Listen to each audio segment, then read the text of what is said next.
Tantor Audio, a division of Recorded Books, presents Rising by Jessica Rubin, narrated by C.J. Bloom. Chapter 1. Oak desks, scuffed from years of abuse in handy knife work, stand single file in the back of the dingy public library, curled up in a dark wooden chair with elbows resting on the etched wood. I read the newest novel recommended by my teacher, Ms. Levine. I lift my head for a moment when my gaze lands on the nearly opaque second-story window, grimy from New York City pollution. My eyes widen. "Oh, shit," I say out loud, my voice ringing through the empty room. Eyes registering the darkness outside, my stomach liquefies with dread. I check my cell to confirm the time. It's 10:15. Grabbing my ratty backpack off the floor, I slide the book inside and zip it closed as quickly as my shaking hands allow. Throwing it over my shoulder, I rush out the front door and make it to the dimly lit bus stop, just as the M6 pulls in. I walk up the steps and swipe my Metro card at the kiosk by the driver. Noticing an empty seat by the window in the second row, I walk over, squeezing my small 5'1" frame past the woman sitting in the aisle seat. She sighs as if annoyed, leaning back in an attempt to maintain distance. Wearing green scrubs, she has exhaustion written all over her drawn face. I take my seat and lick my dry lips, turning my gaze to the window. As the bus approaches my stop on the Lower East Side, I raise the hood of my black sweatshirt. Anonymity is key in my neighborhood, particularly as a lone female walking at night. I live in the Blue Houses, a New York City housing project recently dubbed by the Post as the Hellhole Houses. The nickname came as no surprise, as the complex is dilapidated and crime-ridden. It's common knowledge that cops always enter the building with their guns drawn, assuming that all tenants are packing weapons. To make matters worse, two gangs, the Snakes and the Cartel, are in a turf war for rights to push crack, the preferred pastime for many Blue House residents. The gutters run blood daily. Although I'm born and raised here, my time spent with my head inside the books has left me with street smarts that are at best decent and at worst delinquent. My older sister Janelle reminds me of this constantly, and in this moment, I'm proving her right. I'm so close to the building now, only about 900 feet away from the front yard. My eyes scan the eerily empty streets that, during daylight hours, are full of commotion. I force myself to stay calm by focusing on this morning when my sister's friends chatted about who's banging who, while old-school Tupac blasted on someone's iPhone speakers.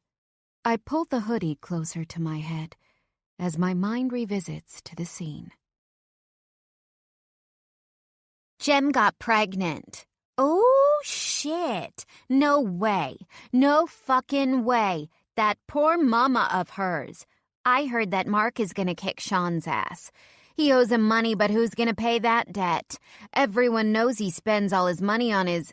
I shift my focus from the gossip mill to the girls jumping rope in front of me, crisscrossing and jumping with ease. Yo, Eve, you listening?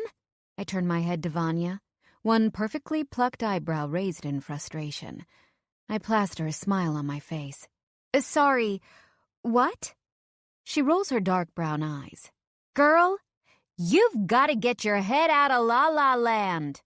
I flush with embarrassment. This isn't the first time I've been accused of spacing out. I asked you if you saw Jason. He told Jennifer that he thinks you're hot as fuck. I shrug my shoulders. Nah, I'm not really interested. She looks at me like I've got a screw loose in my head, and I immediately wish I said something other than the truth. Jason is tall with jet black hair, blue eyes, and totally tatted from his head to his ankles. Most girls would give almost anything to be with a man like that. And while my eyes recognize his relative attractiveness, he doesn't affect me the way he does everyone else. I love your shade of lipstick. My voice is full of forced enthusiasm, but I'm hoping to divert the conversation. It's called Honey Love. It's MAC. She purses her lips together, showing off the creamy nude shade. I nod my head, relieved that the conversation of Jason is now behind us. That's cool. I gotta tell Janelle to try it on me sometime. Warmth fills her face. Yeah, baby girl. And with your tan skin, pouty lips, and huge brown eyes? Shit. You'll have guys lining up. I blush, uncomfortable with the praise. I turn to my sister, who is all long blonde hair and legs for miles, while I share her small nose and bow-shaped lips. Our physical similarities are minimal. Janelle is 5'7" and statuesque, whereas I'm short and curvy. Vanya clears her throat, rummaging through her purse. Here, let me put some on you. She takes out a lipstick and lip liner from her huge black tote bag that looks more like a suitcase than a purse, and gets to work on my lips. When she's finished, she leans back, seemingly pleased. Yo, Janelle! Take a look at baby sister over here. Janelle turns her head, smiling as she takes me in. You're smoking! Jesus! She winks at me before turning back to Vanya. What color is that? Honey Love? Of course you know, you bitch! They laugh together, Vanya turning her attention back to Janelle. I read that Mario uses this new color mix on Kim Kardashian. I slide up closer to them, trying to listen to their conversation. But everything they say goes in one ear and out the other. I'm the listener, the dreamer, the girl with her head in a book at all times. But even I know that in order to survive here, I've got to belong. Loners get picked on and picked off. But Janelle? She's the social butterfly, the girl everyone loves. And if not for her, I'd probably be floating in the Hudson by now. I move my body closer to the group, doing my best to fit in. I stumble on a hard piece of trash on the sidewalk, bringing my focus back to the present. The unnaturally silent air has alarm bells ringing in my head. I wonder if the gangs are roaming hard tonight. I look to the park adjacent to the blue houses, trying to find the regular late-night junkies. It's the most secure place for people to do drugs, as the cops never make regular patrols. Apparently, they're too busy answering 911 calls. I take a sharp breath. The entire park is seemingly abandoned. I tighten my hold on the straps of my backpack and quicken my pace, focusing on making it to the front door of my building. My heart rate increases as my imagination spirals. Maybe someone was shot earlier, and now everyone is home scared? Did someone die? Someone must have died.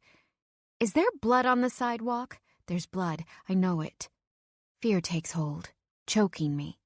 For all the laughter and friendly neighborhood vibes during the day, the reality is the blue houses are a deadly place to live. When I hear the telltale hiss of the snakes, the blood in my veins turns cold. I run as fast as I can, but the hissing only increases in volume. Risking a glance over my shoulder, I see a group close behind me. Janelle's voice enters my mind. If you run, you'll look scared, and looking scared makes you more vulnerable. Even though my heart is pounding like a steel drum into my rib cage, I force myself to slow down. My legs beg to sprint forward, but showing fear isn't an option. I make it a few more feet when they circle me, blocking any path of escape.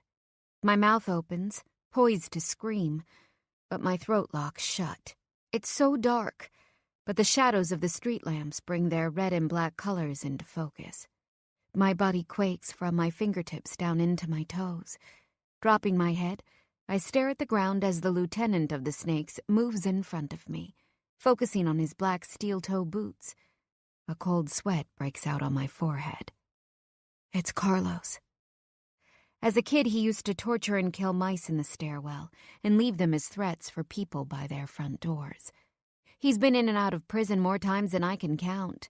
In my mind's eye, I can see the blue teardrops tatted under his left eye down to the corner of his thin lips, each oval bead signifying a kill. Take that hood off. I want to get a good look at you. His voice is low and menacing. I move to lift my head, pausing at his muscular bare chest. I shudder, making eye contact with his black and red snake tattoo. It peeks over his right shoulder, tongue hissing between two pointy white fangs, like a beast from hell. When Carlos sees I'm not doing as he demanded, he throws off my hood, roughly grabbing my chin and forcing my head straight. I can smell his rancid breath as he fists my hair in his hand. Staring at my face, he nods with what looks like appreciation. We found something good tonight, boys. He chuckles, as if he's found a new toy he can't wait to play with. Bile rises up my throat as his smile widens. My eyes dart from side to side as my breathing turns erratic. I'm fresh meat, and these animals are in it for the kill. Screaming won't make a difference. How many times have I heard yelling outside my bedroom window, but never thought to help the victim? Countless. Maybe it's karma. Maybe I deserve this for all the times I dropped my head and tried not to get involved. If I only listened to Janelle and made sure not to be alone on the streets at night. Carlos steps back, pulling a cigarette from behind his ear and placing it between his lips. Taking a black lighter from his front pocket, he flicks it on and off, letting the fire burn at his will. Bringing the flame to the end of his cigarette, he takes a hard pull, turning the tip into a shining ember. With an exhale, smoke wafts around his face and blends into the night. He stands silently, assessing every detail of my trembling body. Looks like we're gonna have some fun. He laughs, as his boys cackle in delight. My jaw slackens as my mind searches for an escape. If I can't physically get out of this, maybe I can force my mind to move elsewhere. He grabs my upper arm. I can feel the bruising take shape as he turns me around forcefully, dragging me like a rag doll toward the blue houses. The others trail behind us, reminding me with every step that I have nowhere to go, nowhere to hide, nowhere to run. Pushing through the front door of the building, we stop in front of what I always thought was a storage room. Carlos stuffs his hand in his pocket, removing a key. Shoving it inside the keyhole, he throws the door open, using his free hand to push me into the room. I trip over my own feet, the cement greeting me as I fall to my hands and knees. He flips a switch, and the light casts a shadow below me. I lift my head and see a tiny barred window above a small bed. I look to my right, only to see a kitchenette with a round table surrounded by plastic chairs. Carlos bends down, grabbing me by the neck and pulling me up to face him. I want to scream, but my throat is closed. I see the exhilaration in his eyes and briefly wonder if death isn't the better option. He loosens his hold on my neck, and I take deep but shaky inhales. The moment I catch my breath, he slaps me hard across the face. My body gets the message. He's the one in control. I open and close my mouth, shutting my eyes and willing my brain to tune out and turn off. He grabs my chin. I've been seeing you around. And get this, you're just the one we need for tonight. You see, we've got lots of energy we need to burn off after where we've been.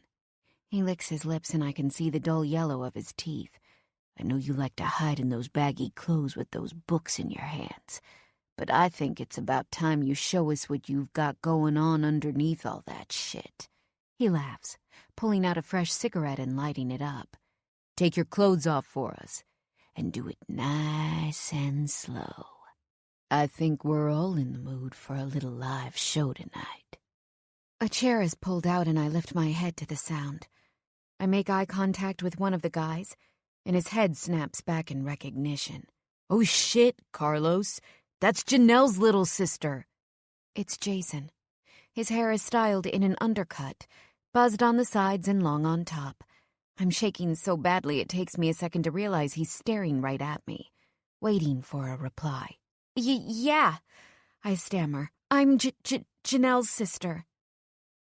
He shrugs casually at the guys. Let's get rid of her. She's harmless. You know Janelle. She's the one who does all the old ladies' hair for free and... Carlos throws a hand up in the air, silencing him. Rid of her? Like, shoot her in the head? He cocks his head to the side in question, and the blood drains from my face. Nah, I don't think I want to kill her just yet. Fuck her virgin brains out? Yeah. Let all you guys take a turn when I'm done? Hell yeah. Afterwards, you can kill her if you still want. He smiles and grabs my hand, lifting it above my head. I shut my eyes as he twirls me in a slow circle, showing me off to his crew. I hear wolf whistles and try to turn my thoughts into white noise. A scratchy voice from the side of the room starts up. Don't rough her up too much at first. I want her to have some fight left when I get my turn. Tears drip from my eyes, burning as they fall down the sides of my face. I'll do anything. Just let me go. Please, I beg, dropping down to my knees and lifting my hands in prayer. I'll do anything you want, but I don't want to die. Anything, huh? Get up, he commands.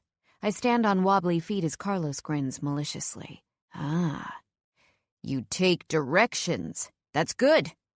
Very good. He lifts his steel-toe boot, kicking me in the stomach. I double over.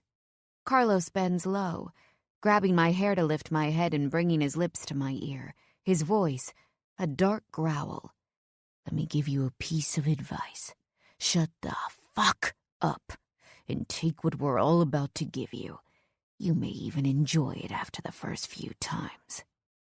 He puts his nose to my neck, smelling me deeply as he presses a sharp object against my side. My eyes widen. I feel the cold, sharp edge of a blade drifting from my ribs up to my chest. Listen to what I tell you. Don't want to mess up that gorgeous face, but my breathing stops. I will, if you don't do as I say. You want to live? Shut up and take it. He moves his knife back to his pocket. Strip. He chuckles. I oblige. I remove every layer of clothing and stand crumpled. My shoulders are curled down and my arms cover my bare breasts. He thrusts my arms away. His dirty fingertips grope my intimate parts as if he owns them. The body I thought belonged to me is now on loan. Finally, my mind separates from my body and floats away. But Carlos, unwilling to let me go in body or mind, pulls the cigarette out of his mouth and presses it against my shoulder. I let out a scream from the burn. He laughs. Carlos turns to his boys, rubbing his hands together in eagerness. I'm gonna make sure she's good enough for you all first. They all chuckle at the joke, while one of them stares at me with rapt attention and a look of utter excitement. Poker. A cabinet opens and shuts, the smell of old and wet laundry. I close my eyes. Open your eyes and look at me. Yelling, he grabs my neck to face him, forcing me to watch his ministrations. My eyes connect with his. Nothing but evil lurks in his depths. I'm thrust forward, face down on the bed. I hear pants unzipping and falling to the floor. I hold my breath. If I hold it long enough, will I die? Yo, snake charmers! Cartel is in the house! Voices and laughter radiate straight through the barred window and into the room. Carlos pauses, turning toward the glass and screaming, We're coming, motherfuckers! My body shakes uncontrollably. I can hear him pull his pants back up, heaving, The fuck? If the cartel is looking for a fight tonight, we'll give 'em one. I dare to crack my eyes open, watching as they nod to each other. The rivalry between the snakes and the cartel is vicious. While the cartel has fewer members, they make up for less manpower with intense and frequent bloodshed.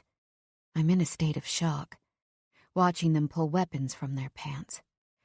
Am I going to die? I shut my eyes again, moaning, Yo, Carlo slaps my ass so hard I bite my lip, tasting copper. Don't think you're off the hook, bitch. I got a glimpse. Now I want in. I'm coming back for you. He raises his gun and thrusts it into my mouth. I choke as he pushes it deeper down. Tearing it out, he nods. His version of a guarantee.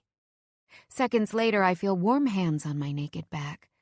Open your eyes and get up. The voice is soft but urgent. Jason is on his knees by the bed, my clothes in his hands. Put your clothes on and get out of here, he whispers loudly. Somehow I stand. I'm a machine, clothing myself like I've done millions of times before. He has the decency to turn his head as I put one foot and then the other into my underwear. As I slide my t-shirt and sweatshirt over my head, I realize I am no longer the priority to these criminals. If there is a time to run, it's now. I take my bag and run out of the room with a speed I didn't know I was capable of. Opening the heavy stairwell door and running up the steps, I take two at a time as sweat pours down my temples. Are they after me? Are they coming? I want to turn my head back to see if they're behind me, but my fear won't let me turn around. I hear cursing and some screams, but all the sounds are muffled by the whooshing sound in my ears. The stairs seem to vibrate with the sound of gunshots. Have I been shot? Adrenaline mixed with confusion pumps through my veins as I jet up the darkened stairwell. The lights are all out on the third floor, and it feels like I'm running through a black hole. My heart pounds into my throat. In a blink, I'm back inside my empty apartment, staring in a trance at my gray, threadbare living room couch. I look at my feet and realize I'm barefoot. Oh, shit. I'm going to need to buy a new pair of sneakers. I wonder if there's any in my size at the thrift store. Turning toward my bedroom door, my mind registers the crack down the center. I briefly remember one of my mom's old boyfriends throwing a vase against it, splitting the wood. I walk into my room like a zombie and complete my nightly routine of brushing my teeth, washing my face with soap and scalding hot water, and changing into a clean pair of pajamas. In the recesses of my mind, I know what just happened to me is horrifying, but I keep telling myself if I just act normal, maybe it'll all just go away. Before getting into my bed, I kneel on the floor, fisting my worn-out navy comforter in my hands. Prayers tumble out of my mouth to God, begging him to get me out of here before Carlos finds me. All at once, I feel punched in the gut. I run to the toilet, dropping my head into the bowl and emptying all the contents of my stomach. Are they going to come for me tonight? Should I hide? I shut the bathroom door and curl up in the fetal position by the toilet, too afraid to go back into my bedroom where there's a window. What feels like seconds later, I hear the front door open and close. As footfalls get closer to the bathroom door, my chest constricts, my mouth gaping open and poised to scream. Eve, are you in the bathroom? Get out. I need to wash up. Janelle throws the door open and looks down at me on the floor, momentarily confused. She gives me a once-over. You look like shit, girl. Her voice is quiet and laced with concern. What are you doing in the bathroom? Are you sick? I hear her, but can't manage a reply. She squats down, placing the back of her hand on my forehead. Holy shit, Eve. You're burning up, and your face is pale as hell. You think it's food poisoning or something? Let me get you some meds. She helps me up off the floor and walks me to my bed, letting me lean on her as we walk. A few minutes later, she drops 2 pills into my hand. I put them on my tongue when she hands me a glass of water. I swallow the medicine, and a few minutes later, I'm plunged into sleep. Chapter 2. I wake up to the sound of the shower running and pipes groaning.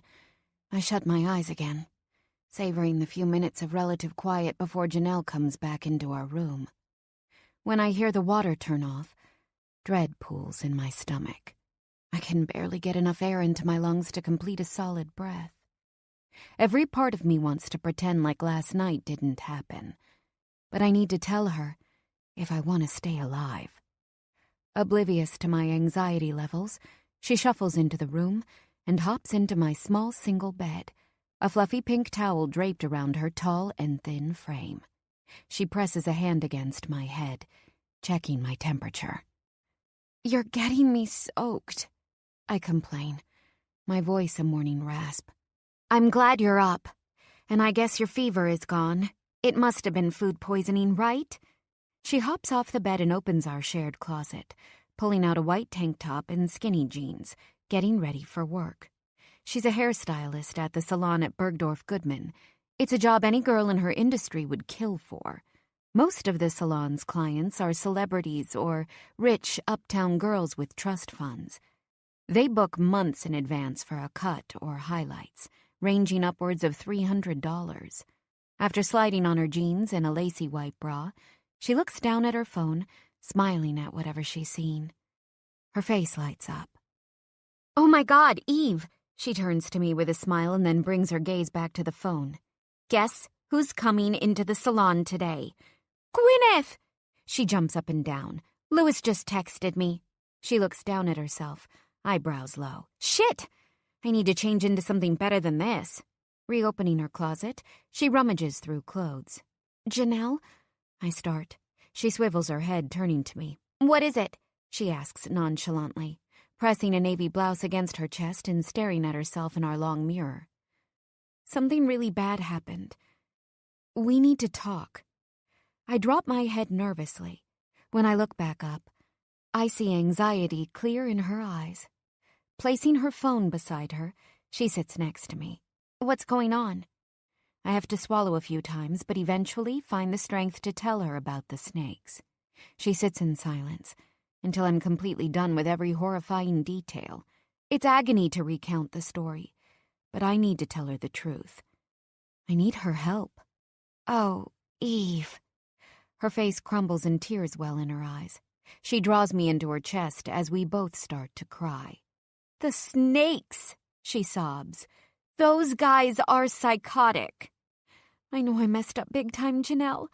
Embarrassment mixed with agony blazes through me. I'm old enough to know better. I was literally saved by a stroke of luck. I could have been raped and beaten, left for dead. "Janelle," I sob, "it's all my fault. If I had just listened to you and didn't lose track of time, none of this would have happened." I curl into her side, bawling uncontrollably. She pulls back, staring at me hard. "Eve, stop this. This is not your fault. Do you hear me? It's not your fault. Walking home late at night does not mean that anyone has the right to take you or to touch you against your will." Her words echo in my head. "I never want to hear you talk like this. We live in a dangerous place, and God knows you do everything you can to stay under the radar, but you have to live, right?" She pulls me closer to her body, holding me together when it feels as though I'm being torn apart. "I'll figure out how to get you out of this. He won't come back for you, all right? We'll figure it out together." A memory rushes to the forefront of my head. "I forgot to tell you, but Jason was there." I stare off into space, remembering how he thrust my clothes at me and practically begged me to run. "Jason Mendez?" A half smile forms on her lips and my face immediately falls. "Don't even think about it, Janelle," I hiccup, knowing what she's insinuating. She has the decency to drop her head for a moment. "Come on, Eve. Chill out. He isn't one of them. Just a hang-around. His mom is on the 6th floor and sick with cancer. I do her hair sometimes and met him when I was over there. He deals some drugs for the snakes on occasion, but nothing really too serious. I think he's a mechanic or something, actually. Anyway, maybe if you were closer to him," she says, raising her eyebrows at the word closer, "they'd leave you alone. Wasn't Vanya saying the other day that he's into you?" "No," I tell her, my voice shaking. "Why don't you go out with him? If he was with you, he'd probably protect me too, right? Everyone knows I'm with Leo these days. Otherwise, I'd hit him up in a heartbeat." She winks at me in an attempt to lighten the mood. She and Leo have a crazy relationship. One minute, he's the best guy ever. The next, she'd be screaming at the top of her lungs and cursing the day he was born. I haven't met him yet, but I'm not too eager considering all the drama he causes. Just the thought of him has me rolling my eyes. She looks at me and huffs. Stop being so judgmental, Eve. I see the look on your face, and it isn't pretty. It's not unwarranted judgment. The guy takes you on an emotional roller coaster on a weekly basis.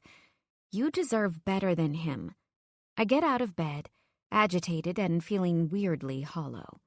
Unwarranted judgment, she repeats, standing up tall. Okay, Miss Big Shot Attorney. Her condescending voice is like a kick to the chest. Anyway, he cares about me. She lifts her head up. A man who cares about you won't put you through that, I sass, surprised at my tone. She places a hand on her hip and shifts her weight to one leg. Did your books teach you that? Because one stupid makeout session with Juan doesn't qualify you as a relationship guru, and clearly, you don't exactly have the best intuition, huh? My heart sinks. My face crumbles, and her face falls in regret as she steps forward, throwing her arms around me. I lean into her, my tears running like a faucet. She sighs, holding me by the shoulders. Look, I'm sorry, okay? I shouldn't have said that, especially after what you've just been through. I know jumping into a man's bed for protection is the last thing you'd ever do. But girl, we've got to figure something out. Her voice is desperate as she pulls me back into her chest, rubbing my back. I keep crying, and she continues to shush me gently. When I finally catch my breath, she sits us both down at the table. I don't want you worrying about Carlos. I have so much goodwill in this building. Did you forget? I'll cash in a favor. Someone will talk to him and tell him you're completely off limits, okay? I manage to nod my head. You know these morons have short attention spans. 1 second, it's all about you, and the next, they're on to someone or something else. I look up at her and see hope shining through her glassy eyes. As a favor to some of the older ladies in the building, Janelle sometimes spends her time cutting and coloring their hair for free, especially when the elevator is dead. It becomes too hard for older people to take the steps and leave the building, even if they are strong enough to walk all the way downstairs. Most of them are afraid of taking the stairwell all alone, and rightly so. With the lights always going out, bad shit will often go down in there. People are always looking to repay Janelle for her kindness. Usually, it's in the form of home cooking. But maybe Janelle is right. Maybe she really can have someone talk to Carlos, and he'll leave me alone. Now go take a shower, she instructs. You have work at Angelo's today, right? It's good for you to get out of here and clear your head.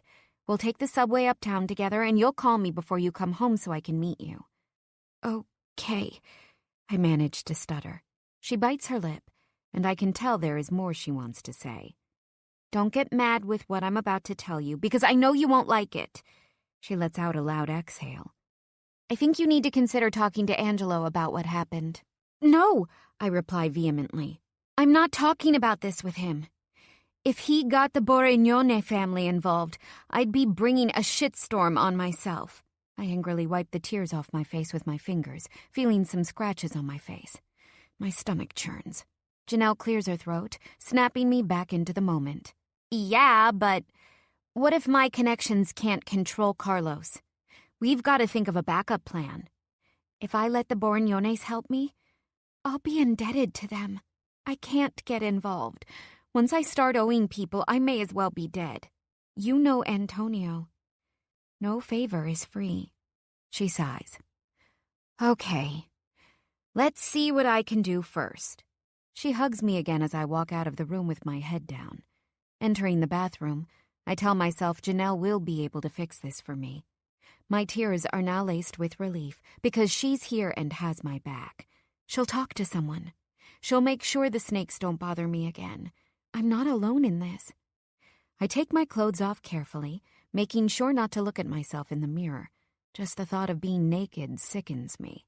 This body I've been given is up for grabs, belonging to anyone stronger than me who wants it. I turn on the water extra hot, practically scalding myself as I step under the spray.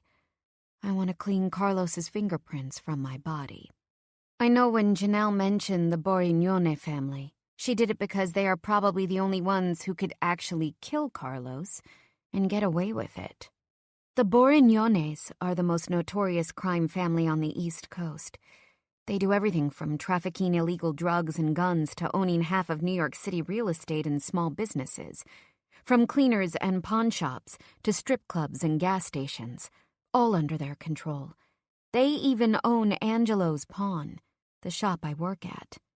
But turning to them to fix this for me has to be my last resort. Being in debt to the Borignones would be a nightmare. My mom has been under their thumb for years, and Janelle and I have sworn on our lives we'd never fall into their trap. On the other hand, Angelo is an associate with the big boss's ear. There's no doubt if I told Angelo what happened, he'd arrange to have Carlos's neck snapped before I got my weekly paycheck. My mom got me the job with Angelo 2 years ago. She's a stripper at a gentleman's club on the west side, owned, of course, by none other than the big boss Antonio Borignone. When I was looking for a weekend job, Antonio told my mom about an opening at Angelo's Pawn. I was scared as hell because saying no to Antonio was not an option. Working for Angelo was frightening at first, yet he turned out to be one of the best guys I've ever known. He lets me read and study when the shop is quiet, and in return, I write essays for his son Alex, who goes to some fancy prep school. I've read and written essays on some of the most amazing classic literature of all time. Last year, I asked Angelo if I could see my grades from the papers I write, and he now brings me the marked-up essays from Alex's professors. I've tried to learn from my errors to make my writing better, and according to his teacher's remarks, it looks like I'm truly growing as a writer. After getting dressed, I walk into our tiny kitchenette where Janelle passes me a coffee with 2 packets of Splenda. I'm gonna do my makeup, then we'll hit it. You okay? I nod my head quietly and move to sit in the small folding chair at the kitchen table, staring out the window with my coffee sitting in front of me. I think about my mother. I wonder how long it's been since I saw her last. A few weeks? A month, maybe? I look around the kitchenette, remembering the days when my mom would only be gone for a few days. But it felt like forever. Girls, let's go shopping, my mom squeals from the doorway, clapping her hands together. We turn our heads and smile in surprise. Our mama is home. She's been gone for 3.5 days. Janelle and I jump off our chairs and run to the front door, greeting her with tight hugs around the waist. Mama, can we go to Toys R Us? There's this new scooter I want to get. Janelle lifts her hands in prayer, blinking her baby blue eyes that people always gush over. Today we can do anything you girls want. My bank account is ready for action. I met this guy. His name is Antonio Borignone, and he's rich and gorgeous. He says he'll take the best care of me, and I just know he's telling the truth. Her smile is huge and scary, bigger than usual. Janelle turns to me, happiness bursting out of her face, and I push the funny feeling I have in my belly away. My mom starts talking so quickly. My head is spinning. First, let's go to the toy store. Then let's get McDonald's. Or no, let's go to one of those fancy places in Soho. We'll go get our hair and nails done. Janelle, you could use some blonde in your hair like me, but not Eve. Her hair is too dark. She turns to both of us, touching our faces. God, my girls are so beautiful. Not as beautiful as me, of course, but you can hope one day, maybe. I notice how fast her lashes are fluttering. I put my finger on my eye to feel my own lashes. Do mine move like that, too? My gaze lands to a stack of books in the corner of the room, all of which I've read too many times. Mama, can we also stop at the bookshop? There are so many books I want to buy. I jump up and down a few times, unable to contain my excitement. She swallows hard as her eyes darken, and I realize I just made a big mistake. She moves her long blonde hair to one shoulder, pressing her lips together. What does a 6-year-old kid care about books, Eve? No books. Do you hear me? You can't be filling your head with that shit. Who taught you to fucking read anyway? She turns her body away from me, focusing on my sister. Janelle? Was it you? I drop my head, fingering the holes in my leggings. No, Mama. She taught herself, Janelle replies in a quiet voice. Eve, what you trying to be, huh? I refuse to raise an uppity girl, she huffs. You think you're better than everyone else around you. You think you deserve more? You'd leave this place behind without a second thought if you could, huh? I stay quiet, not sure what I'm supposed to say. Wanting more or better than this isn't a good thing. After a few moments of silence, I look up at Janelle, terrified I may have angered our mom badly enough to ruin our day. She gives me a tiny head nod, and I finally bring my eyes back to my mother. Well, you got anything to say for yourself, Dr. Eve? She laughs. I keep my mouth shut. Being a doctor isn't a good thing. She steps up to me, putting her long manicured fingers in my hair, pulling one spiral curl down and watching it bounce back into place. Dark and curly, just like that asshole, she huffs. She looks around the room, eyes moving from corner to corner. Girls, are you turning this place into a pigsty? Her voice is high-pitched and loud. This place looks nasty. Eve, clean the kitchen. She watches as I open the closet door and pull out some cleaning supplies. The moment my hands touch the bleach, she lets out a sigh of relief. She places a hand on her bony hip, facing me. While me and Janelle wash up for our day, you take care of this. She gestures around the room with her hands. I look up at her again and nod my head. If I can just make her happy with the cleaning, maybe she'll love me more and stop leaving all the time. And if you get it all done in time, then maybe... Her voice trails off and I inhale, hoping. Then maybe, she repeats. You'll come with us, I exhale. My mom struts into her bedroom, slamming the door behind her. Janelle is still next to me, squeezing my hand 3 times. It's our secret signal for a promise. I'll help you clean up. We'll all go out together. Okay, Janelle, I whisper, dropping my head. Don't be sad, baby girl. We're going to have the best day ever. I shrug, hoping things will look up. She bends down low, placing her lips at my ear to tell me a secret. I stand on my tippy toes, wanting to make sure I hear every word. Janelle's lips graze over my ear, her warm breath giving me the chills.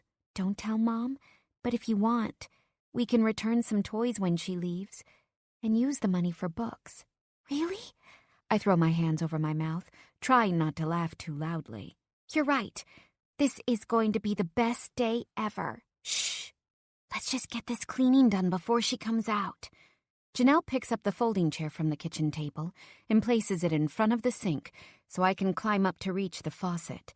We put the box of Cheerios in the cupboard and then scrub our breakfast bowls side by side. We had our cereal this morning with water, which I really don't like. We've been out of milk for weeks. When we finish cleaning up, we walk together into our tiny bedroom. I love how we share. I don't like to be alone. Janelle turns to me, her eyes full of promise. One day, Eve, I'm going to get a job and make sure we always have food on the table. And you're going to be a doctor or a lawyer with that big brain of yours. Don't listen to Mama, okay? You keep on reading. We're going to get out of this place. I quietly nod as she kisses me on the head and walks to the bathroom. I change into a pair of leggings without too many holes, hoping my mom won't be embarrassed by me. After a day of nonstop shopping, we finally get back home with bags full of toys and our hair done up in curls and our nails shining with color. Janelle and I drop onto the couch, exhausted. Mama, can we watch a movie tonight? Janelle asks. I smile wide, hoping my mom says yes, because Janelle is 13. She always knows the best movies to watch. My mom ignores the question and looks down, checking her phone and smiling. Girls, Mama needs to go out for a little bit. Take good care of your toys. And just like that, she's gone again. As we got older, we learned that when Mom was happy, the supermarket needed to be our first stop. She'd walk with us up and down the aisles, laughing and playing supermarket sweep. We'd buy up every dry good we could fit into our cart, Fresh food wasn't smart since it ultimately went bad, but we'd take lots of canned fruits and vegetables. Over time, Mom's highs got higher and her lows lower and longer. Weeks would sometimes pass and we wouldn't see her at all.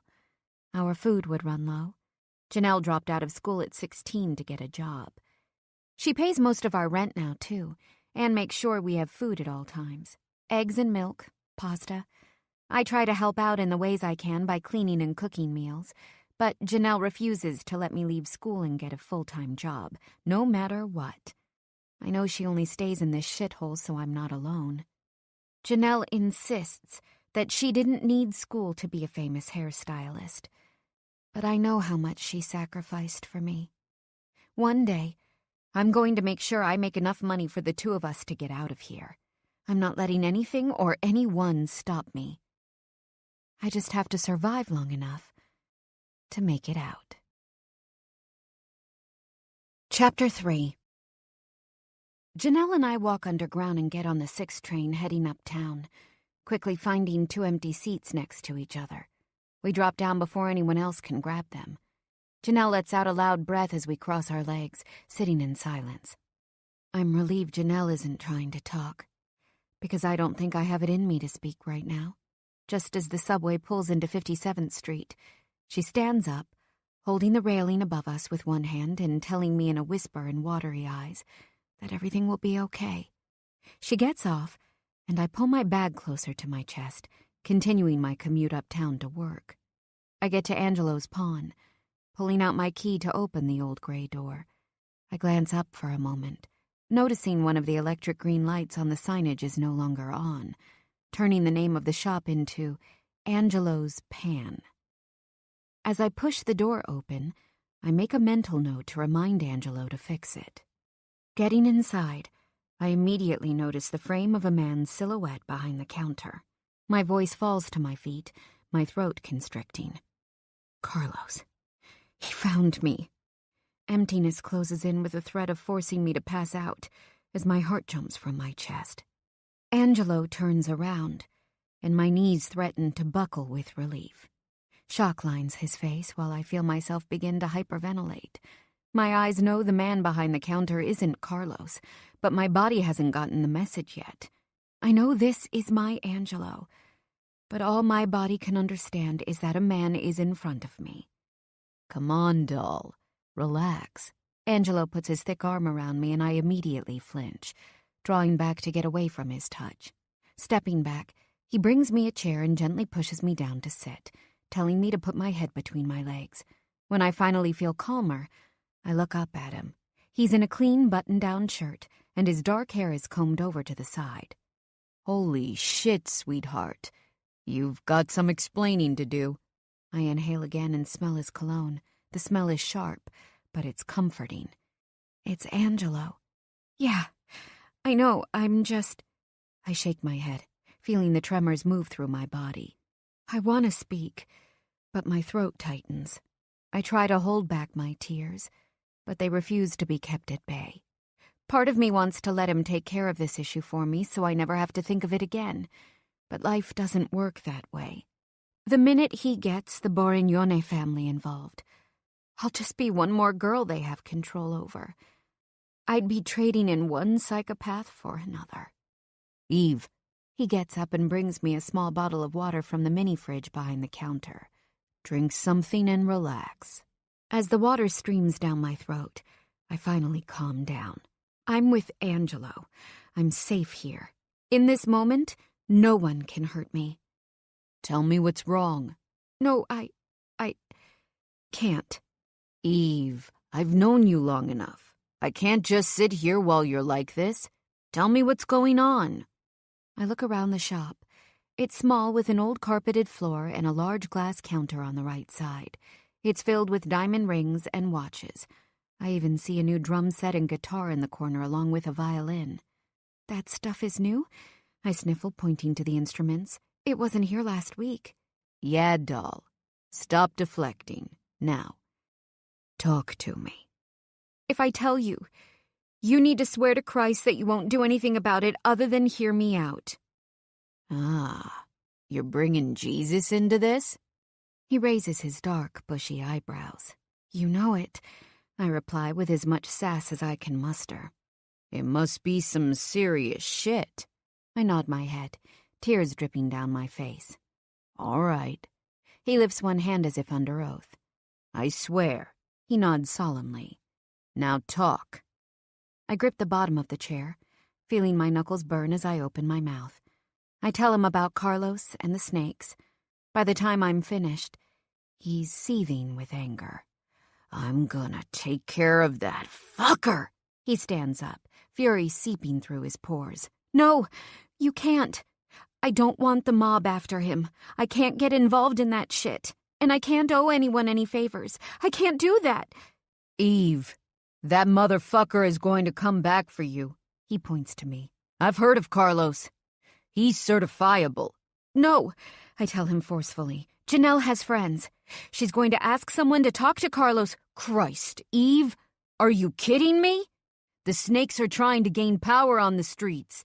If he wants you, he isn't letting you go. I have to do this my way. I'll never forgive you if you tell Antonio. And how do we even know he took what happened seriously? I was in the wrong place at the wrong time. Maybe Carlos forgot about me already. He blinks at me, giving a no-nonsense stare. He knows I'm not going to budge. Just remember, Antonio can probably have someone burned alive in the middle of Times Square without the cops saying a word. I want you to know that getting the family involved is always an option. It's the best option. Hell, they'll make sure he disappears. Well, it can't be an option for me. I shake my head. No way. He stands up, pacing the room. Finally, he stops and turns to me. It's time to teach you to shoot. You don't want to get the family involved? Fine. But I'm not letting you walk around unarmed. I stare at him, shocked. Gun? My nerves start up, but I swallow them down. Angelo, I can't have a gun. Is it even legal? He rolls his eyes and starts to laugh. Ah, my little Eve. I should nickname you Double E for Eve Esquire. You better be my lawyer someday if, God forbid, I ever need one. He laughs at me as I blow my nose with a tissue from the counter. I've got to give it to him. Angelo is making a lot of sense right now. I really do need some protection. This way, I won't have to lean on anyone else. I guess it's self-defense, right? You got it. He winks. Self-defense. I nod my head. Okay. Teach me. My voice is full of false bravado. I can do this. We walk together out of the shop, the door automatically locking with a click behind us. 10 minutes later, we enter an old run-down building. Getting down into the basement level, he opens a fireproof door to another set of steps.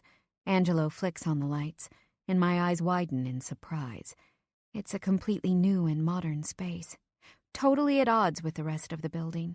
I've heard about these underground bunker spaces, but never could have imagined this. He walks me over to a glass cabinet with rows of rifles and guns, choosing a small handgun from the first row. He pulls it out and brings it with us to a table in the back of the room. Where the hell are we, Angelo? I look around nervously. Don't ask questions you don't want the answers to, doll. He gently places a hand on my shoulder. Just stay with me and focus. He sits down, gesturing with his hand for me to sit beside him.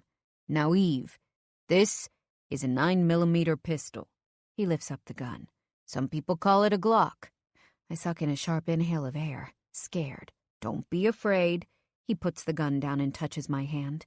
I swallow the excess saliva building in my mouth. Opening a drawer, he pulls out some bullets. Picking up the gun, he demonstrates. You see this button here? He points. You press it to eject the magazine. Make sure to insert the ammunition one at a time into the top with the round side toward you until the magazine is full. Then put the magazine back in and up until you hear this click. Now it's locked. I nod my head. Before you shoot, you gotta make sure the safety is disengaged. Then take your palm like this and pull the slide to the back and then release it. Now your gun is ready.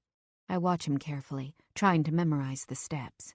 He has me go through the motions upward of 20 times until I finally start to feel comfortable holding and loading. "Good job," he praises me as I smile happily. "Now, it's time for the fun part." He winks, handing me a set of earplugs and headphones. "Wearing both will protect your ears better."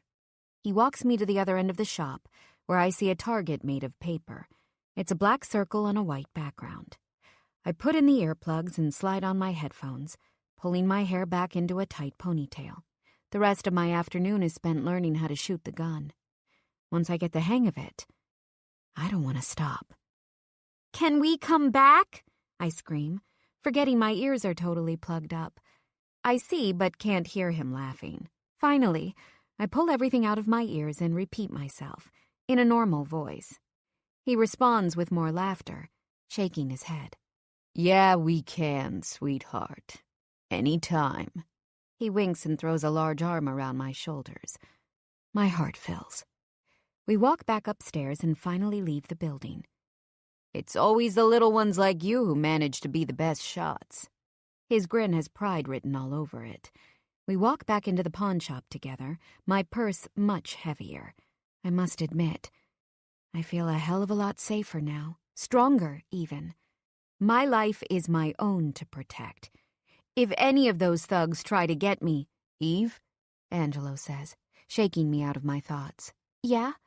I turn to him expectantly. "College, all right? You're too good for this shit. I want more for you. Better." "I know," I nod. "I'm meeting Ms. Levine tomorrow night at her apartment. She's gonna help me fill out my applications. Deadline is next month. And I gotta get a move on. That's my girl." Chapter 4. It's 8 o'clock on Friday night and my mom just left for work. I'm hanging out on the couch, freshly showered, my wet hair wrapped up in a towel, turban style. Other than going to school and back during the week, and Angelo's on the weekends, I've basically been stuck inside my apartment. Panicked that Carlos will find me. It's been 2 weeks since the incident. Janelle asked someone to speak to him, and apparently, he said he'd leave me alone for a while. But what does a while even mean? I gulp, trying to push all thoughts of Carlos from my head. On a positive note, I've been reading up a storm. Janelle always tells me I can't live in a fictional world. Well, I'd beg to differ. I've moved from one book to the next so quickly that characters have been getting jumbled up in my head. But I'd rather that than the alternative of thinking about my own situation.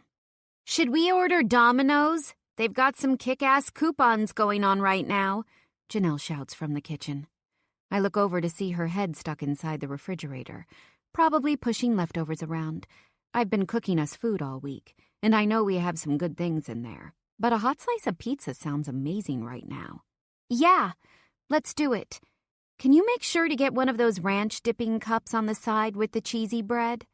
She closes the fridge, smiles right at me. "Hell yes, we can!" I laugh as we hear Juan from the apartment below scream at his mom about not wanting to take out the trash. "For the love of all that is holy, that boy needs to grow up already and take out the garbage. The chute is down the hall, for God's sake." Janelle's exasperation at Juan's antics cracks me up. Our building has a tendency to mirror a bad soap opera. We all can't help but weigh in on everyone's business. The walls being paper-thin doesn't help the situation either. Unfortunately, I kissed Juan last year at an apartment party a few blocks over. He tried calling me 1,000,000 times afterward, but I ignored him. When we bumped into each other in the stairwell a few weeks later, he glared at me like I killed his dog. Suffice it to say, we are no longer on friendly terms. "Does he still hate you?" She chuckles. "Ugh, yes. I just made out with him, and I swear you'd think I took his virginity or something with the clinginess." I throw my arms up in the air, exasperated. "Speaking of virginity," she starts with a smirk. "Oh, shut it, Janelle. Yes, we all know I'm an 18-year-old virgin. Blah, blah, blah." I roll my eyes. "If you'd just stop wearing those baggy clothes and hiding yourself—" "I'm not interested in that right now," I say, effectively cutting her off. I wear these clothes to cover myself. I need to make sure I don't give any mixed signals to anyone." She huffs in annoyance as she pulls out her hair and makeup tools. "I'm not going to pretend I like your look these days, because I don't. I'm doing your hair and makeup tonight. It's time to remind you that you're 100% beautiful, woman. I wish you'd find yourself a man," she sighs. "I'm going to ignore you and just go with, yay, makeup." Janelle is brilliant in making people beautiful, but still, she's the worst taste in men. I watch as she rummages through her makeup box, gathering what she needs for me. I may not be a girly girl, but it feels good getting dolled up every once in a while, even if I won't be leaving the apartment. She combs my hair and separates it into sections to blow dry. I'm completely engrossed in a novel while she does some magic with a round hairbrush, turning my hair into what she calls beach waves. Who knows where she comes up with this hair terminology, but in the past few months, she's done my hair as the leading lady, which is straight and sleek, and the rising star, which is 1950s-style ringlets. When my hair is done, she uses 2 butterfly clips to pull the front of my hair away from my face. "Put that book down and look straight ahead." I do as she asks. Using her fingers, she smears cream all over my face. Tonight, she's testing out a makeup look called the Siren. When she's finished, she hands me a little handheld mirror. I see black shadows with a hint of sparkle smoking around my large hazel eyes. My cheekbones look incredibly high, shaded with golden bronzer. Wow, even I have to admit I look good right now. I'd normally do a red lip, but I want to go with a creamy nude instead. More Kim, you know? I shrug. My sister and everyone else seems to be obsessed with Kardashian makeup. "Since I let you do my hair and makeup, close your mouth while I line and fill your lips." I shut up while she gets within an inch of my face, squinting her eyes like I'd imagine a surgeon would do. My sister has 0 shake in her hands. "Now, press your lips together," she commands. As usual, I do as she says. "Can I try on some of your clothes?" I lift my hands in prayer, trying to look sweet. "Fine," she says grudgingly, grabbing a pack of Marlboro Lights from the coffee table. I wouldn't call Janelle a smoker per se, but she definitely enjoys a smoke or two when she wants to relax. I run into our room as quickly as I can before she changes her mind. Drake's hotline bling blares from Juan's apartment. I can feel the floor shake from the bass. Janelle perches herself on the bedroom windowsill, opening the window and lighting up her cigarette with her favorite black and silver Zippo. She blows rings of smoke into the night. She sticks her head out the window. "Yo, Juan! I love this song!" She's rolling her upper body to the beat of the music and lifting her hand in the air. He replies by turning the volume up. Smiling, I raise my arms, dancing my way into her closet and letting the music filter through my body. Janelle and I have always loved to dance. I push my ass out and twerk Miley Cyrus style, my body undulating to the beat. Janelle lets out a whoop. Her long blonde hair waves down her back as she cheers for me to keep going. When the song changes, I finally stop and go through her section of our closet, deciding what to try first. I'm in the midst of moving clothes around when she speaks up. "Have you finished all these books yet?" I turn to her as she points to the stack on my desk. "I'm getting through them pretty quickly," I tell her, smiling as I pull the t-shirt off over my head. I look through my drawer and find a sexy lace bra I bought from Victoria's Secret earlier this year. I put it on before wearing one of Janelle's tops. I look in the mirror appreciatively. The shirt is caramel brown, cropped, and off the shoulder. The fabric is so soft against my olive skin. After putting on a pair of tight jeans, I stand on my tippy toes, posing as if I were wearing a pair of high heels. With no one watching, I enjoy looking sexy. One day, I want to be able to dress how I please without being afraid. Janelle lets out a slow whistle. "You look hot, Eve. Damn, girl." I smile in a rare moment of confidence and she winks, singing along to another song on Juan's playlist.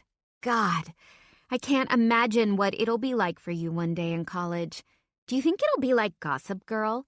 All those rich kids having nothing to worry about other than their clothes and boyfriends? Yeah, I don't know. Maybe? I'm going to do the best I can, though, and that's if I get in. I let out a long sigh.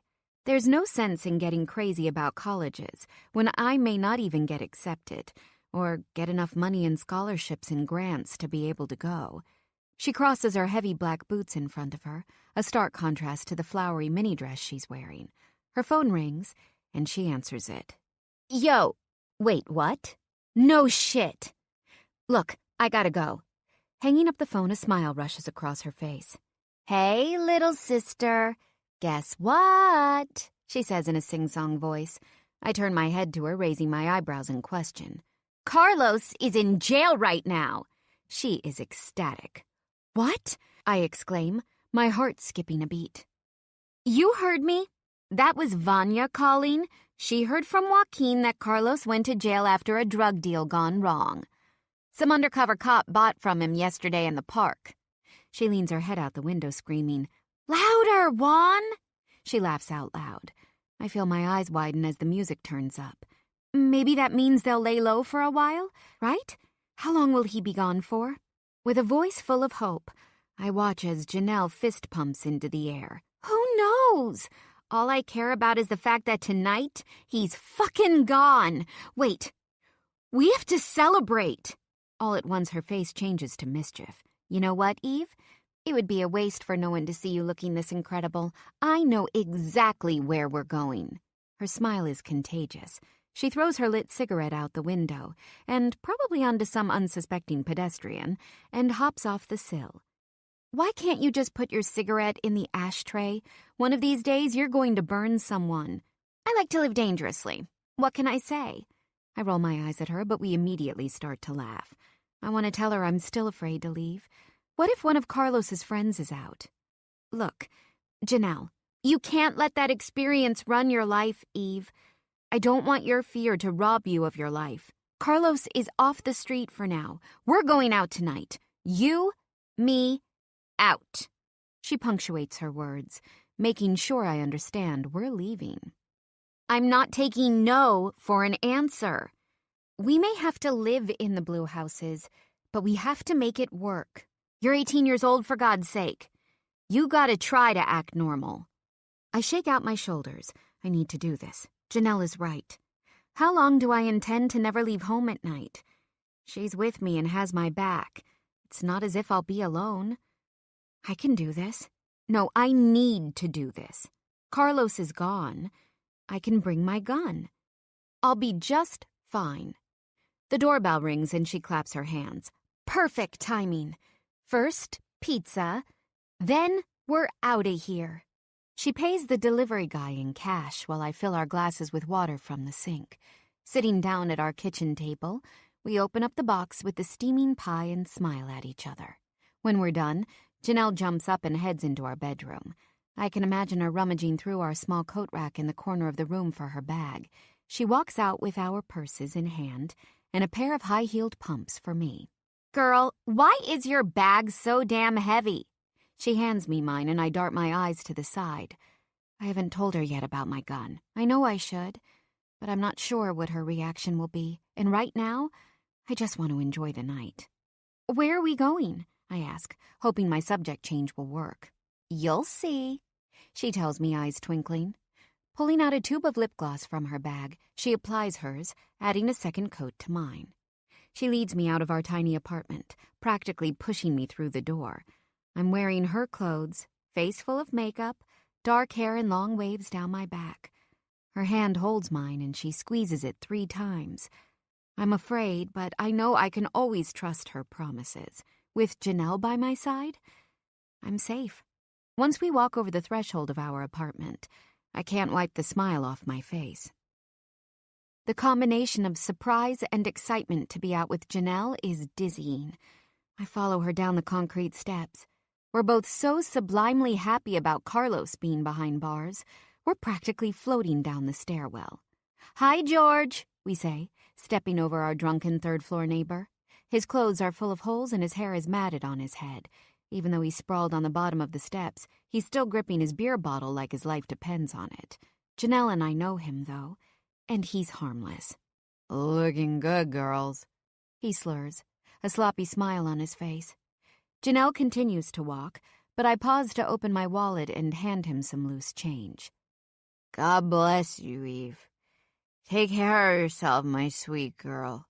I nod to him and smile, running down the remainder of the steps to catch up with Janelle.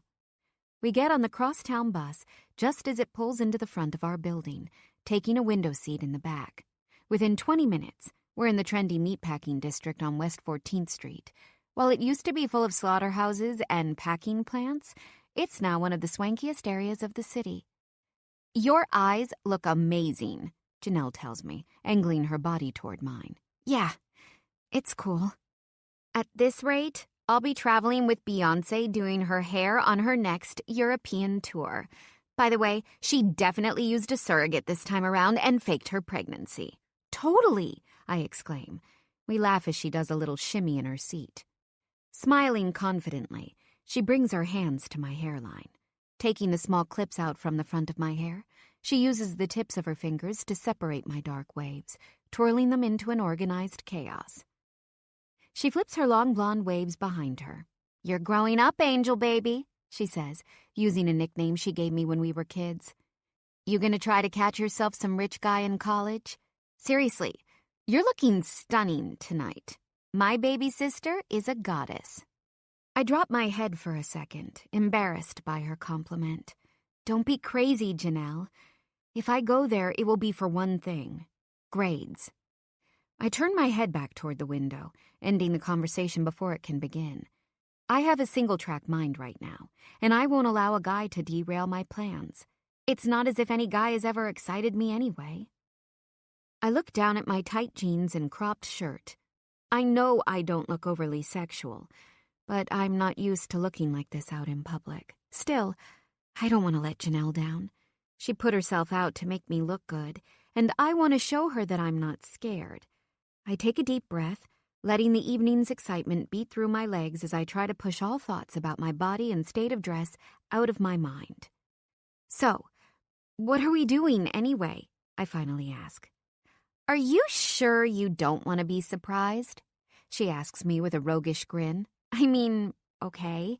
Why not? I don't have to know everything beforehand.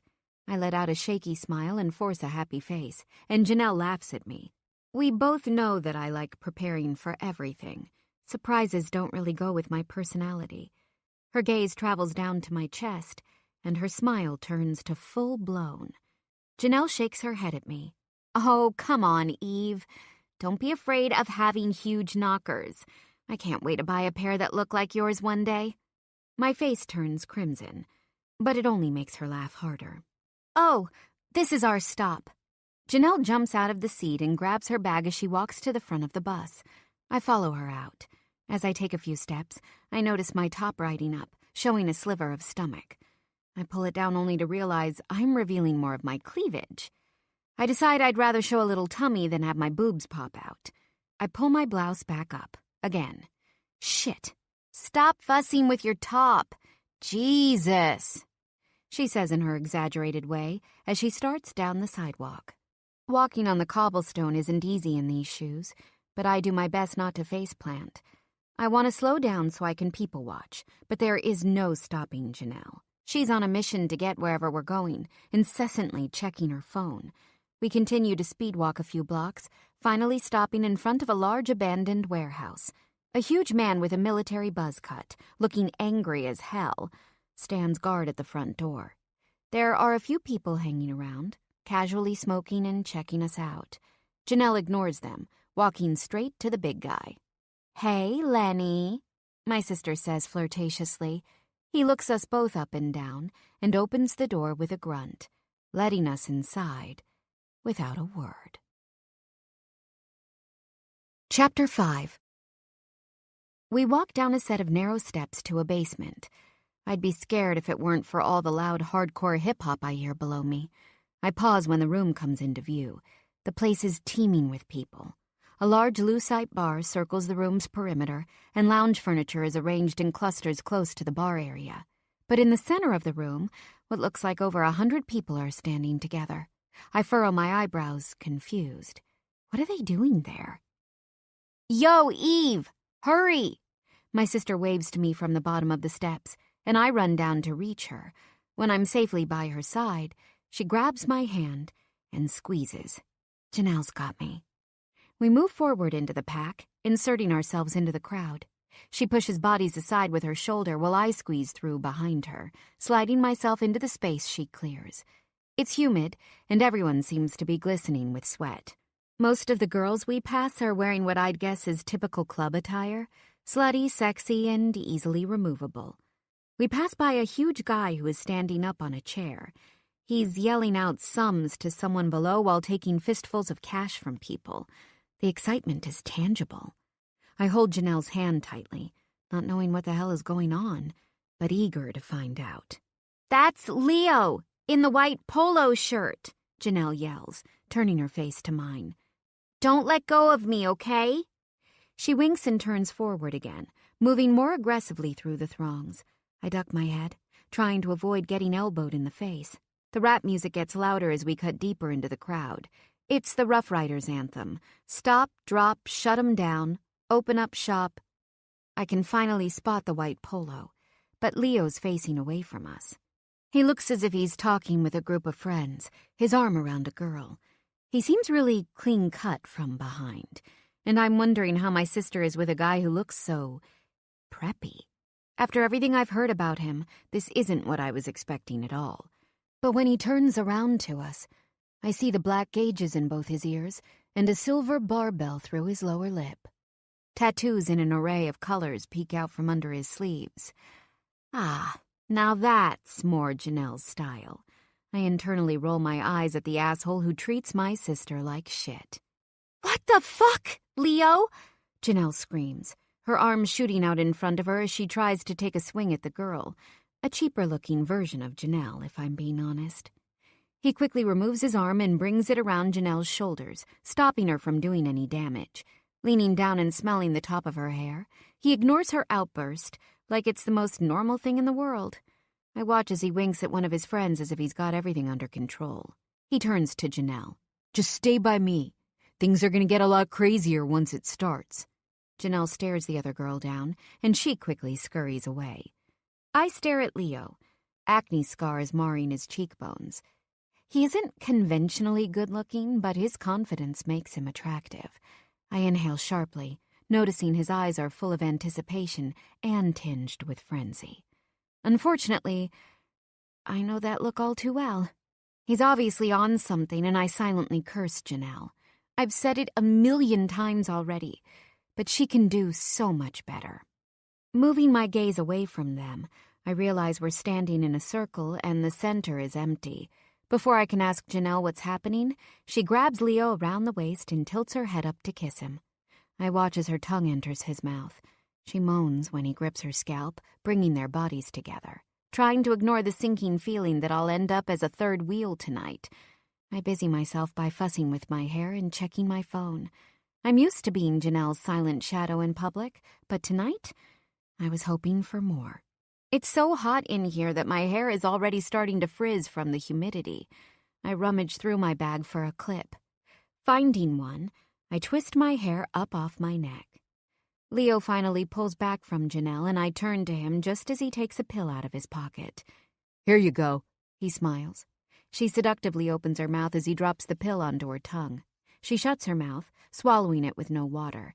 When she licks her lips, I let out a sigh, wishing she wouldn't do that in front of me. Sensing me watching, she turns to Leo. "Don't be a jackass, honey. Say hi to my baby sister, Eve." Her voice is breathy. She keeps her arms wrapped around his middle, looking up at him like he's the greatest man alive. He looks at me slyly, checking me out from my toes up to my eyes. "Hey, Eve. Nice to meet you." I turn red from his blatant ogling. The sound of a foghorn has me turning toward the center of the circle. "Ladies and gentlemen, welcome to the Fight Zone," a man in the center of the ring shouts. He looks like he's in his mid-40s, but has obviously been banged up a time or two. His nose is crooked from what looks like multiple breaks, and he struts with a limp. Regardless, he's all confidence. Moving around the center of the circle, he seems to be enjoying all eyes on him. For a moment, people's voices quiet down. "First," he pauses, clearing his throat, We've got the undefeated Jack the Ripper McDougal versus Michael Mayhem Smith. The noise level returns to deafening. I look around at the crazed faces of the spectators. Entering the circle is a guy who looks like he eats girls like me between meals. He's shirtless, wearing only a pair of low-slung jersey shorts. As he bounces from one foot to the other, I cringe at his overblown muscles. The next guy appears from the other end of the room wearing a thin white tank top. His hair is shaved into an electric red mohawk, and he's literally snarling at his opponent. My heart beats erratically as I look from side to side, realizing these guys don't even have gloves on. My mind is finally putting together the pieces of what I'm about to witness. Something that feels a lot like dread pools in my stomach. I'm about to watch an illegal cage fight. "The rules are simple," the announcer tells the fighters. "Don't kick each other in the balls. No biting or eye gouging. And for the fans," he lifts his hands up, staring at us all, "don't step into the circle or risk becoming part of the madness." People begin to go berserk. I feel some spit fly onto me from someone standing near me, and my body shudders. The fighters stand tall, glaring at each other. They're practically foaming at the mouth. The only thought repeating through my head is, "Holy shit." I turn my head left and right, my stomach cramping. I'm in the front row. There is no way I can move as the crowd is totally closed in behind me. I see people across the circle with their hands up, fists pumping in the air. They're waiting for blood, and from the looks of these two fighters, the blood will definitely be flowing. I turn to Janelle, grabbing her shoulders. "We're too close to the front," I yell, staring up into her eyes. I'm willing her to snap out of her drug-induced trance. Unfortunately for me, her eyes have already dilated. She leans down and puts her sweaty forehead on mine, her smile so big, I think it might split her face. She throws an arm around my neck. "Don't worry, baby girl. This will be amazing. God, I love you so much." She squeezes me close to her, letting me go. She takes a huge gulp of water from a plastic bottle and continues shouting along with the crowd. I try to stand on my tiptoes to get a better look at my surroundings. Is there an empty space I can run through? Unfortunately, the entire circle is shut tight with bodies. When I realize there's no way out, I close my eyes and count down from 20. Before I open them, I inhale deeply through my nose, trying to find a modicum of calm. I'm going to be okay. When I open my eyes, I feel like the wind has been knocked out of me. Right across from me is the most attractive man I've ever laid eyes on. He's a head above the rest, black hair that's longer at the top and shorter at the sides. It's a little wild, but incredibly sexy. I have never seen anyone who looks quite like him. The entire fight scene ahead of me seems to come to a standstill as I study him, the breath catching in my throat. I hear screaming all around me, but it may as well be on mute. I watch as he pushes his hair back and casually throws an arm around a redhead. She's tall and thin, with wide blue eyes and thick auburn hair, mirroring a model in a Neutrogena skin commercial. Laughing at something he says, it's clear she fits the mold of an all-American beauty. Turning back to him, I take in every single move he makes. Holy shit, he's gorgeous. I hear Janelle cheering wildly next to me, but the shrill sound barely registers. He has something I can't put my finger on. Maybe it's the slight slant in his eyes or his razor-cut cheekbones and chiseled square jaw. It's just a trace of something unique, and it doesn't make him look kind. In fact, his face and entire demeanor is absolutely feral. He whispers something into the girl's ear. I wonder what he's telling her. She bites her lower lip as she listens to him, and in that moment, I wish it were me in her spot. For the first time in my life, I'm practically vibrating with awareness over a man. Just then, he decides to raise his head. He glances around, seemingly looking for someone. His eyes immediately pause at mine, catching my stare. I've been caught. My heart stutters. I'm a deer in headlights as embarrassment runs through me. Strangely, he isn't staring at me like a weirdo. Instead, His eyes seem to see straight into my soul. It's unnerving, but in some unexpected way feels right. I open my eyes a little wider, feeling my lips part. He squints as a smile spreads across his full lips. Settling into his eyes, I can't help the flush rising through my body. We continue to watch each other, and it feels as if energy is passing between us. He pushes his hair back again, and I see the wide expanse of his chest. I try not to swoon from the visual. I see boys all the time, but none of them make me feel like this. Who am I kidding?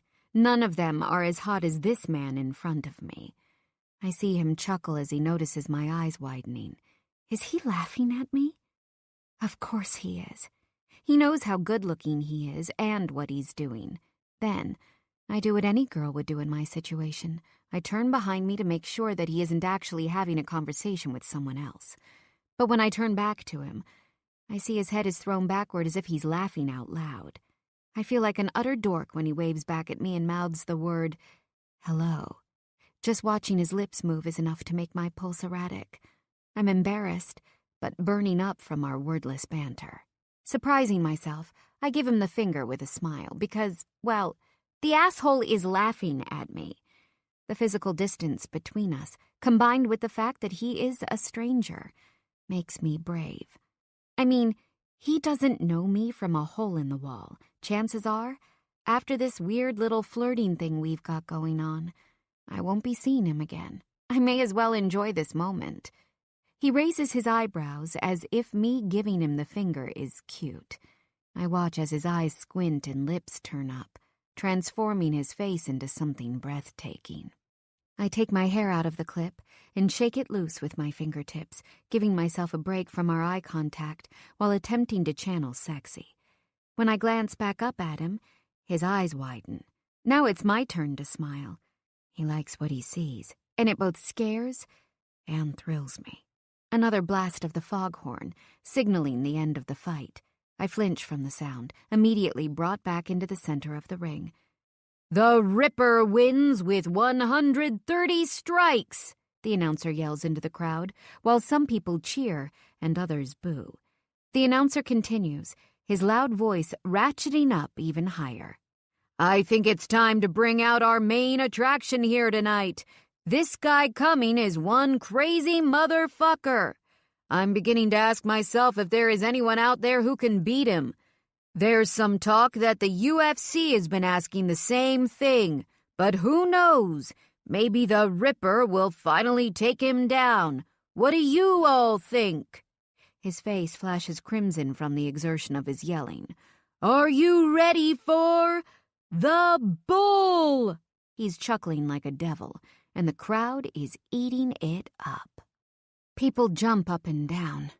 "Holy shit," I say out loud, the mob turning into a mosh pit. They chant, "Bull, bull, bull."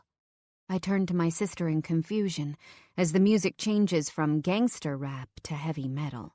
Janelle bounces on her toes with excitement. Leo yells with what looks like a combination of bloodlust and eagerness, while the entire crowd shrieks. I don't know what's going on, but I find myself waiting with nervous tension as to what's to come. Whoever he is, he's obviously a big deal. I turn my head up to search for the guy I've been staring at, only to realize that he is no longer in his spot. I scan the circle, frustrated that he disappeared. My eyes leap from face to face, the sounds of the crowd fading into the back of my mind when I see a large figure sauntering in the center of the ring. My eyes immediately expand. It's him. I can't take my eyes off him as he strips off his shirt, and apparently neither can anyone else. His body is perfectly cut. He's huge with rippling abs and thick, muscular arms. My insides liquefy. He stands in the center of the ring, jumping up and down to get his blood flowing. The Ripper rolls his beefed-up shoulders, stretching out his thick neck from side to side. They appear evenly matched in height, both well over 6 feet. The Ripper looks as if he juices for breakfast.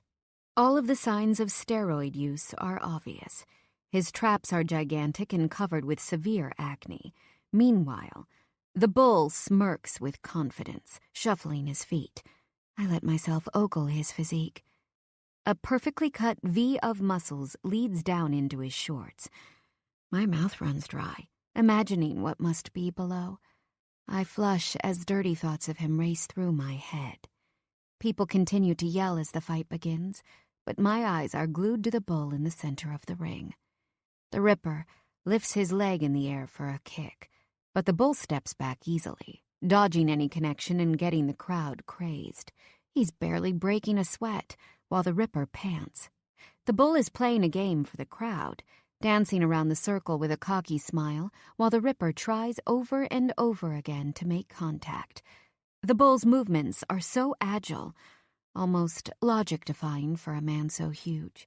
The Ripper looks at the bull with fury, baring his teeth like a rabid animal. Finally, the bull gives the crowd what they're begging for as he steps closer to his opponent, throwing punches into the Ripper's face. I wince, watching blood stream from the Ripper's nose down into his mouth. The bull steps back and turns his body in a different stance, while the Ripper shakes his head back into reality. Just as he seemingly wakes up, the bull throws a wide kick directly into the Ripper's face, the force bringing his enormous body down to the ground. The crowd lets out a collective, "Oh!" as the Ripper drops like a dead weight. Before the Ripper can even try to stand, the bull drops down and straddles him. He's slamming his fists into the Ripper's face like a beast, going at him like a man in it for the kill. The Ripper is trying to claw himself free, thrashing his arms and legs in wild directions. But the bull has him secured in some sort of technical-looking hold. There's no way the Ripper is getting out of this. I hear an animalistic grunt and silence ensues as the bull stops his movements. Sweat pours down his face as he pants, rising up. People are waiting impatiently, peering into the circle. Will the Ripper stand? The music continues to blare and all eyes are focused on the floor, where the Ripper, now bloody, turns to his side and groans. When it's clear he isn't able to get up on his own, the crowd starts screaming again. The announcer grabs the bull's hand, raising it up in the air as the dark and threatening smile spreads across the bull's face. Beads of perspiration roll down the bull's chest, and I swallow hard, cataloging it as one of the sexiest things I've ever seen in my life. Some friends of the Ripper come into the ring's center, lifting him up and dragging him off to the side. Turning my gaze back to the bull, I find him staring straight at me. After what I just saw, I should be running for the hills. Instead, I give him a megawatt smile that I couldn't stop even if I tried. Suddenly, the crowd swallows him, and just like that, he's gone. I turn to my sister with a happiness on my face that rivals her drug-induced glee. People are dispersing, frenzied hands exchanging money. I feel a wave of nervousness that I've lost him. My eyes scan the area, but at 5'1", it's impossible for me to get a good view of anything other than people's chests. An irrational panic hits me as I wonder if I'll ever see him again. I grab Janelle's hand like a lifeline, wanting her to tell me about this guy. "Who was that?" I ask. "Oh my God, look at him. Have you ever seen someone so fuck hot? He's dangerous as hell, which adds to the hot factor by like 10 billion. He's super shady, though. No one knows his real name. All I can do is shake my head in wonder, because the truth is, never in my life have I seen a man who affected me like that. And it isn't merely the fact that he's so physically striking. It's more. At least, it felt like more. Before Janelle can start talking, the crowd shifts toward the bar, sweeping us into its clutches. Leo possessively drapes an arm around Janelle. It's clear from the smile on his face that he's thrilled to have made some cash tonight. Janelle says hi to random people as we pass. I shouldn't be surprised she's a regular in this scene. I know she keeps this side of her life to herself. She's always trying to shelter me. I continue searching for the bull as we walk, but the lights have dimmed, making it even harder to see anyone. We get to the bar, and Leo manages to order a few quick drinks from the bartender, which he immediately hands to us. "Thanks, Leo," I say, sipping it slowly. As the liquid makes contact with my tongue, I'm jolted by how disgusting it tastes. I swallow it down painfully, trying not to spit it out. Janelle smiles at me knowingly. She bends down to whisper in my ear, "Be careful, okay? Drink a cup of water for every alcoholic drink you have. Never forget that." She presses her warm lips on my forehead, and I smile. I look down in my cup, noticing it's already half empty. Surprisingly, it doesn't taste so bad anymore. I'm glad I have it in my hands. It gives me something to hold while I glance around, trying to find the bull. I finally spot him hanging out with a group of people by some couches, close to a corridor. I want to scream with excitement, but keep myself calm. Looking closely, it seems as if everyone in his group is angled toward him. They're chatting away while he leans against a wall, relaxed and utterly sexy. The people he's standing with are different from the rest of the crowd.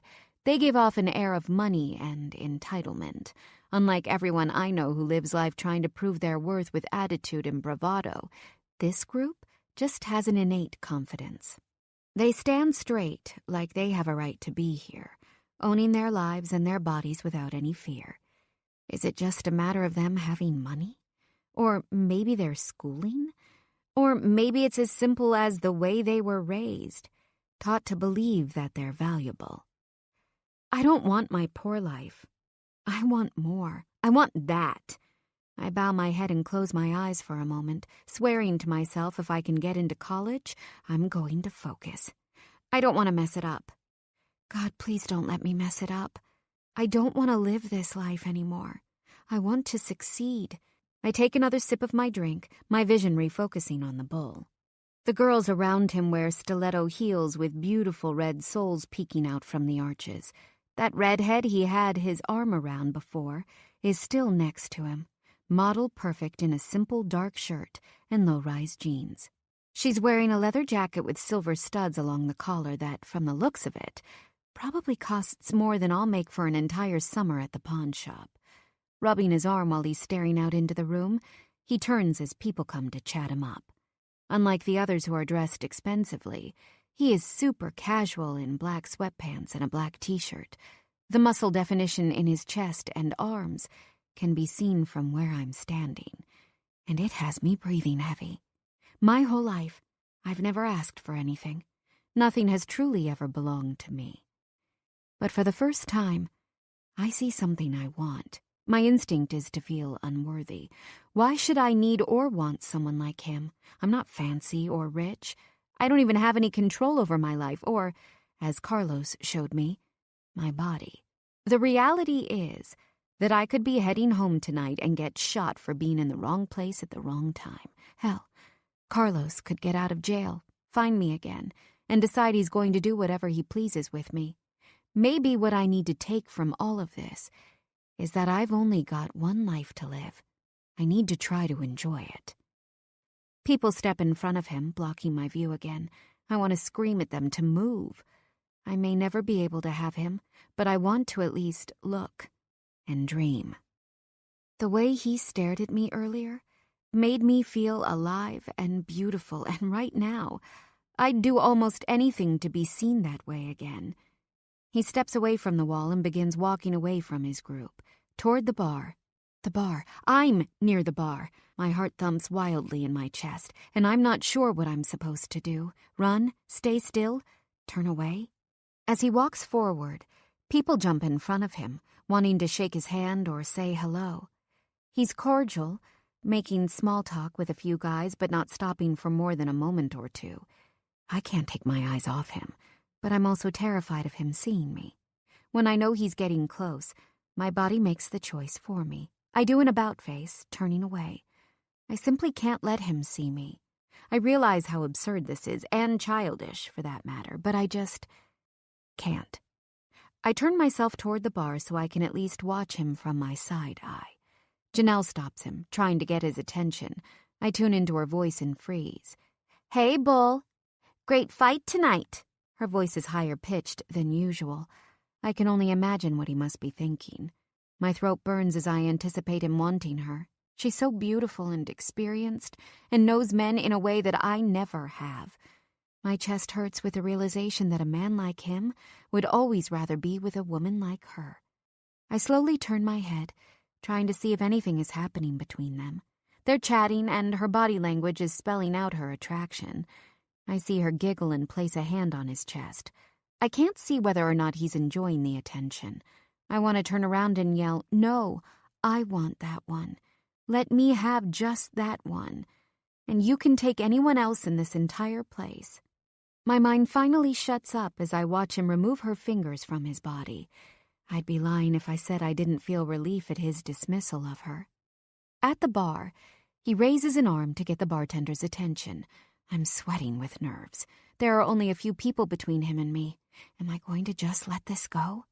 I want to turn to him, but still can't manage it. My feet feel as if they're nailed to the floor. I know he's ordering his drink when I see the elation on the bartender's face. Her reaction to him, annoying but understandable. She bends forward, showing off her huge boobs. I cringe, rolling my eyes at her blatant display. "Come on, Eve," I say quietly to myself. "Get a grip and turn the hell around. You can do this, girl." All at once, I get sick of myself. I'm tired of melting into the background, letting everyone make choices for me. The mental pep talk works as I steel my spine and pivot, straightening my body so I'm facing him. His eyes are trained forward. God, he's huge. Even bigger up close. If I were in a cartoon, my mouth would be watering.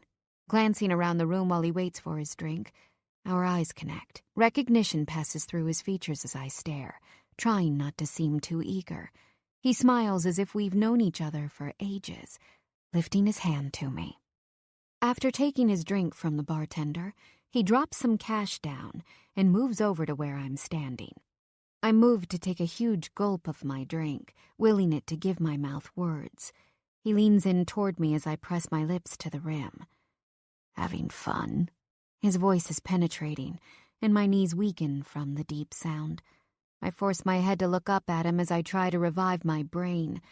I wish I had something good to say. Unfortunately, all I can come up with is, "Yeah, I'm cool."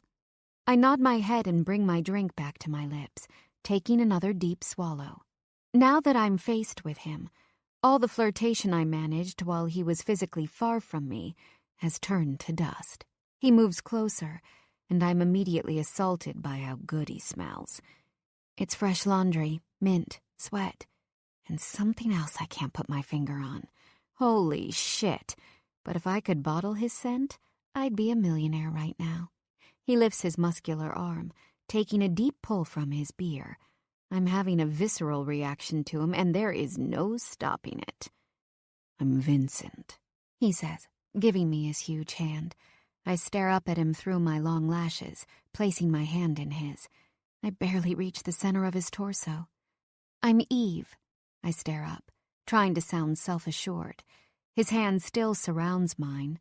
The contact short-circuits my brain. "Why do you look so mad all of a sudden, Eve? Did I do something?" He smirks, licking the corner of his full lips.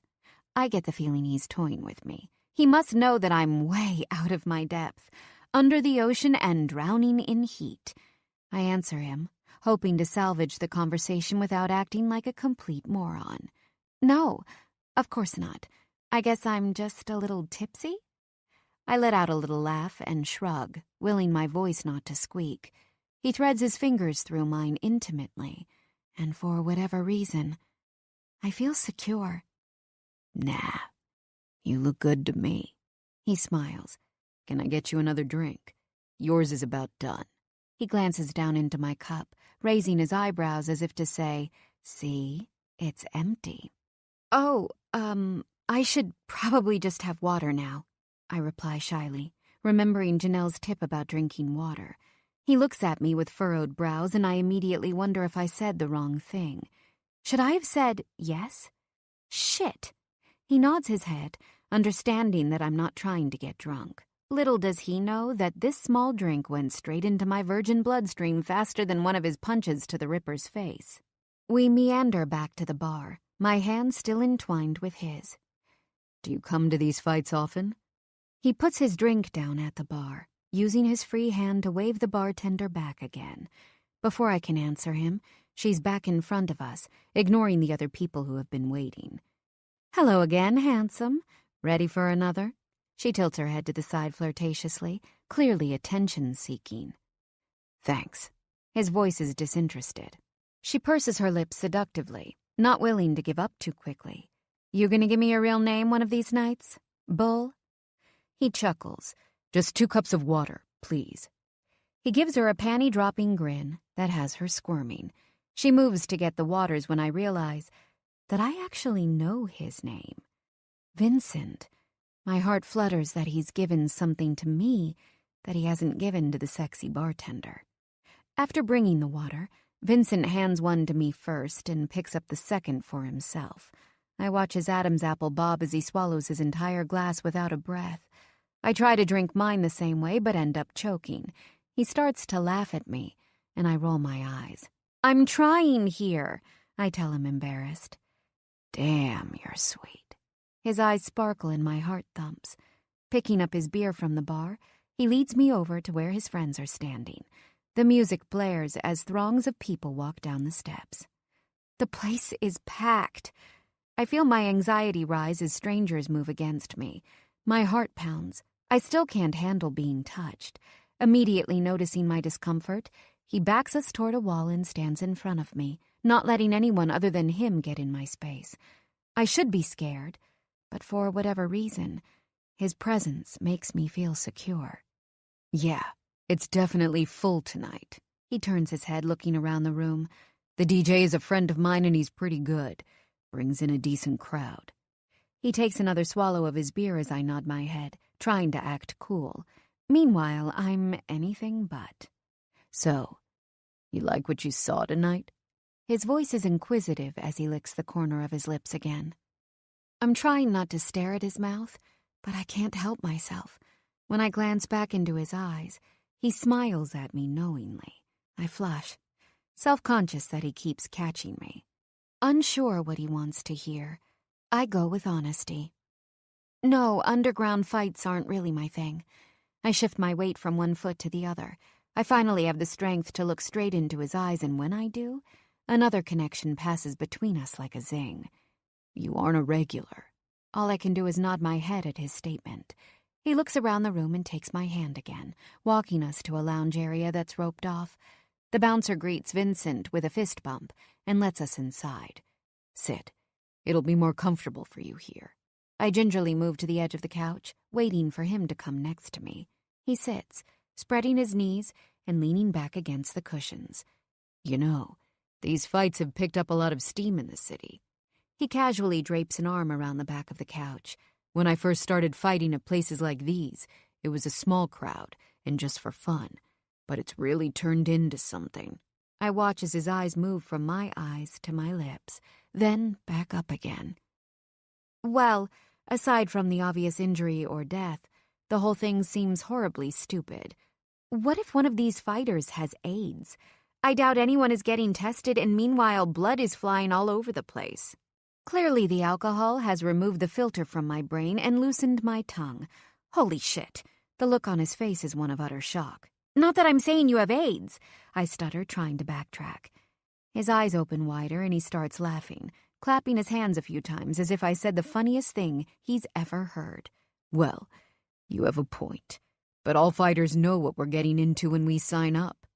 He tilts his head to the side, daring me to keep going. Unfortunately, the side of my brain that no longer has a filter wants to rise up to his dare. "Yeah, so do people when they're trying to score drugs. The state should know that this goes on and just admit it so they can regulate it.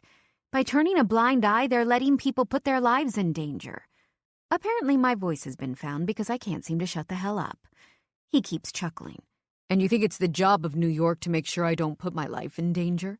He smiles broadly. "Of course I do. The health and safety of its citizens should be the #1 priority of any government." I look him in the eye nervously, realizing that my rant may have just screwed this whole thing up.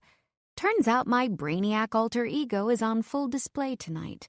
One drink, and it's unstoppable. "Priority of the government, huh?" He lowers his head, getting close to my ear and whispers, "Well, the truth is, I never go into a ring in this setting unless I know I'll pummel the guy. I've got a lot going on and can't risk getting hurt. I train like a monster, too. So losing is really not possible. Most of these guys are untrained. Beating them is a given. His warm breath at my ear travels straight down into my core. I press my legs together. A guy drops down next to him and he moves his head away to chat. Am I imagining all of this? I have an internal freak out the size of a tornado going on in my brain. Thankfully, I have the mental capacity to text Janelle. I pull out my phone. I'm not sure if this is a one-way thing or if he's feeling it too. My lack of experience is rearing its ugly head. Me. Oh my God! I'm with the hottest guy ever! Janelle. Yay, be safe, but don't forget a thing. I want to hear all about this tomorrow. Me. He's so friggin' hot I can't see straight. I really can't. I need help. Janelle. Relax. You're gorgeous. Be happy. Text me if you need me. And taxi home, no late-night bus. Nice out tonight. Blue houses will be packed with people, so no worries. Me. Kay. Janelle. I'm going to hang out at Leo's place for a while. Winky face. I close my phone and drop it down in my bag. Part of me is scared as hell to be out all alone, but thoughts of the man next to me are keeping me afloat. A few guys have walked into our section, and Vincent stands up to greet them. They're intimidating, all with slicked back hair and suits. I stand up as Vincent grabs one of them in a friendly hug. Eve, this is my boy, Tom. Vincent smiles. As Tom starts talking about the fight, Vincent walks away. My brain screams, "What? No, come back." Tom takes a sip of his drink, not breaking eye contact with me. He seems nice enough, but I can feel his interest, and it's making me uncomfortable. I move my eyes away from him, trying to see where Vincent went. I hear Tom's voice, but none of what he actually says registers. I turn back to him. Huh? Sorry, my mind was on something else. The fights. Did you like 'em? He looks at me expectantly. He's tall with sandy brown hair and light eyes. He's wearing a suit like the other guys. Actually, Vincent is the only casual one here. Did you all come from work or something? I'm gesturing to his clothes and he starts to laugh. I immediately feel self-conscious, as if what I said was stupid. I guess you can call it that. He winks, taking a sip of his drink. I can easily imagine him driving to some college on the West Coast with his top down and girlfriend in the passenger seat of a Mercedes-Benz. He clears his throat. Yeah, the fights were cool. I've never seen anything like that before. I immediately realize how naive I must have come across with my reply. I need a conversation redo. He chuckles. You're gorgeous. Have you ever thought of modeling? He's getting closer, placing his hands around my waist. I shuffle backward as my breaths become labored. I can't deal with his proximity.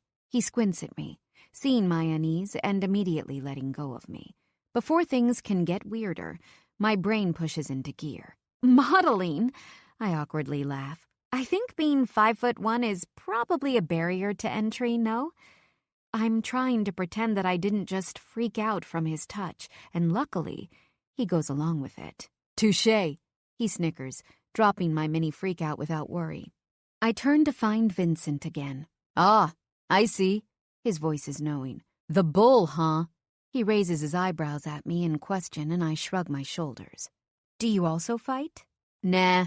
He takes a sip of his drink. My boy is tough as fuck, though. He got his nickname for a reason. A lot of pent-up aggression. It works for him to get in the ring. It's clear Tom is a nice guy, but nice isn't on my radar right now. I zero in on Vincent while he talks to two burly men, each standing on either side of him. They take turns talking while he stands tall, listening and nodding his head. He seems to be scanning the area, looking for something or maybe someone. Luckily, Tom seems to take the hint as he walks away from me. Finally, Vincent and I lock eyes again. I give him a small smile, asking, no, begging, him to come back to me. He reads me easily, walking over. Want to get out of here? His gruff voice does something to my insides. I've gone mute again and can only nod my head, yes. I catch the gleam in his eye as he takes my hand, leading us back up the steps and into the night. Chapter 6. I trail behind him with anticipation. Our hands lock together. It feels so incredible to hold his hand. I wonder how it's possible that I've gone 18 years without it. We get outside, and I wait patiently on the corner as he walks to the street to hail a taxi. One pulls up, and Vincent opens the door, waiting for me to step in first. For a moment, my mind catches up with me and I hesitate. He seems to notice my nerves. I could take you home, or we can go somewhere to eat if you're down, he says to me gently. He's assuring me, and for some reason that I can't fully comprehend, I trust him. I shrug my shoulders casually, believing the feeling in my gut that I'll be okay. Sure, I can always eat. I slide into the back seat of the cab and scoot over to the far window. When the door shuts, I feel like I've got skates on my feet and I'm being propelled forward. There is no stopping what's happening to me. I'm in a taxi with a complete and utterly gorgeous stranger. I must be insane. My buzz is simmering down, but I wish it wouldn't. I feel his gaze on me and my breathing shallows. Instead of turning toward him, I sit silently, looking out the window and watching groups of people walking around enjoying the night. My brain is still shocked that I'm sitting next to him. Making eye contact would be impossible right now. Luckily, he doesn't seem to mind the quiet. From my side eye, he seems totally at ease, his long legs spread wide across the seat. Finally, the taxi pulls up to a corner. I notice we're still in the meatpacking district. We get out of the car in front of a restaurant, Albero di Limoni. Next door to the restaurant, there's a club called Lemon Bar. I see a bouncer standing by the club entrance, looking imposing. There's a line of people that spans the block, trying to get in. Vincent opens the door to the restaurant for us, and I move inside. I look around, gasping at the beauty. Dark wood paneling covers the walls. In the center of the restaurant is a row of lemon trees, fresh lemons, ready to be picked, dangle off thin branches. The smell of the restaurant is citrus perfect. Fresh lemon, roasted garlic, and other spices permeate the air. Vincent takes my hand, leading me to a table in the back. I can't believe I've just walked into this. It's like a dream. Wow, this is incredible, I say in awe as I look around the restaurant, taking in the scene. I lower myself into a plush, red velvet chair, still looking around. I notice him smiling at the fact that I'm so amazed. I want to be embarrassed at my excitement, but for some reason, he seems pleased by my reaction. The red chairs look spectacular against the backdrop of yellow lemons. I can barely believe where I am. The waiter comes over, at first happy to see Vincent, but before he can get a word out, Vincent stares him down, his face glacial. It's almost like he's trying to communicate something to him, but I can't understand what. On one hand, I'm happy as hell not to be on the receiving end of that look. On the other hand, I'm confused as to what's going on here. The waiter clears his throat, asking what we'd like to eat. A perfect professional. We're going to have a bottle of Pellegrino and she'll have a glass of Sancerre. She'll also have a filet steak, medium rare, also the Cornish hen, side of roasted potatoes and green beans. Let's do mashed potatoes, too. You know what? Also bring her a salad to start. I'll have the wild salmon, simply grilled with no butter, no oil, no salt, and steamed broccoli on the side. Also no butter, no oil, no salt. The waiter rushes off. Wow, that's a lot of food. I lift my eyebrows at him, feeling overwhelmed. I'm not used to eating out, and if I do, it's usually McDonald's. I clasp my hands together nervously under the table. I can't imagine how much this dinner must cost. Yeah, I guess so. I wasn't sure what you'd like. Anyway, the food's great. You'll enjoy it. I know the owner. Personally. He leans forward with his elbows on the table. I'm not sure what to say, so I go with something simple. No butter, huh? I smile. I'm doing my best to look into his eyes without melting into a puddle. He laughs at my question, not bothering to answer. He looks pretty rough, and I see some scratches on his jaw. I turn toward the waiter as he places a salad and cold glass of wine in front of me. Vincent looks down at my food expectantly, waiting for me to start eating. I take the fork and dig in. The lettuce is so crispy and perfectly chilled, and the dressing tastes like mustard and vinegar. It's simply incredible. When I sip the wine, I hum. My taste buds are in a very happy place right now. So I take it you work out a lot? I ask, trying to go for another easy conversation topic. He seems bored with my question, licking his lips and glancing around the room. Yeah, I've been doing MMA for a while now. I stay quiet, waiting for him to continue. But a few minutes of silence, I realize that he isn't going to answer me. Do you plan on going pro or something? Nah, I just do it for fun, actually. It started with me just messing around and sort of grew from there. Our conversation seems to halt after that. Luckily, the wine seemed to numb any filters I usually have. Before I can think twice, I open my big mouth and ask, "So, what do you think about all the problems going on in the Middle East?" His eyes widen and he starts to laugh. I'm relieved my attempt to shake him out of his seriousness worked. He probably thinks I'm a dork now, but, well, whatever.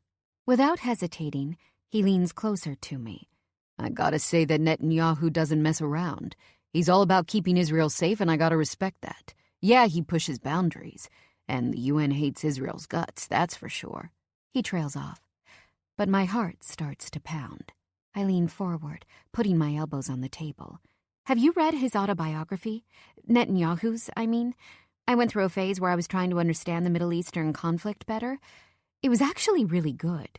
Believe it or not, it's sitting on my desk. I usually buy 10 or 15 books at a time and tell myself that I've got to finish them within the year. I just finished the autobiography of Malcolm X. I swallow hard. I read that, I tell him quietly. My heart is filling up. That's one of the most influential books of my life. Thoughts of my childhood reading partner, Javi, enter my mind, and all of a sudden, I feel a combination of hot and terrified. His throat moves as he drinks from his cup of water. Yeah? What did you think? He places the glass down, entirely focused and waiting for my reply.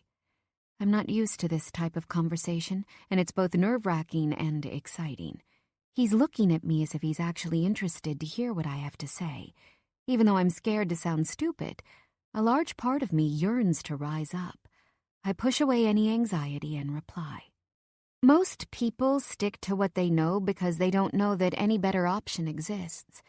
They have no one in their lives who shows them a path that's different from the one they see everyone around them taking. Or they make certain choices in their youth that result in shutting down any possibilities for the future. By the time they get older and understand the mistake, it's too late to back out. They're incarcerated or dead. Or maybe they're involved in some gang that won't let them out. He chimes in.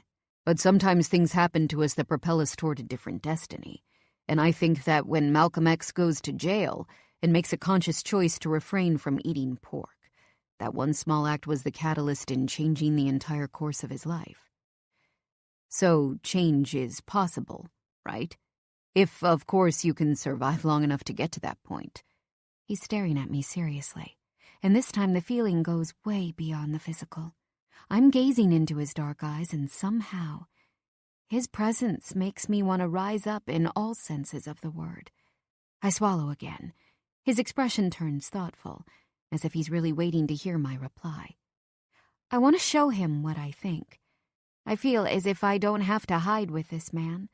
I push my worry in the back of my mind again and allow myself to speak freely. The alcohol is definitely helping the situation, shutting up my nerves and loosening my tongue. I hear your idealism, and I know it seems possible to believe we can all change, especially when reading about a man like Malcolm X. But for most people, experiencing a world outside of their poverty is near to impossible. I mean, it's easy for a rich guy to believe that a kid from the ghetto can turn his life around if he just stopped with the violence or picked up a book or got into religion. But you can't protect yourself from violence with a book. The streets are dangerous, Vincent, and most people do the best they can to protect themselves. And when protection is on your mind and feeding your family, or when other basic necessities are at risk, there is no time for introspection or higher knowledge. That makes changing really, really difficult. although not impossible. Well, jail is certainly a place where you have nothing else to do but think and reach higher knowledge, huh? He exaggerates his shrug, and I start to laugh. A flicker of amusement passes through his face at my reaction, but his stare somehow intensifies. I feel my face growing red. He continues. Well, let's get real for a second. If you're willing to die to get out of your circumstances, that may be the answer. I mean, you can easily say, fuck it. Forget protection and basic necessities. Forget being smart on the street. My goal is getting out, even if I may die trying. I'm in a state of utter shock right now, and I'm sure my face shows it, because he's smiling like he just won a game. I'm not sure if he realizes that he just pegged me, but he did. He hit my nail on the head. I take another huge swallow of my wine. Well, what do you make of the fact that once Malcolm X finally found peace, he was assassinated? He leans forward, even closer. I think that America likes to claim that in this country, there's mobility within the classes. But in reality, even if you transcend your upbringing, there's someone who will push you back down again. Maybe in reality, change is actually impossible. No, I exclaim, dropping my fork onto my plate. His eyes widen in surprise at my outburst, but I can't believe that what he's saying is true. Change has to be possible. I turn my head down, trying to process my thoughts. Eve, he starts. It's not just people in poverty who suffer from this. I mean, shit. There's always someone controlling all of us. None of us are really free, are we? In every single realm, from impoverished up to Arab sheiks, we're all victims of how we were raised. Did you read The Short and Tragic Life of Robert Peace? I nod my head. He may not have been assassinated, but he was brought back down and into the rabbit hole of his upbringing, regardless of the Ivy League college he attended and all the schooling in the world combined with incredible natural brilliance. Because change is— No, I stop him. Change is not impossible. It has to be possible. And yeah, I see what you're saying. But Rob didn't have to sell drugs. He chose it in the end. And that was his downfall, his bad choice, his refusal to let go of where he came from. So, you're saying that if you want to change, you need to cut ties with your past? Yes, I nod vigorously. I do. I think that sometimes you need to burn bridges. I think that in order to transcend a life of poverty, you've got to do just that. Leave the hood behind. But what if your past isn't necessarily bad blood? Like, maybe you're poor and live in the ghetto, but you've got a huge, amazing family. You still want out, though. Do you have to leave all those people behind? It's not always one-dimensional. I immediately think of some friends from the Blue Houses, with huge but loving families. Well, yeah. I think you can bring them into your new life, but I don't think going back to your old life is smart. You'd be surprised at how impoverished cultures aren't interested or supportive of people breaking out of the mold. It's almost as if they feel like if you leave the community, you're denying their value. Like, if you leave, it's because you don't think they're good enough or worth staying for. It's offensive to them. Maybe your own family is supportive and proud, but the community as a whole, not so much. He stops and we get quiet, looking at each other. My chest constricts from the intensity of our conversation, and he looks at me with all the interest a set of eyes can convey. Deep down, I feel angry and upset. He doesn't know that I'm that person. I'm that girl with nothing and a shitty upbringing. I'm the one who is willing to die trying. Eve, look at me. I bring my gaze back up to his. I wasn't trying to say that it's impossible to change. I mean, he swallows. I'm not poor by any stretch, he admits. But I've been raised in a certain way. I've also made choices that were in line with expectations placed on me. I've also picked a path that maybe, under other circumstances, I wouldn't have chosen. But now I'm here, in that life, and there's no way out. I'm surprised by his admission, but assume that he's talking about being forced into grad school or something. A man like him doesn't have real problems. I mean, look at the place he brought me. Everything about him screams confidence and money. But Vincent, you don't have to live that way if you don't want to. You can wake up one morning and leave. You aren't behind bars or dead. You aren't in some gang where the only way out is in a body bag? He pulls his head back, looking as if I've slapped him. Maybe I said something that touched too close to home. I want to say more, but before I can continue, dish after dish comes out of the kitchen and onto our beautiful table. I can't help myself as I dig into the delicious food. He watches me quietly as I eat my dinner. We're silent, and I'm glad for that. The silence with him is comfortable and somehow full of warmth. We went from challenging each other to enjoying each other. I've never eaten a fillet steak in my life, and the meat melts in my mouth like butter. I moan from the taste, and he gives me a heated look. "What?" I ask him, smiling with my mouth full, taking another sip of the cold wine. I look at my glass and realize that somehow, despite how much I've drunk, my glass is still full.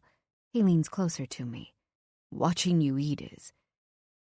Let's just say that I don't usually see girls enjoying food like you do.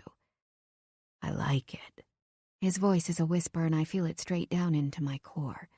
I put my fork down and lick my lips, feeling the urge to engage him once again. "Yeah, you're probably used to girls picking at their salads, huh? No butter, no salt, no pepper, no taste," I reply, starting to laugh. I'd be lying if I said I wasn't enjoying the hell out of the moment. Apparently, with Vincent, I can go from serious conversation to banter in a matter of minutes. "Oh, baby, you have no idea. Between my usual clean food diet and these super skinny girls I'm normally with, we're like a restaurant's worst nightmare." Realizing he's making fun of himself, I can't help the giggle that erupts from my mouth. He chuckles with wonder when he sees my face. "So, are you saying I'm not super skinny?" I raise my eyebrows, daring him to call me fat. He drinks me in with his eyes, staring at me from my face down to my chest, and back up again. "You're perfect. That's what you are." I open my mouth and then snap it shut. "You know, when I saw you enter the ring, I was afraid for a few seconds. That meathead was practically foaming at the mouth." I cut up another piece of steak. He snorts. "Yeah, and that name, Jack the Ripper?"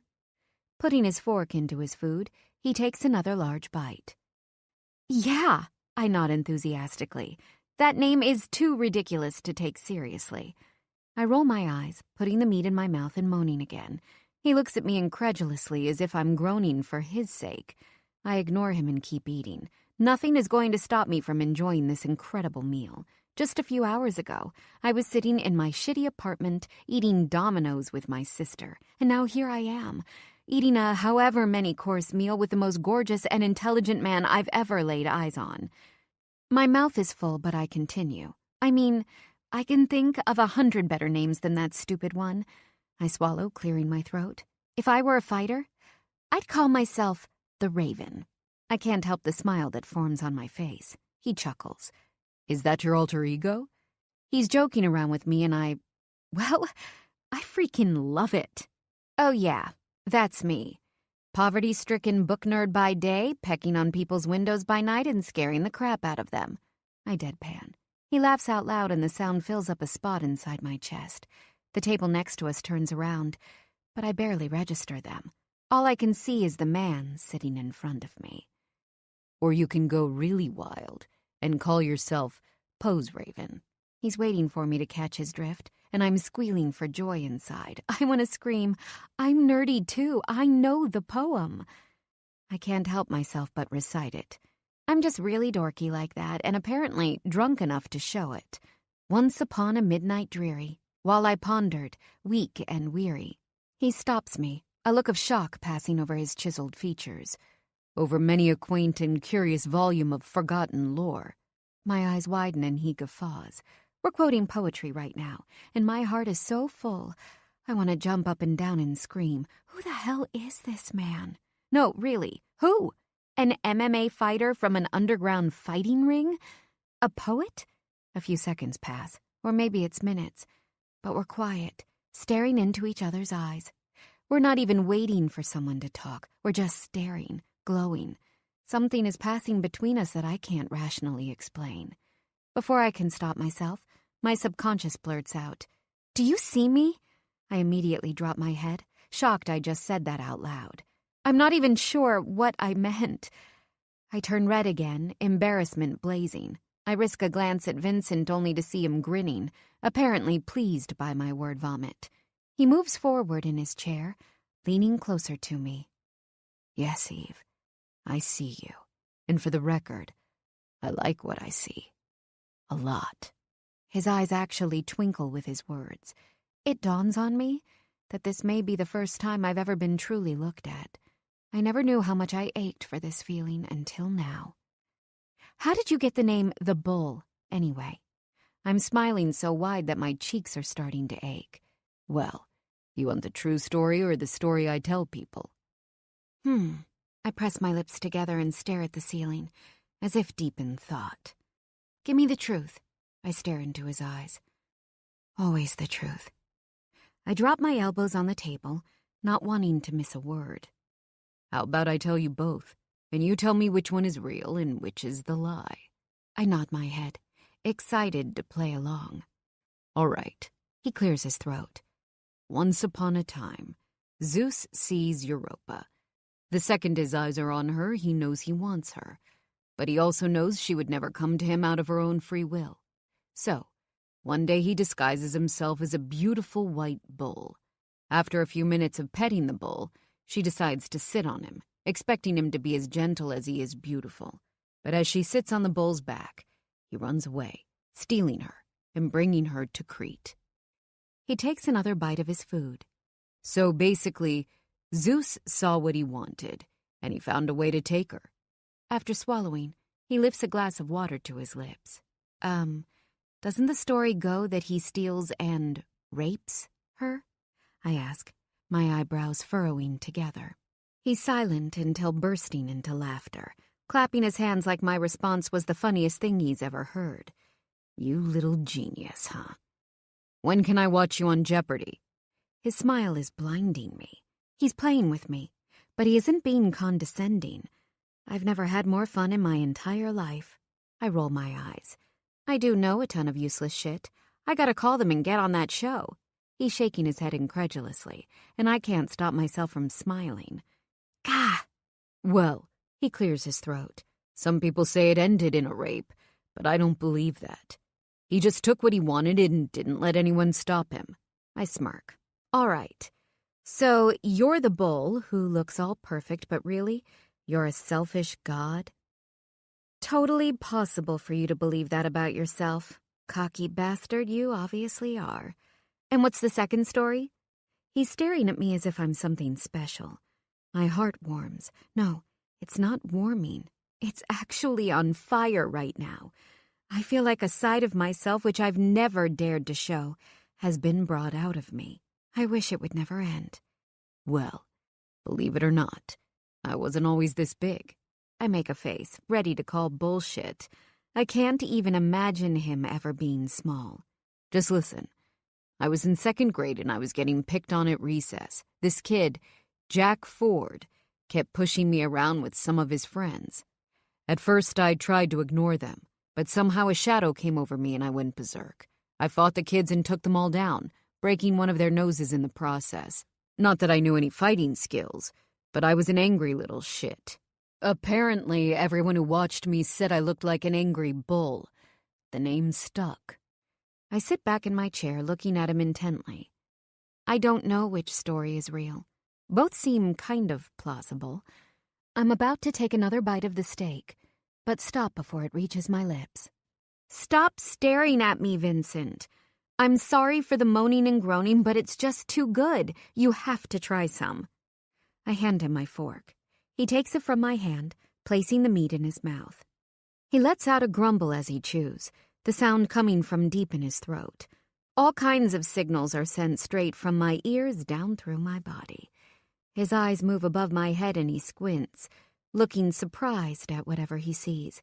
I turn around, wondering what it is he saw. A group of men have come into the restaurant, all in dark suits. Most of the people eating turn around to stare at them. Their presence is noticeable.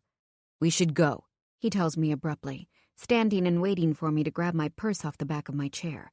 Without even asking for the check, he lifts my hand into his, and we jet through the restaurant, still completely filled with people. I'm confused, but too nervous and uncomfortable to ask what the hell is going on. I guess he did say he knows the owner. I assume he'll pay later. While Vincent hails another taxi, I look behind me to see the line for Lemon Bar has doubled. I know how weird it is that I'm born and raised in New York City, but never went to a nightclub. Maybe I'll go soon with Janelle. I turn my head, ready to abandon thoughts of dancing when Vincent moves next to me. He looks back and forth between the door of the club and the restaurant. You want to go inside? His smile is infectious, and before I know it, I'm nodding my head, yes. It seems whatever had him running isn't following us out. Looking at some people handing their IDs to the bouncer, it dawns on me this club is probably for 21 and over. I don't have an ID. You need that to get in, right? I'm not even sure how old Vincent is, but he definitely looks older than I am. You don't need an ID when you're with me. His smile is so warm. Come on, let's go and have some fun.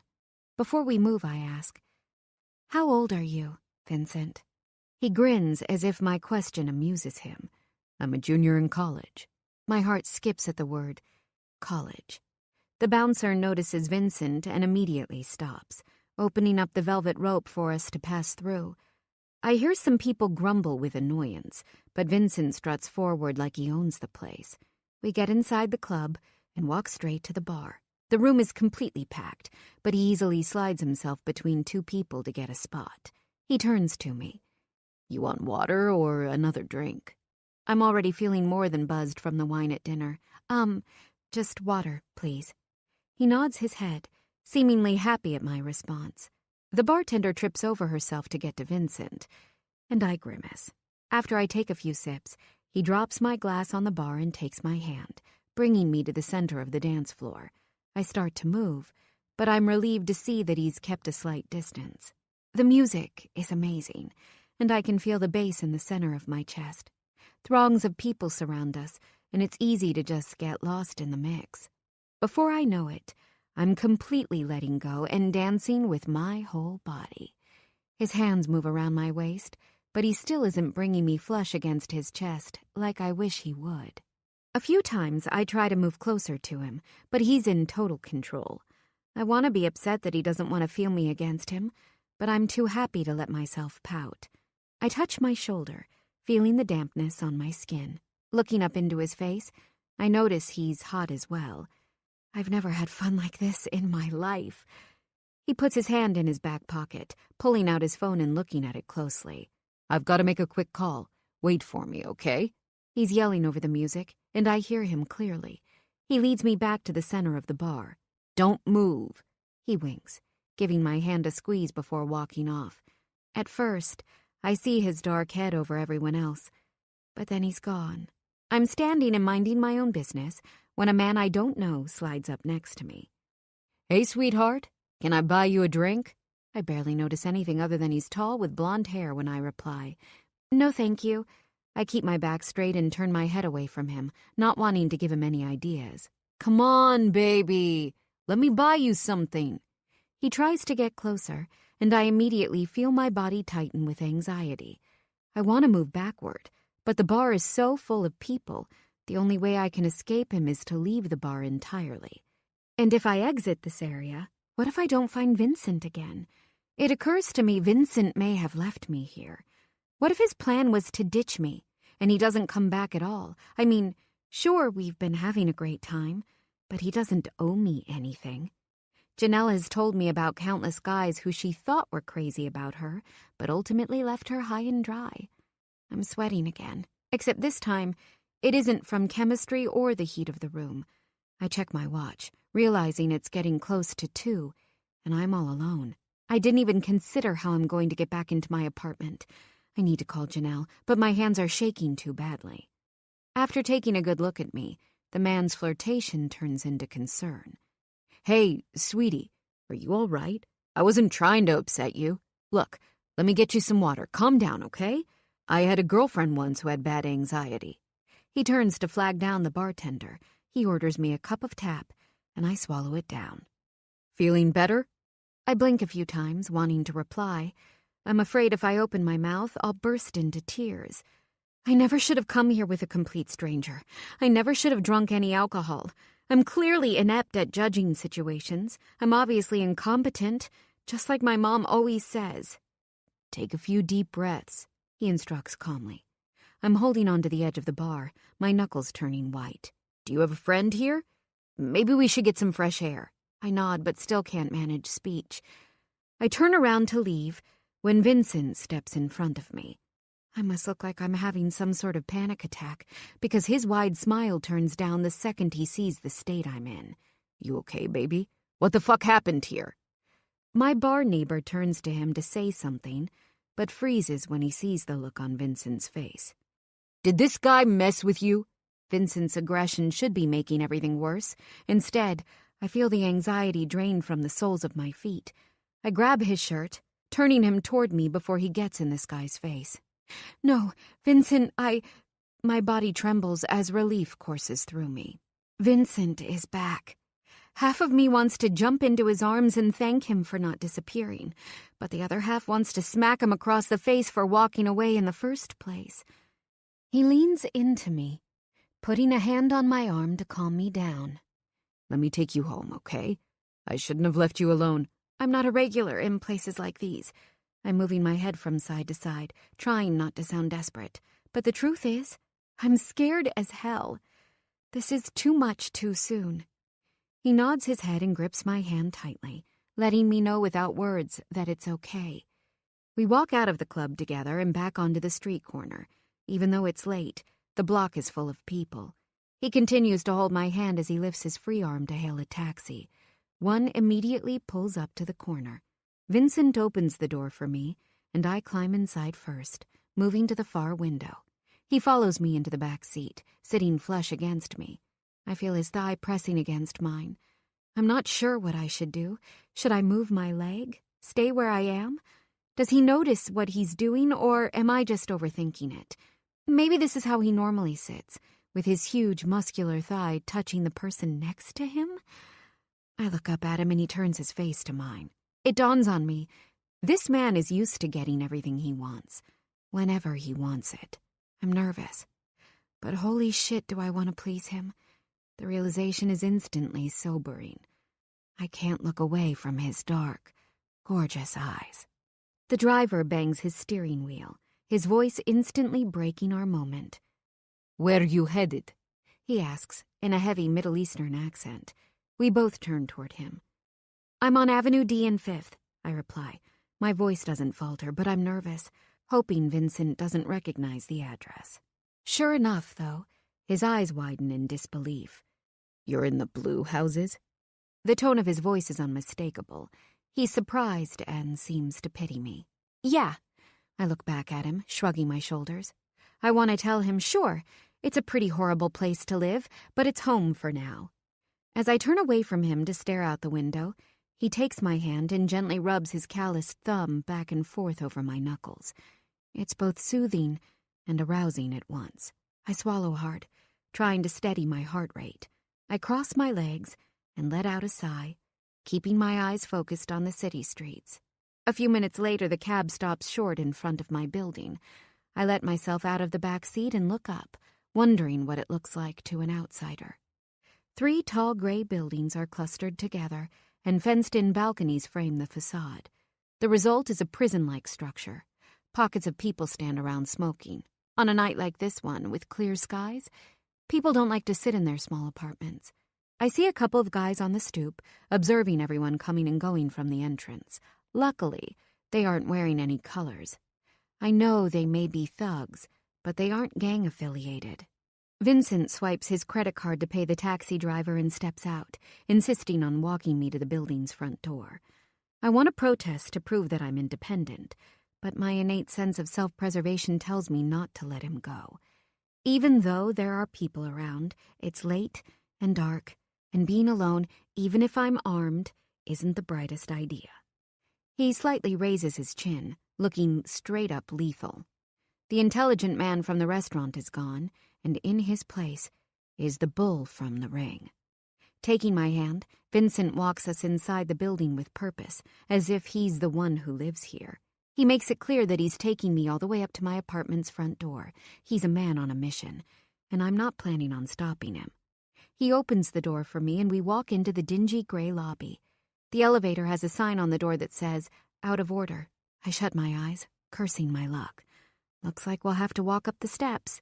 Just another sign pointing to my background, unworthy of a man like him. I lead him to the stairwell. Like a bad horror film, the lights flicker when the door slams shut. The light settles on a dim glow. He stops at the base of the steps, squeezing my hand and cursing. "This is dangerous.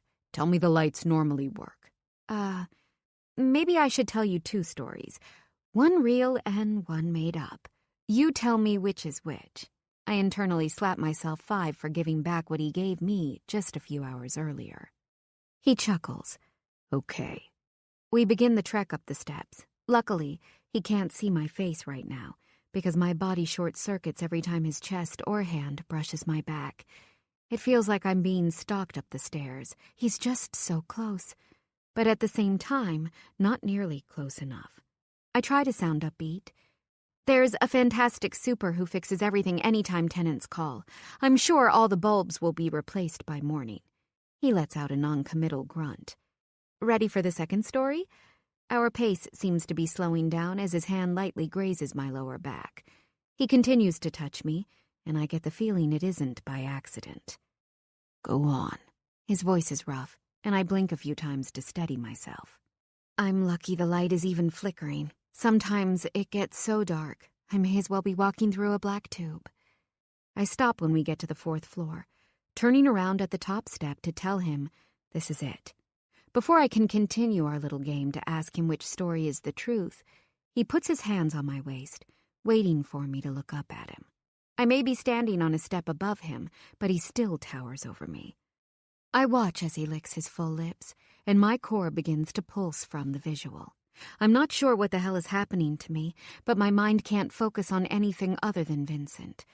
The darkness is impairing my vision, resulting in a heightening of all of my other senses.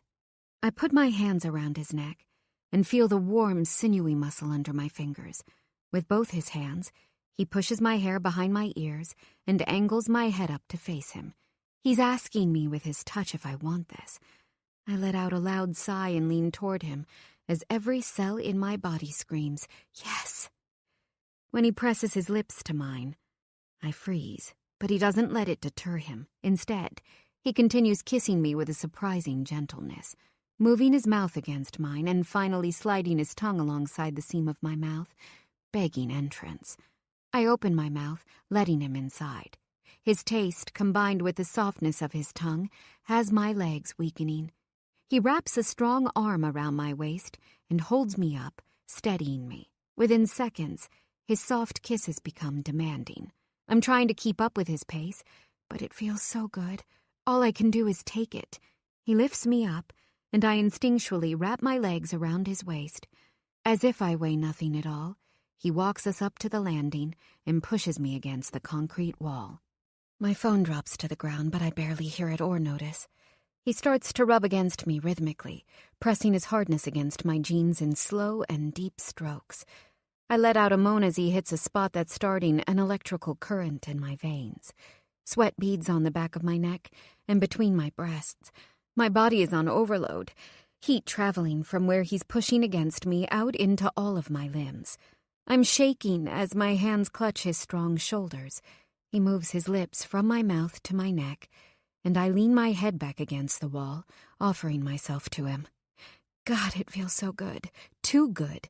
Moments later, his lips suck a trail up to my ear. I'm burning up. His lips move to my ear.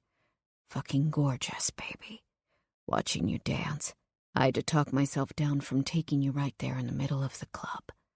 Replying is not possible. The only sounds coming from my lips are moans. My body is climbing higher and higher towards something. I feel him unbuttoning my jeans, and I'm letting him. I'd do anything to soothe this ache. And right when I think I'm about to incinerate, his hand reaches down and presses into a spot that literally short-circuits my brain. My head slams against the wall behind me and I'm completely lost, a scream tearing from my throat. I have zero control as my body melts on and on. He holds on to me, wrapping his body around me tightly as I come down from the high. What the hell was that? I pant. I can barely see him as the lights flicker on and off, but the questioning look he gives me is clear. Was that your first orgasm, Eve? All I can do is nod my head.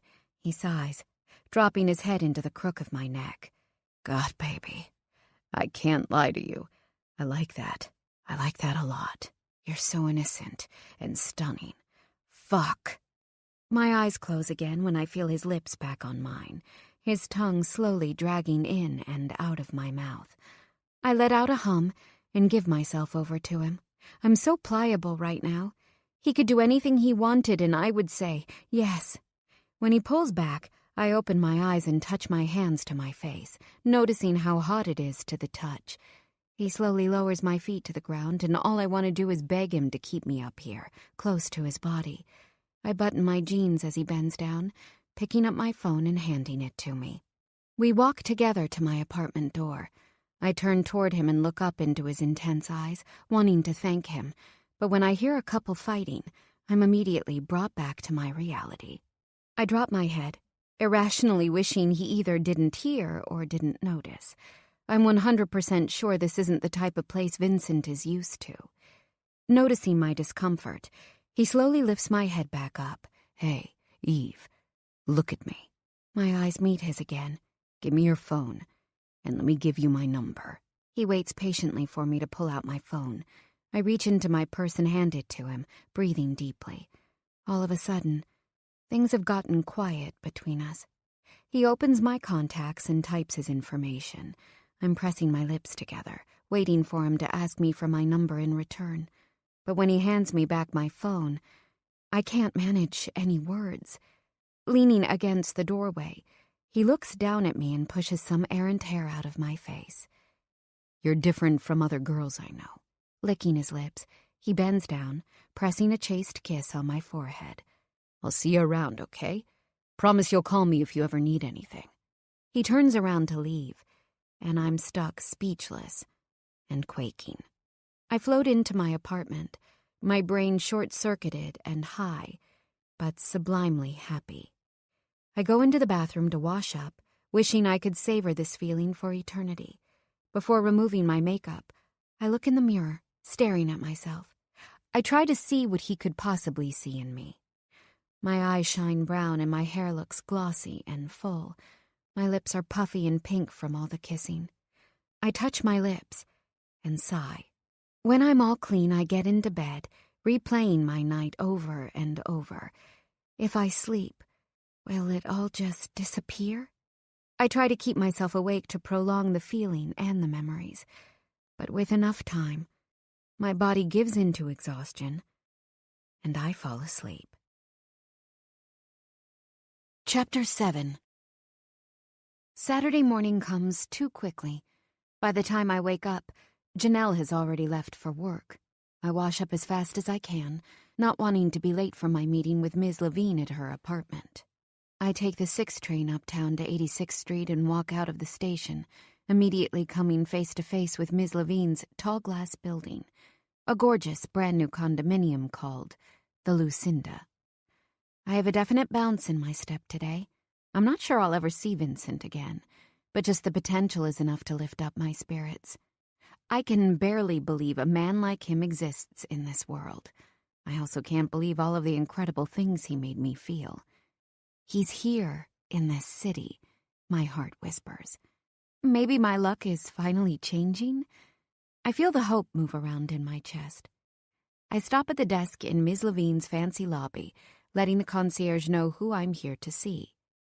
I turn my head to the front door as a bellboy pushes a large cart filled with suitcases. The car should be out front, the woman tells him with a stony face.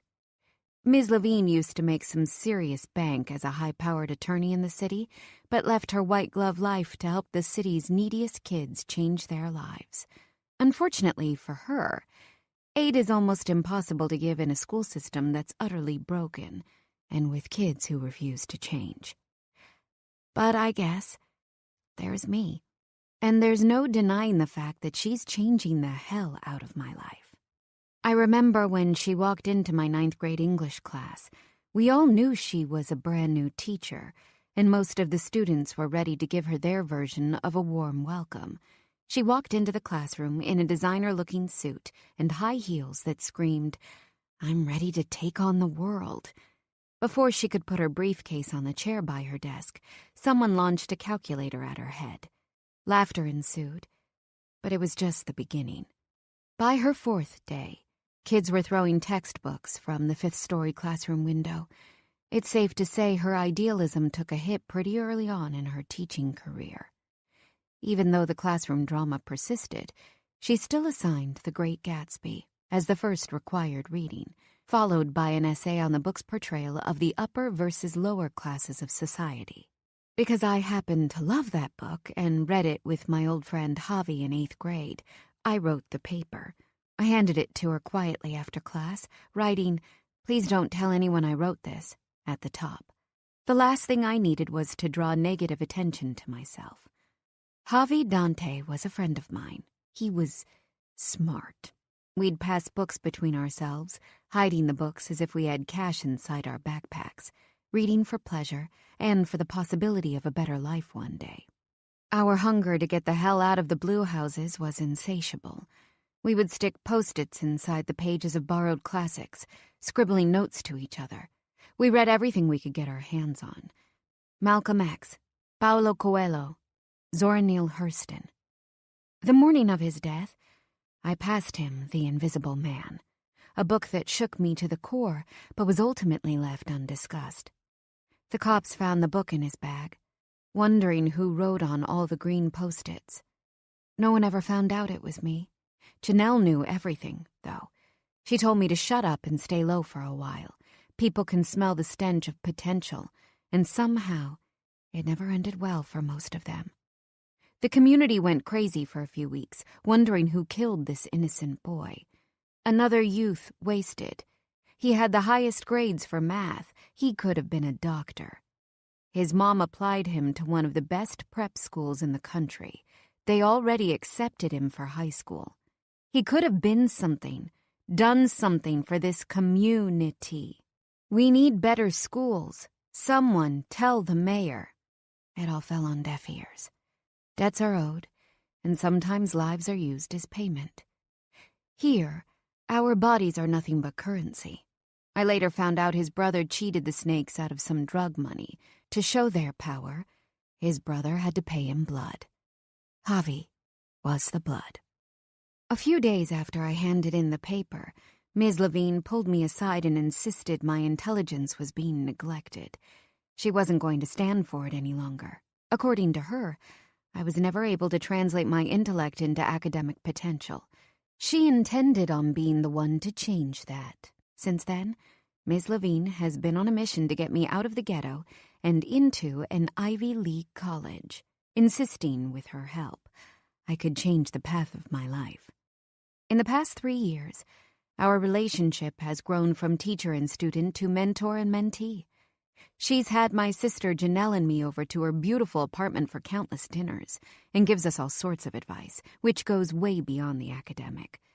When Janelle had a pregnancy scare last year, Ms. Levine's apartment was where she took her first response test, which was thankfully negative. And when my mom came home on a drug-induced rampage and cut up all of my clothes with meat scissors, Ms. Levine is the one who brought me to Target on 117th Street and replaced all of my old thrift shop clothes. Finally, the concierge nods at me, letting me know without a word that I can head up. Stepping into the wood-paneled elevator, it brings me directly to the 15th floor. I walk down the carpeted hallway when her door swings open. "Hi, Eve. Application time," she says in a sing-song voice. She hugs me tightly, genuinely happy to have me here. Ms. Levine is tall and thin with long caramel-colored hair. Normally, she wears it in a tight bun. Right now, it's down around her face, making her look much younger. "Eve, I already printed out 10 copies of your transcript. I made copies of your best essay to attach to each application as a writing sample. And I wrote you a recommendation letter. which I really think is going to be the kicker. Her voice rings with excitement as she brings me over to her dining table, grabbing stacks of paper off the console. The apartment is modern and sleek, with floor-to-ceiling glass windows on the entire west side. I look out at the city streets, wondering for the millionth time what it would be like to have an apartment this perfect and safe. One day, maybe.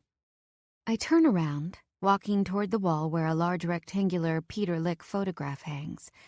A huge tree stands tall, the sun shining like a star through lustrous orange and red leaves. Living in a concrete jungle, I love seeing nature, even if it's only in a photograph. I'm shaken out of my fog when she hands me a plate of hot eggs, bacon, and toast. Take this and eat. You'll need your energy up for us to work. She stares at me expectantly with a huge smile on her face, but I'm confused by her demeanor. She's always kind, yet all of this feels a bit contrived. I take a seat at the dining table while she sits across from me. She's staring straight at me, seemingly waiting for something. The moment I see the pity and sadness pass through her eyes, I realize she knows about what happened with Carlos. I try to find the words to ask her about her day. I want to change the subject, but tears run without my consent down my face. She moves to the chair next to me as I crumble into her arms, looking for solace. She hugs me close to her, supporting me. Janelle explained everything already. She called me last week. Just calm down. We're going to get you out of this. I look up, worry sinking into my gut. Are you going to tell someone about what happened to me? If you do, there's no way I'll live to see the day. My breaths become shallow as my panic rises. She drops a warm hand on my shoulder. Eve, please calm down. I won't tell, okay? I know how things work here. I could get into serious trouble for not telling the authorities, but I'll take that risk for you. My crying intensifies as relief sets into my chest. This is the plan, she starts. We're going to get you into college and out of here. A summer program first. We're applying to these 10 schools. She gestures to the paperwork already organized and laid out in the center of the table. I'm using school funds for your application fees, so we can apply anywhere you want, and I've already cleared it with the principal, so don't worry about the money. You've got to hang on for 6 more months, and then you're free. I nod my head, swallowing. You think you can lay low and out of harm's way until we get you out? My mind starts to race. But what if I don't get the scholarship and grant money? I can't have Janelle support me anymore. You took your SATs, and you did unbelievably well. I know you'll qualify for a full scholarship, and we both know it's highly likely Columbia will accept you. You know I've got pull at that school. There are so many grants and scholarships available you qualify for. I mean, if not for you, who the heck would that money be for? I chuckle, shrugging my shoulders. She has a point. The thing is, I can't just keep letting Janelle handle paying for me. I'm letting you know now, if I can't find a school that'll hook me up financially, I'm not going. She puts her hands on mine. You'll get it, Eve. You'll get it, and you'll get the hell out of here. She takes a deep breath. Have you spoken to your mom about college?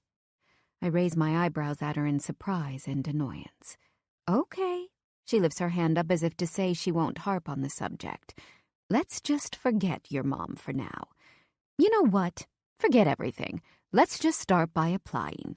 When you get in, we'll figure out how to make it happen. You're a brilliant girl, and it's time to put that brain of yours in a place that's right for you. I look down at my feet. My boots are Janelle's hand-me-downs. They've got a few holes in the heel, but since I lost my sneakers, I've had to make do. I know Janelle would easily give me the cash to buy a new pair, but the guilt I feel from taking money from her at this point is enormous. My job at Angelo's is okay, but 2 days a week isn't enough to give me much spending cash. I need to get those grants and the full scholarship, and maybe Ms. Levine is right. If not for me, who would it be for? We spend the rest of the afternoon filling out applications, making sure to include everything the schools requested. Grant applications take even more time, as do the applications for scholarships. Ms. Levine wasn't kidding. There are so many places willing to give money to a kid like me. I just need to stay organized. Ms. Levine has a large spreadsheet detailing what we need and what we've taken care of, so we don't lose track. Without her, I'd be completely lost. Ms. Levine, do you think I'll fit into these places? I mean, no one I know has ever gone to college, and I feel insecurity pounding in my chest. I mean, I know I'm different from the people I grew up around, but that doesn't mean I'm going to fit in with people like them, I say, pointing to the picture on the brochure folder for Columbia University. College kids in polo shirts are throwing frisbees to one another on a beautiful green campus lawn. I've never touched a frisbee in my life. And what about Janelle? I'm nervous to leave her. She cuts me off. Listen, Eve, don't feel guilty about leaving. Imagine the life you will bring to yourself and Janelle once you graduate college. Doors will open. Law school, like you've always dreamed. I've lived that life, and I know you can make it there. And Janelle wants this so badly for you. I take a breath and gather my thoughts. Images of my mom barge into my head unwelcome. You know, my mom would go insane if she thought I was continuing my education. If she had her way, I would have dropped out of high school at 16 and gotten a full-time job already. I bite my lower lip. Ms. Levine clicks her tongue, and I look back at her. Look, Eve, I want to speak to your mom. Maybe I can get through to her? Your mom has issues, we both know that. I really believe she only acts this way to you because she can't understand your potential. She's just trying to teach you how to survive. In your mom's opinion, now this is just a guess, but I think in your mom's opinion, the books you read don't prepare you for actual life. But if she understood how much more is possible for you, I stare at Ms. Levine with hope, wanting so badly to believe her. Even though nothing in my entire life has ever pointed to the fact that my mom would support me, she's still my mother. Unfortunately, there's a part of me that wishes for her approval. Instead of replying, I pick my pen back up. When we're finally done filling out the paperwork, she makes us some hot cappuccinos from her fancy Nespresso coffee maker. One day, I need to buy myself one of these, I tell her as I lift the mug up to my lips. Ready to write your last personal essay? She turns her laptop around to face me. You have to write about your biggest character flaw. Well, with so many to choose from, we both chuckle. I'm going to run out and take care of some errands. Get comfortable. Write the essay. I'll review it when I get back in a few hours. She grabs her purse, letting herself out. I go through a few drafts, feeling relief to get lost in the writing. I'm so involved in the work that somehow hours pass without me getting up or needing to use the bathroom. By early evening when she returns, I have cramps in my legs, but also something I'm pleased with. She reads what I wrote, and tears well in her eyes. This is superb, Eve. Best one yet. Before the sun sets, I tell her goodbye and get on the downtown 6 train. This time, though, Janelle is waiting at the stop when I get off. We walk together to the blue houses, and I fill her in on the details of my day. She jumps up and down, thrilled about the possibility of my going to Columbia. This way, you won't be far. Chapter 8. The following Sunday, I get to work early and open the shop. Even though it's tiny and run down, I take pride in keeping the place immaculate. I turn on the lights and straighten the items around the store before removing the gun out of my bag and placing it close to my hand under the counter. The gun has turned into a security blanket for me. I don't ever want to feel like my life is up for grabs. I need control over my safety. The reality is where I'm from, I need muscle to combat terror, and I intend on using whatever is available to keep my life intact. I'm sipping my second coffee of the day while dusting the shelves when Angelo starts frantically banging on the front door to get my attention. He doesn't always remember to keep his keys on him. After pressing the buzzer to unlock the door, he walks straight up to me and puts his hands on my arms. Alarm moves through me as I notice the sweat pouring down his face. Listen, Eve, something's come up. The lines in his forehead crease. Antonio Borignone may be coming in here today with some other guys. Antonio? I thought you told me when I took this job I'd never have to see him. My distress has my heart thrashing. Of course, I know the mafia owns this shop, but I didn't think I'd actually have to deal with them. Coming face to face with one of the biggest mobsters in Manhattan is a nightmare I hoped never to see. I haven't seen Antonio in person, but his reputation is vicious. Guns, women, gambling, murder. The list goes on. Seeing the agony on my face, Angelo continues. Look, Antonio isn't all bad. His tone is softer as his voice trails off. He gives to charity. Angelo, I snap, don't give me that. I don't want to be an accessory in his crazy mobster shit, and if he's coming in, it can't be good. He has the decency to look apologetic, opening his hands to me like a peace offering. Look, he gave me the heads up. He has a lot of business to take care of, and this shop is the place it's going to happen. Just continue doing what you normally do while you're here, and don't look at anyone too closely. I would walk out right now, but I need the money badly. On top of it all, I love Angelo too much to ditch him. The only thing to do now is get as much information as possible about what's about to go down. Well, is he going to try and talk to me? I manage to squeak out the words, try not to let the fear take over my body. He shrugs his shoulders in a questioning motion. Look, I'm not part of the family. I'm just an associate. I have no clue what he's planning to say or not say to you.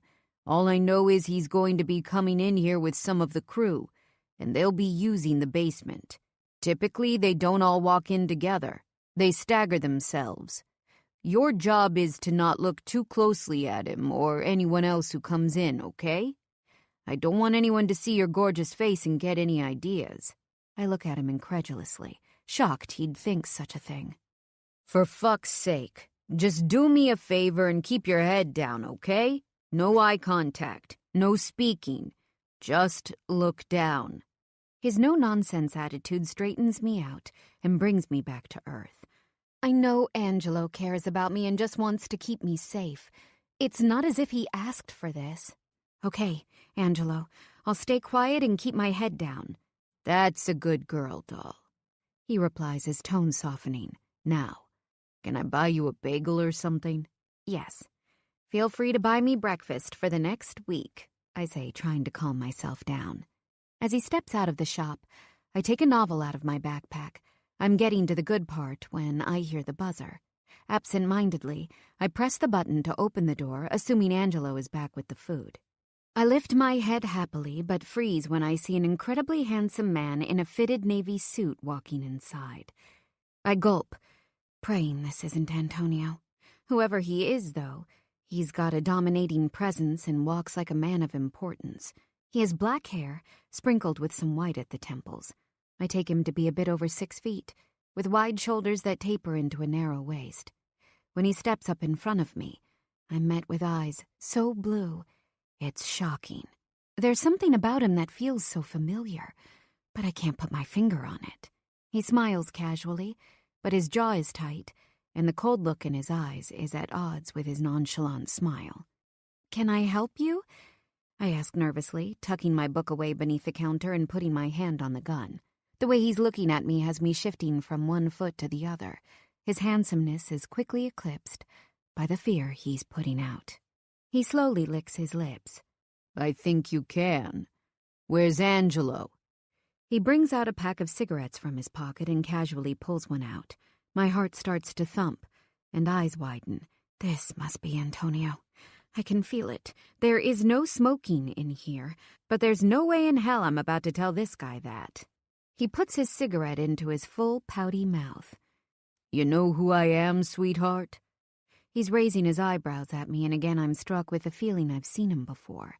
He's staring at me while he lights up and inhales, and I can do nothing other than gulp, while my internal alarm shrieks. He blows the smoke out of his mouth and leans against the counter while I stare at him dumbly, unable to reply. "You must be Irina's daughter, right?" He takes another inhale and smiles. I try to manage words, but I end up stammering. Yeah. I attempt to keep my face straight as my panic builds. "I see the resemblance, although you're a lot more beautiful than she is." His mouth widens in a half-smile. Look at you. He moves close to me, pushing an errant hair away from my face with his free hand, studying me. I can smell his cologne, and can instantly tell it's expensive. I hold my breath, afraid to breathe anything of his into my body. I blink my eyes a few times and turn my gaze to the left, trying not to make any eye contact. Even though it doesn't feel sexual, his touch brings on a terrified buzz that's rising from my chest down into my toes. He raises his eyebrows. You're afraid of me. Good. Your mom tells me you're smart. She doesn't like it much. I drop my head and he bangs his hand down on the counter. Look at me when I speak to you. I jump at the sound of his voice, facing forward. He chuckles. That's better, sweetheart. His voice is lower now and somehow even more terrifying. You want to go to college? When I hear the word college, my mind focuses on my future. I straighten my back and grip my gun with all my strength, ready to do whatever I may need to do. Feeling the cool metal against my hand centers me. I have control. I can handle this. Yes, I'm going to go to college, I say with as much strength as I can muster. I see. He smirks. You're strong and intelligent. Still blooming, though. Just gotta grow up some. It's basically impossible for a girl like you to get out of this life. You know that, though. I nod my head. If one of these shitty street gangs in your neighborhood got their hands on a pretty piece like you, it wouldn't go so well. Angelo tells me that you're a good girl, still innocent. Always got your head in the books and helping Alex with his work. I swallow, wondering if he's mentioning the street gangs, because he knows something about Carlos. Every part of my body is freaking out right now. This is the man who has my mom and half of New York City wrapped around his pinky finger.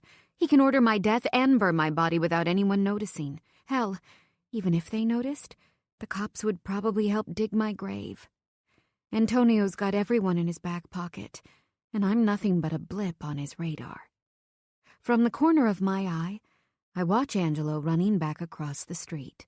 In some strange reaction, laughter bubbles up into my chest. I want to control it, but it breaks free, straight out of my lips. Antonio looks at me like I'm a lunatic as I'm cracking up. But there is no stopping it. The combination of Angelo running toward the shop while the most dangerous man in Manhattan stares me down has my wires crossed. I'm still laughing uncontrollably as I hold my finger on top of the buzzer, waiting for Angelo to open the door. Angelo jumps inside, holding a plastic bag full of food. Antonio, how are you? He asks gregariously, dropping the plastic bag on the counter and wiping the sweat from his face with the back of his hand. I blink as the laughter finally dies down and realize that my face is full of tears. Christ, Antonio must think I'm certifiable. They shake their hands like old friends as I hiccup, trying to compose myself. I wipe my face dry with the tissue from the counter as Angelo slicks his hair back in a nervous gesture. Go into the back, Antonio. Everything should be comfortable for you. Just text me if I can bring anything down. Antonio nods, not unkindly, and lets himself into the basement without a second glance backward. When the door closes, Angelo makes eye contact with me, letting out a deep breath. Good job, sweetheart. You've met the big boss. Just calm down now, all right? He won't hurt you. I wouldn't have left if I knew he was about to come. Now as the others come in, keep your head down. I'll do all the talking. I turn around and grab some paper towels that I use to wipe down the counter, handing some to Angelo. He nods in thanks and uses it to wipe the sweat off his temples. I walk into the bathroom in the back, splashing some cold water on my face. Staring in the mirror and gripping the counter, I tell myself to relax. Okay, so I've met Antonio Borignone. It doesn't mean anything. I step back to the front, and one at a time, in intervals of 20 minutes, 7 other men come into the shop. Each man is wearing a suit, but none of them are as good-looking and charismatic as Antonio. Angelo comes over to the desk. Listen, why don't you head out early? Someone else is still on his way, but I don't want you to be here when he comes. He hands me a wad of cash with a wink. A little extra for putting up with today, doll. I take it from him with a smile and grab my stuff to leave the shop, thankful to be away from the Borignones. I stop at a small bodega and order a hot coffee while I read my book. I'm not in a rush to go home, and it's not close to dark yet. At the very least, I want to turn my mind away from Antonio, and jumping into the book world always helps me to relax. A few hours later, I meander toward the bus stop. I'm about to sit on the bench when I see Vincent striding down the street. I stare at him dumbfounded, not sure what he's doing here. I'm frozen, with my mouth agape. "Eve, is that you?" He walks up to me, shock written all over his gorgeous face. His eyes widen as he takes me in, full lips quirking up in a surprised smile. He's wearing a fitted gray suit and looks sexier than any man has a right to look. My heart pounds. "Yeah, I work nearby," I stutter out, pointing around the corner.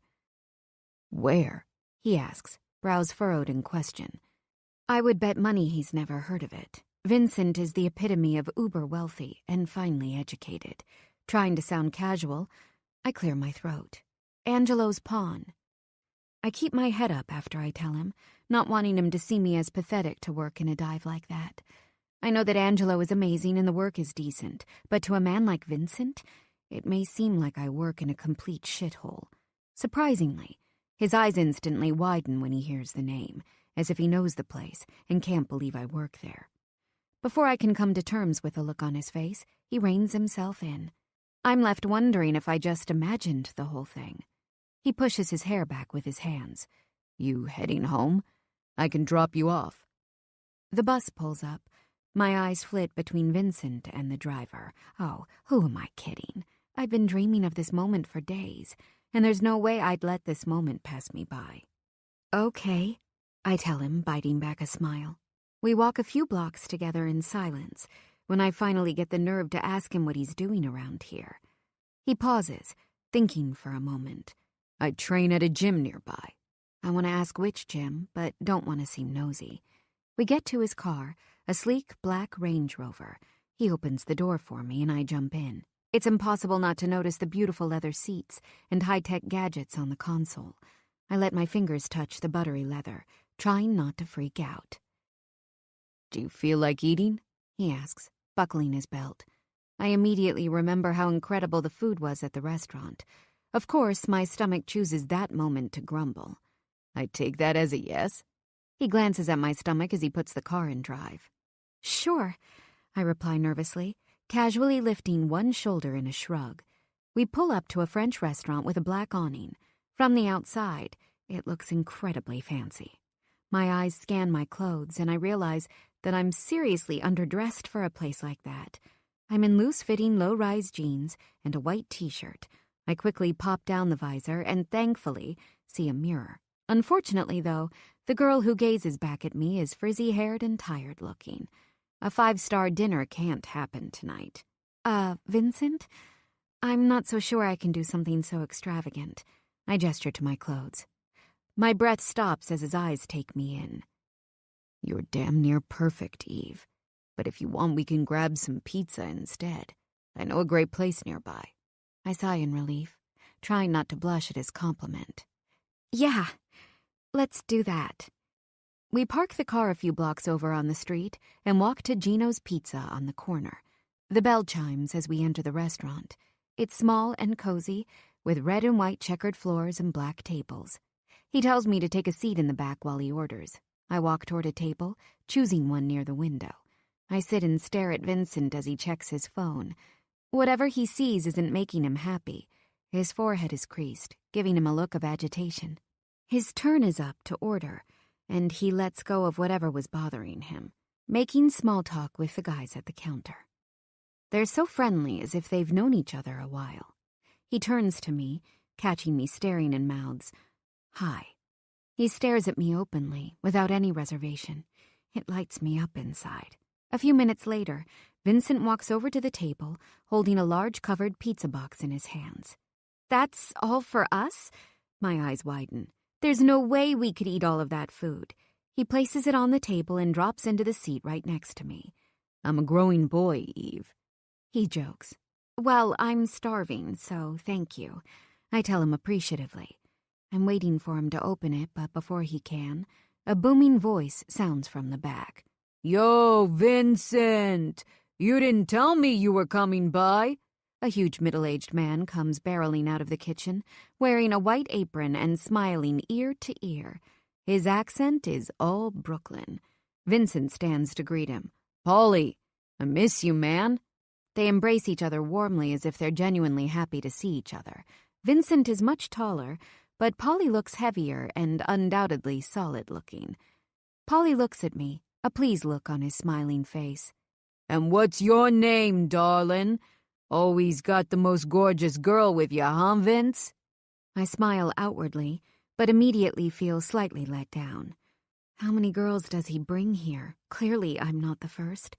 I'm surprised by my reaction. I want to be special to him. I want to be unlike the other girls before me, because to me, Vincent is all I can see. Vincent moves next to me, placing a hand on my shoulder. Polly, this is Eve. Eve, Polly is an old friend of my family. I smile up at him, standing as I put my hand out to shake his. Before I know it, he swings around to my side of the table and hugs me to his chest. My eyes widen in surprise at his friendliness. Polly chuckles. Damn, Vince. Sweet as hell, this one. His touch is kind, but still.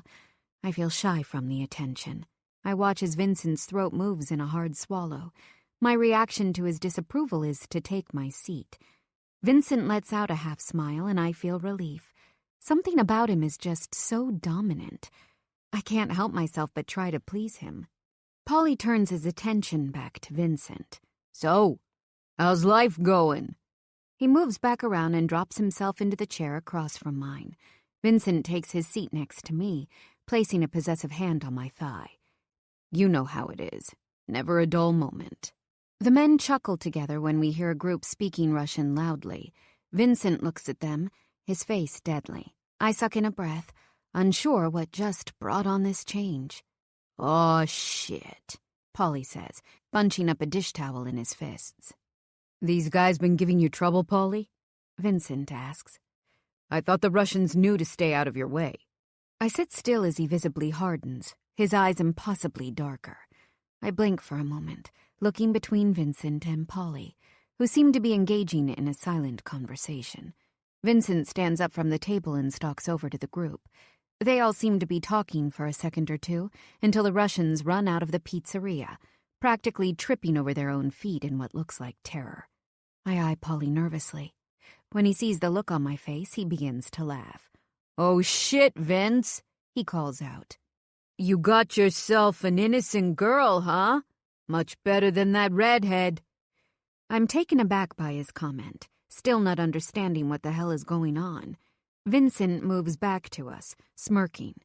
All right, Polly. Get the hell out of here. Make some pizzas or something. They hug again before Polly leaves. Come back any time, sweetheart. He winks at me. For you, pizza is always on the house. He leaves us, and I'm left with questions. Vincent, what happened with those guys? The Russians? They're always causing trouble around here. Just got them to move along. Yeah, but... Let's eat, before this gets cold. I want to press him, insist that he can't just silence me. But with one look out the window, all thoughts of the Russians flee my head. It's almost dark, and I'm still not home. Shit, I say out loud, anxiety hitting me square in the chest. Noticing my nerves, he grabs my hand. His face is full of concern. What's wrong? I press my lips together. I don't really like getting home when it's dark out. I feel a pounding headache starting up in the back of my skull. What if the snakes are around? I'll have to find somewhere safe to wait until Janelle can come to me. I'm going to drive you home and walk you straight to your apartment door. His eyes are full of reassurance and understanding. Nothing to be nervous about when you're with me. Yeah? He has confidence and strength. Rubbing his thumb across my knuckles, I'm immediately put at ease. I trust that when I'm with Vincent, no one will ever hurt me. As he strokes my hand rhythmically, I let myself get lost in his dark eyes. They're gleaming, reminding me of the ocean at night. Endless. He lets go of my hand, and I feel immediately colder. He moves to open the pizza box, and I'm awakened from my trance. He smiles. Still hot. We eat together while he tells me about the best pizza spots he's ever been to. Last summer I went to Capri for a few weeks. The food was incredible, and the pizza was something else. He takes a huge bite. I move in closer to him, wanting to hear more. Who did you go with? Remember Tom from the fight? Mm-hmm. Yeah, I went with him and a few other friends. His eyes look down for a moment. We took a flight to Naples and then a boat to Capri. It can get too touristy, but the beaches are insane and the food is probably some of the best in the world. He tucks a stray piece of hair behind my ear, and I move closer to him. I lick my lips, the motion bringing his gaze down to my mouth. I've never even left New York, I tell him honestly. I can't imagine what it must be like to travel so freely. Never? He seems surprised. Not even to, Jersey? I start to laugh and then click my tongue. Not even Jersey. I punctuate each word in a way that has him laughing. My tendency is to feel ashamed, but he isn't looking at me like I'm pathetic for never having traveled. Instead, he's looking at me in what feels like wonder. You know, there are people in this world who don't just pick up and go whenever they feel like it. I raise my eyebrows at him. Yeah, but you're the type who'd love it. Maybe one day He starts, but immediately stops himself. Picking up a napkin to wipe his mouth, my chest warms with the words he didn't say. Yeah, one day, maybe, I sigh. Anyway, as of now, I go lots of places. In books, of course. I wink. Cheapest way to travel, eh? His eyes sparkle. Our conversation picks up again, and before I know it, I've eaten 3 slices, and it's after 8 o'clock. He stands to throw away the empty box and takes my hand to leave. Arriving at the blue houses, I'm relieved to see that the elevator works. He brings me upstairs and walks me to my door, as promised. Thank you for dinner and for bringing me back, I tell him quietly. My pleasure, Eve. I wait a moment, wishing he'll kiss me. Instead, he looks at me with a satisfied smile on his face. He can tell what I'm waiting for, but for whatever reason, he's decided not to give it to me. I sure as hell won't ask for it if that's what he's waiting for. I clear my throat. All right. Well, bye, Vincent, I say in an exaggerated voice, waiting for him to go before I let myself inside my apartment. If you say bye, you gotta go inside before I leave, he tells me, as if everyone in the world knows this. No, I place my hands on my hips. You walk away first. After you leave, I'll go inside. What the hell? I'm not backing down. It's not even that it matters who walks away first, but I'm tired of him always deciding everything. His face turns to stone and I immediately take a step back. Eve, walk through your door. He points behind me. I'm not leaving until I hear it click shut and until I know you are safely behind it. He crosses his arms in front of his chest, stance wide. His face is serious, but I'm not going to budge. Sure, he's huge and sexy and strong, but screw that. I'm not a docile idiot he can order around. No one is going to snatch me away from the door, Vincent. You go first. My voice is laced with attitude, and he raises his eyebrows at me in surprise, lips quirking up. I refuse to do what you say. You think you can just push me into doing what you want, like you probably do to everyone else? Want to throw me out like you did those guys at the pizza shop? I cock my head to the side. I don't usually give this kind of lip, but it feels freaking good. He takes a step closer, crowding me. I step back, my hands pressing against the door. I'm technically trapped, yet surprisingly unafraid. When I tell you to do something, his voice is gruff as he moves even closer. You should listen to me, Eve. The way he says my name, like a warm caress, sends a flutter straight through me. Common sense is telling me that I should be afraid, but I want him so badly. I'm aching. Is it possible to be nervous and this turned on at the same time? Apparently, my body says yes. Before I know it, he lifts me up in his arms, pulling me hard against him as my legs wrap around his waist. His lips move to mine as my hands grab his thick hair. We both moan as our lips lock. He pushes me against the door, his kiss demanding and controlling. I'm completely helpless, but God, it feels amazing. I want him to come inside my apartment, but there's no privacy. For all I know, my mom is home. I'm feeling frenzied as he puts his mouth on the side of my neck and sucks in deep. It feels so good that my mouth drops open and I gasp. I can't control the sounds coming out of my mouth as I feel his hot, wet tongue on my skin. I pull his shirt up from his suit pants and with my shaking hands manage to open a few buttons. I need to feel him. Oh my God. His chest is hot and taut over hard muscle. I move my hands upward and feel him tremor. I've never felt so powerful in my life. All thoughts disappear as he continues to kiss me, like his life depends on it. He sucks on my tongue and my entire body bucks forward, asking for more. I'm in a daze by the time he puts me down. I look him up and down, trying to commit to memory his sexy, rumpled appearance.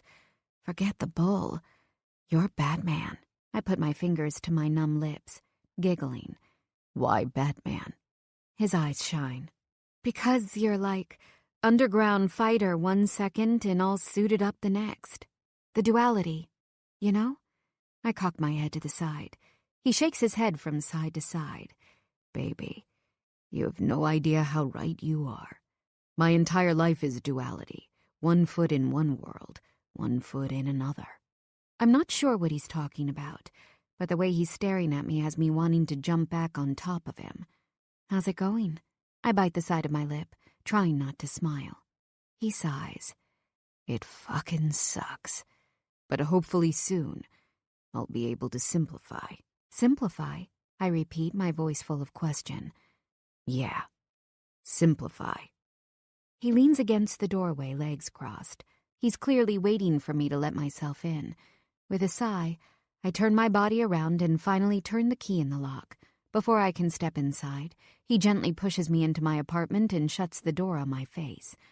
I can hear him laugh, and I mentally curse him. He always wins, damn it. I stand on my tiptoes to look through the peephole, watching as he leaves, a smile on his face. When I go to the bathroom to shower up, I notice he's left a huge bruise low on my neck. What the hell? He marked me. I start smiling like a fool.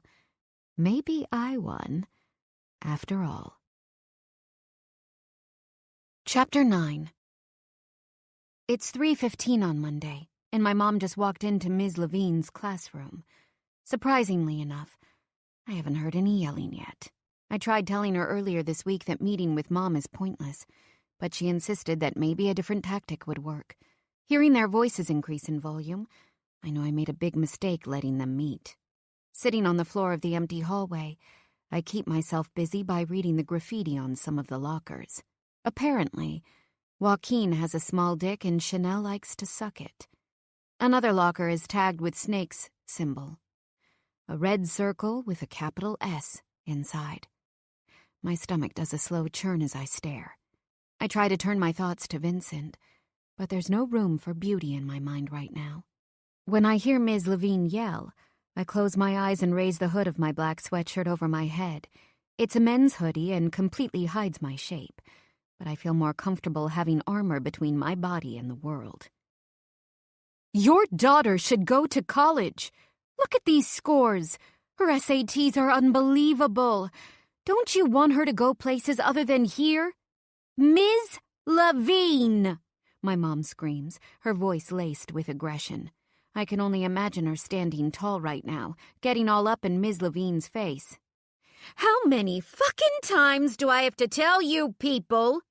When she's done with high school in a few months, she's going to get a job like everyone else we know. Stop putting nonsense in her head. Do you think living is free? That I can just continue to support her while she studies? I hear my mother's sarcastic laughter. You don't know shit about our reality. If she's going to survive, she needs to thicken her skin, not be deluded into thinking that there's a way out. There is no way out for her. This is her real life. You want to do her a favor? Toughen her up. Teach her some goddamn street smarts in that class of yours. Don't I know she's got none of those? I hear Ms. Levine speaking but can't make out her words. No! My mom yells again. You aren't listening! I expect the conversation to be over, but Ms. Levine continues. That's the point. She doesn't have to live this life. Give her a chance to make something of herself one day. Her voice pleads. Not one ever to let someone else get the last word. My mom goes on. My kid is staying where I am and where her sister is. Fuck this school. You think those rich people will accept a girl like her? I know people who tried to leave. Yeah, she's white, but she's poor. And those rich assholes can smell poverty in seconds. I hear the skid of a chair against the floor, and not a moment later, my mom comes barreling out of the room. She stares down at me, sitting on the floor, her face tight. I try to stand up, but she bends down and grips my hand like a vice, roughly pulling me off the floor. Her manicured nails pierce my skin as she tears us out of the building, high heels clicking at an amazing speed. We move through the metal detectors while the security guards are too busy checking out my mom's impressive cleavage to notice or care that she's on a rampage. The bus pulls up to the stop at the same time we do, and we get on quickly, taking 2 seats in the back. Dread pools in my veins when I see the manic look in her eyes. This turned out worse than I imagined. I try to calm down and make myself invisible by putting the hood back on my head, but having my mom so physically close to me when I feel her mania on the rise makes it impossible to focus on anything other than fear. We get off the bus and go inside our building.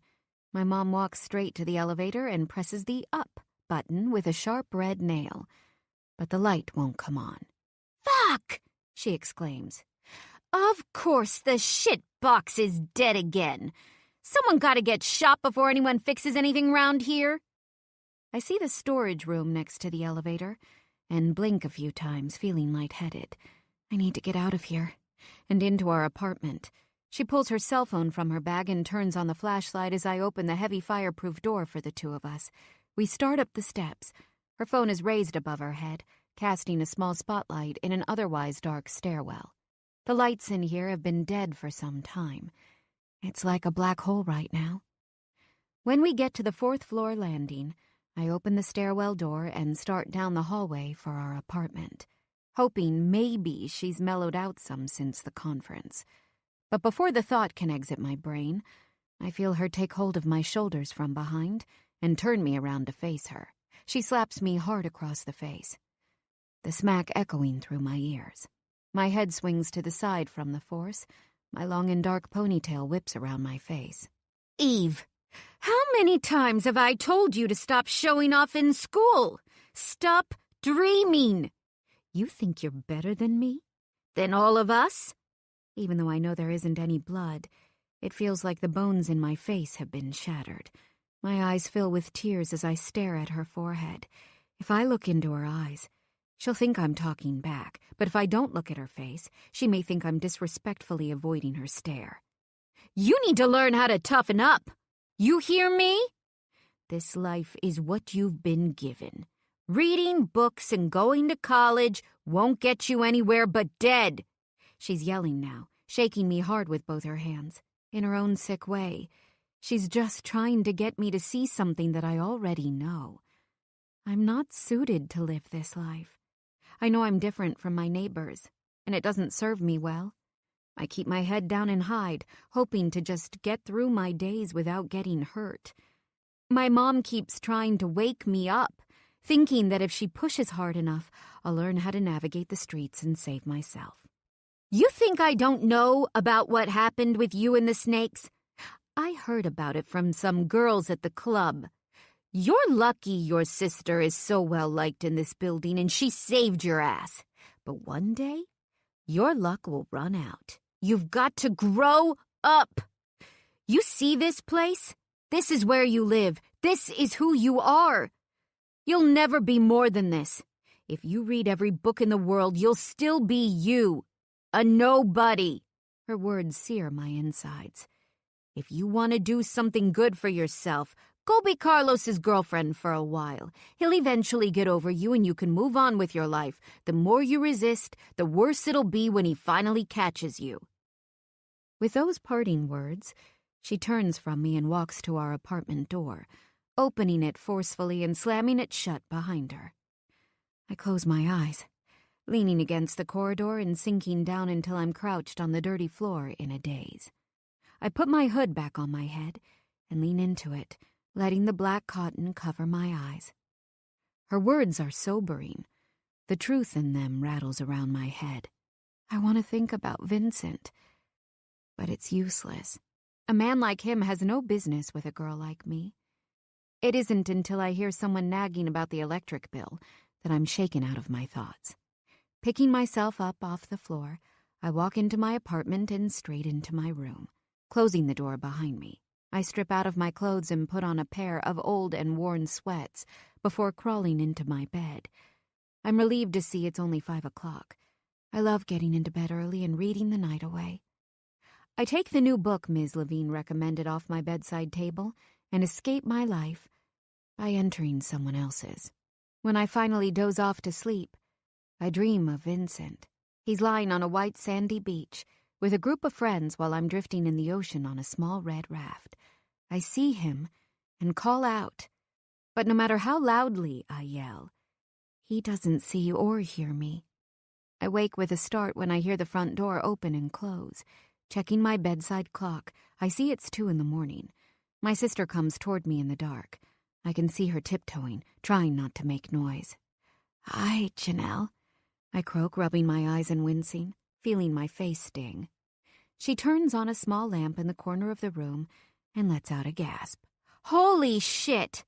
What happened to your face?" She flips on the rest of the lights, inspecting my cheek with her warm hands. "Mom. She came to school today to talk to Ms. Levine and went berserk afterward." Janelle goes to the kitchen and comes back with a pack of frozen peas, placing it gently on my face. She sits on my bed as I sit up. "Girl, you're gonna bruise from this. Jesus, she hit you good. That Ms. Levine, always looking on the bright side." She lets out a sigh, looking into my eyes sadly. "Let me do your makeup tomorrow, okay? Keep this ice on your face as long as you can stand it." She turns away from me and walks into the bathroom. I press the cold bag to my face, shuddering from the sting. When I can't take it anymore, I close my eyes and curl back under the covers, letting my body relax into sleep. It's fitful. I wake up the next morning in exhaustion, and my face is sore and bruised. Janelle tries to put some concealer and powder on me to take the discoloration away. When I look in the mirror, I see that it actually looks a lot better with the makeup. With no time to wash my hair, I put a black baseball hat on my head and jump onto the bus to get to school. I get off and walk directly to the English department. When I see Ms. Levine sitting in her office, I walk inside and slam the door behind me. I put my fists on her desk and lean my body forward, getting in her face like I've seen countless students do to intimidate teachers. I've never acted like this before, but my hurt has taken over. "Don't say anything to my mom anymore.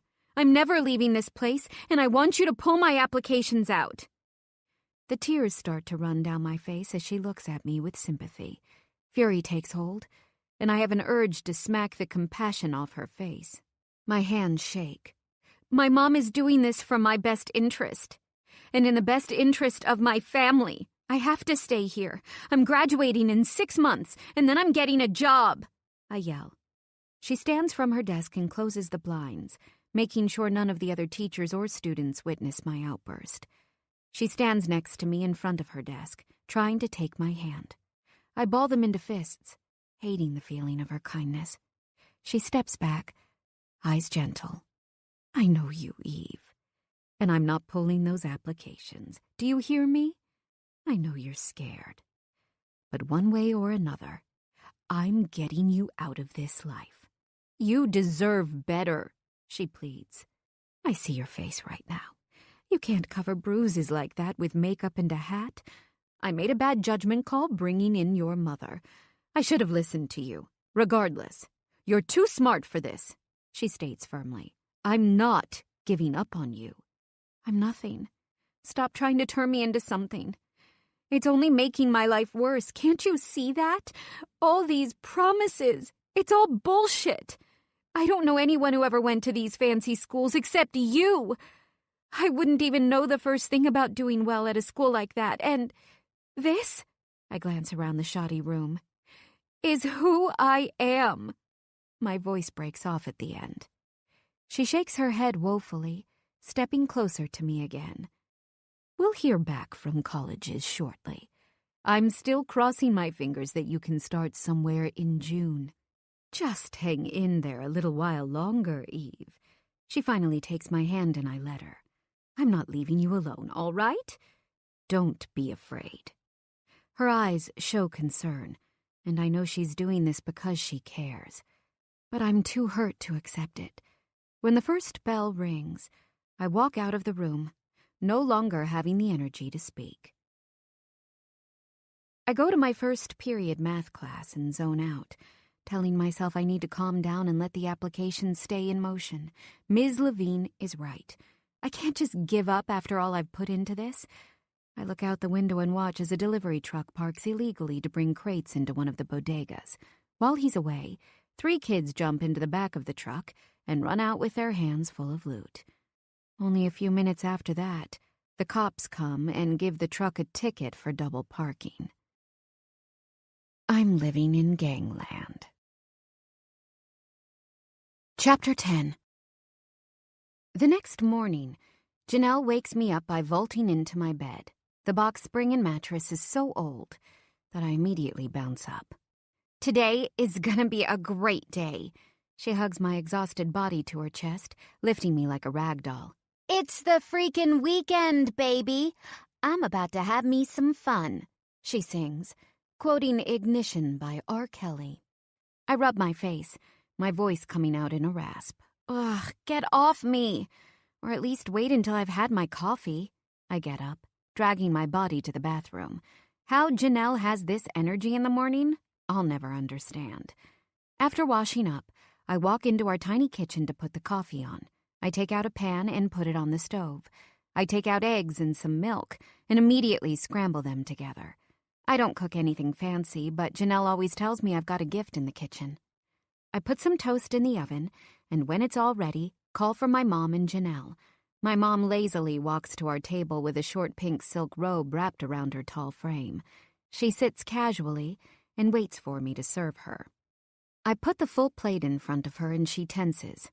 Where's the butter and jam? Her tone raises my guard.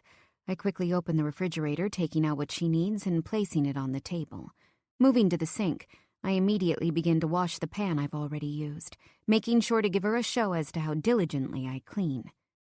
My mom will never lift a finger to maintain the apartment, but expects it to be spotless nonetheless. She has an obsession with cleanliness, and as far back as I can remember, always has. The sight of a mess really sets her off, so I do my absolute best to keep things organized at all times. While it's annoying to be constantly scrubbing, the stress of keeping things perfectly tidy is nothing compared to her wrath if things aren't up to her standard. I continue to scrub the dishes as my mind wanders back. It's midnight. I'm officially 13 years old. Mom barges through the door, unable to stand up straight. Janelle had just paused the show we were watching to wish me a happy birthday. We're in an embrace when she speaks. What the hell is this shit? Her voice is low and gritty as she stares at us in the darkness. Mom? Janelle asks, sitting up from the couch as my mom pulls off her patent leather sky-high platforms, dropping them to the floor. They clatter like dead weight onto the ground. We haven't seen her in over 2 weeks. What are you girls doing awake? I feel goosebumps rise on my arms and I pull the blanket tighter around me. Janelle clears her throat. Mom, we were just having fun. It's having fun? I work hard for you girls. She comes to the side of the couch, grabbing my arm and forcing me to stand. You like to stay up late? You're a little loser, you know that. She cackles like she never heard anything funnier. I think you'll make a great housekeeper one day, Eve. Tonight, you better clean this shithole until it's sparkling. She flips the lights on, temporarily blinding us. I'm waiting. A dark smile settles on her face. My mother watches me wash every inch of the apartment until the sun rises. I finally blink the memory away, realizing I've been scrubbing for way longer than necessary. I hear her voice over the running water. So, how are you? I shut off the faucet and turn toward my mother as she takes a long sip from her coffee mug, looking more tired and worn out than usual. It's a rarity that she asks how I am, and her question catches me off guard. I'm good, Mom, I say hesitantly, drying off the pan with a dish towel. I take a seat at the table across from her, wondering if she'll be decent this morning. She hums. You look good. She stares at me from the tip of my toes all the way up to my face. You're beautiful? It comes out more like a question than a statement. I shrug, not replying. I'm not sure what she wants to hear and would rather stay silent than say something that may incite her. Somehow, she always manages to take my kindness as arrogance. You're still working at Angelo's, right? Yeah, I am. It's still cool. Don't embarrass me while you're there, she snaps. My mom is forever trying to stay in the good graces of the family, and she'd probably kill me if I ever did anything to jeopardize her relationship.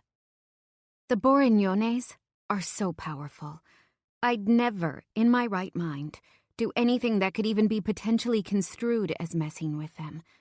She glances around the kitchen, her eyes skittish. You need to clean this place better, Eve. I can see dust in all the corners. Can't you see it? Her voice accuses. I gather myself before replying. I'll make sure to go over it again today. I try to speak with as much decency as I can muster. Any trace of an attitude is a surefire way to get her angry. I'm taking a nap. When I wake up, I don't want to see this disgusting mess. Yes, I reply calmly. Janelle walks in, smiling happily. My mom's gaze turns to my sister. When she's in these moods, anyone in her path is going to get run over. Why do you look so happy, Janelle? Her eyes move from Janelle to me, completely distrustful. Anxiety fills me. She's rising. Janelle's voice is scratchy as she starts. It's nice out, and I have a full day of clients. Cha-ching! My mom huffs as I bite my cheek, trying not to laugh. For whatever reason, my mom never hurts Janelle in the way she does me. I'll never understand it. Not that I'd ever wish Janelle to feel how I'm feeling, but I just wish I knew why I'm always the one singled out. My mom's face turns to ice, her eyes shrinking into slits. She's obsessively touching her bleached blonde hair, pushing the strands back from her face over and over again. Janelle and I watch as her mood morphs. She stands abruptly, leaving her dirty dish on the table for me to clear and wash. I take a breath of relief when she finally slams her bedroom door, retreating into her cave. Janelle brings her coffee back to our room, leaving me alone in the kitchen. Sitting by myself, I feel totally relieved. Grabbing my cell off the counter, I scroll through the Post headlines while enjoying my eggs and hot coffee. When I'm done, I wash all of the dishes by hand and put them away neatly in the cabinets where they belong. I step into my room, dropping my body on my unmade bed and wishing I could see Vincent again. I only have a few hours before I need to get to work, and I don't want to waste any more time on anything other than him. I curl under my covers, shutting my eyes and trying to replay both of our times together for what feels like the trillionth time. When Janelle drops onto my bed, making me bounce up and shaking me out of my reverie. So, you never told me about what happened with the hot guy you met from the fight. Her smile is all-knowing, and I flush inside. I open my mouth, ready to spill every detail, but quickly shut it. I don't want to tell her anything about Vincent. The whole experience was so new and incredible. I'm afraid if I tell her that it will become less mine, somehow. Like Once I discuss it, it'll be out in the universe, and I just want to keep it close to my heart. Who knows if I'll ever have something like that again? I got lucky twice, and something tells me a third time isn't in the cards. Yes, I felt his want for me, but it was also more than that. He looked at me as if I'm someone worth knowing. He didn't see me like an uppity bookworm, and he didn't look at me like a poverty-stricken girl to pity either. For some reason, he just seemed to actually like me, the real me, the me I almost never let anyone see, and God, I liked him almost too much. Nothing, I say hesitantly, my eyes darting down for a moment while heat rises into my cheeks. She notices my blush and rolls her eyes. Wait, she asks me nervously. You didn't have sex, right? My eyes widen with surprise and I laugh. No, absolutely not. We just made out and, some other stuff. Some other stuff? She immediately sits up, wanting to know every detail. Yeah, I don't know. We made out. He touched me, a little. I take a nervous breath. I kind of had my first, Her eyebrows rise up as she turns to me, smiling with surprise and shock. Jesus, Eve. Orgasm? If you can't say orgasm, God won't ever let you have one again. You know this rule, right? If you want it, you need to be mature enough to say it. She's laughing hard, practically doubling over. I'm so embarrassed I cover my face with the pillow. When I finally move it away to look back up at her, her eyes are sparkling with excitement. Eve, I'm seriously dying right now. God knows you're old enough. I need details. Did the guy have a huge dick? How was his tongue? She raises her eyebrows up and down, and I quickly bring the pillow over my head for a second time. Well, she asks expectantly, moving it away from my face. Janelle, it was... All I can do is let out a heavy sigh, focusing my gaze on the ceiling. She lays back down next to me. I know. When it's like that, it's everything. Words just can't describe it. Instead of pressing me for more information, she throws her leg over mine and pulls me close to her. Janelle understands I'm not ready to talk, and she gives me the space I need.